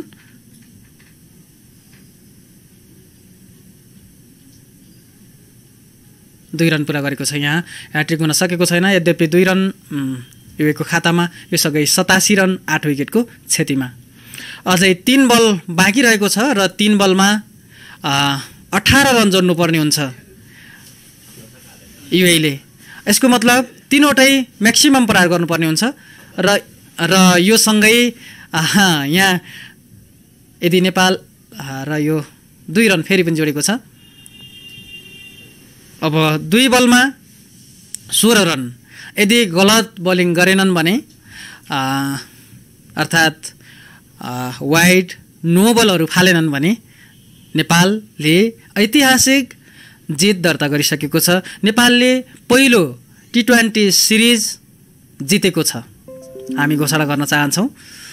किनभने अब 2 बलमा 16 रन जोड्न नेपालले नै आफ्नो लय गुमाउनु पर्ने हुन्छ। सम्भवतः अब त्यस्तो हुने छैन। नेपालले यो जित दर्ता गरिसकेको छ र यहाँ फेरि रन र त्यहाँ पनि उत्कृष्ट फिल्डिङ भन्नुपर्छ, क्याचको पनि सम्भावना थियो। यद्यपि उत्कृष्ट फिल्डिङ गरेका छन् र 1 रनको लागि यो सहित 90 रन पुर्याएको छ युएईले। र अन्तिम बलमा जोड्नुपर्ने हुन्छ 15 रन। 1 बलमा 15 रन, 1 बलमा 15 रन मात्र एक बलमा 15 रन। मैले दोहोऱ्याइरहेको छु। सम्पूर्ण दर्शकहरूलाई अब 500 दर्शकहरूले प्लिज हामीलाई सब्स्क्राइब गर्नुहोला। नेपालले खेल जितिसकेको छ, ऐतिहासिक उपलब्धि हासिल गरिसकेको छ। हार्दिक बधाई पनि दिनुहोला र हामीलाई सब्स्क्राइब पनि गर्नको लागि अनुरोध गर्न चाहन्छु। मात्रै 500 दर्शकहरूले हामी 2,56,000 पुग्नेछौँ र अन्तिम बल मात्रै बाँकी छ र दर्शकहरू तपाईहरूलाई 30,000 भन्दा बढी दर्शकहरू हामीसँग प्रत्यक्षमा जोडिनु भएको छ। हार्दिक सम्मान व्यक्त गर्न चाहन्छु। पछिल्लो समयमा जोडिनु भएका सम्पूर्ण तपाईहरू यदि सब्स्क्राइब गर्न छुट्नु भएको छ भने सब्स्क्राइब गर्नको लागि अनुरोध गर्न चाहन्छु। फटाफट सब्स्क्राइब गर्नुहोला किनकि नेपालले आजको म्याच मात्र होइन ऐतिहासिक म्याच जितेको छ। तपाईहरु देख्न सक्नुहुन्छ खेलाडीहरू रमाइरहेका छन्।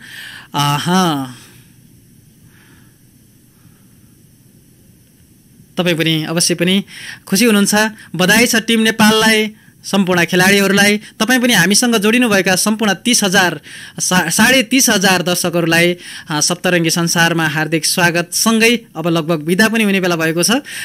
नेपालले ऐतिहासिक जित दर्ता पनि गरेको छ। यो सँगै म तपाईलाई थोरै अब नेपालले खेल्ने खेलको बारेमा पनि जानकारी गराउन गइरहेको छु र बधाई पनि दिइसकेका छौँ हामीले र तपाईलाई अनुरोध पनि गरेको छु सब्स्क्राइब गर्नको लागि। प्लिज सब्स्क्राइब गर्नको लागि अनुरोध गरिरहेको छु। फटाफट अब हामीले तपाईसँग माग्ने केही पनि छैन, यति मात्रै हो। र म अब तपाईलाई थोरै जानकारी के गराउन गइरहेको छु भने अब नेपालले आगामी वर्ष अक्टोबर 18 देखि नोभेम्बर 15 सम्म अस्ट्रेलियामा T20 विश्वकप हुने तालिका पनि जुन सार्वजनिक भइ नै सकेको छ।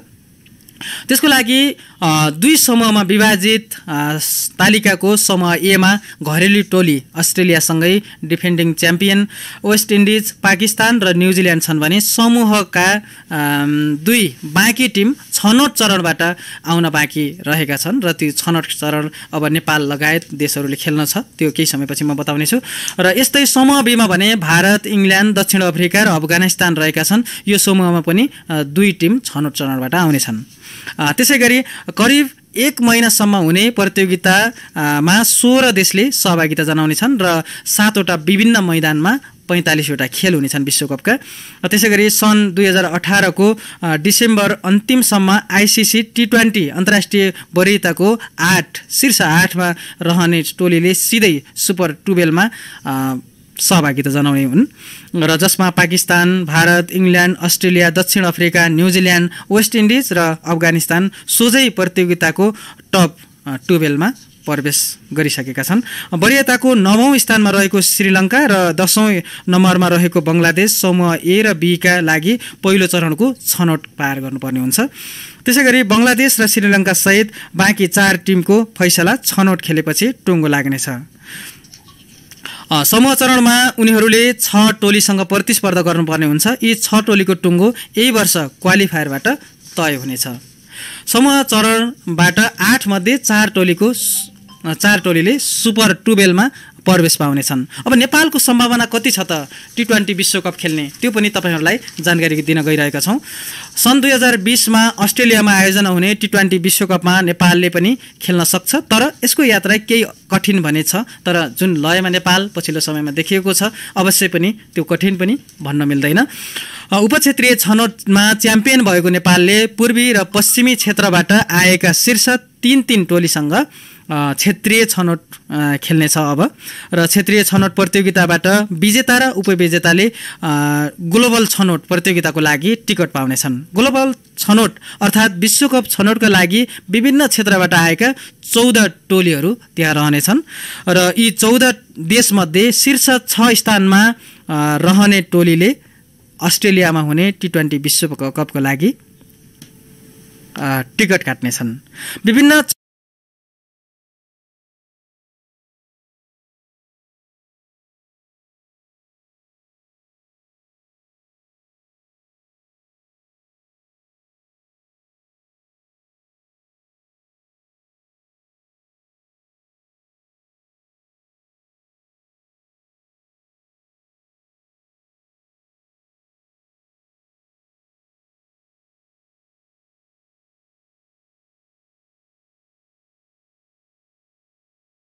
गर्न सकेको खण्डमा दोस्रो पटक T20 विश्वकपको लागि नेपालले टिकट काट्नेछ। नेपाल 2014 मा भएको बङ्गलादेशमा भएको T20 विश्वकपमा पनि पहिलोचोटि सहभागी भइसकेको छ।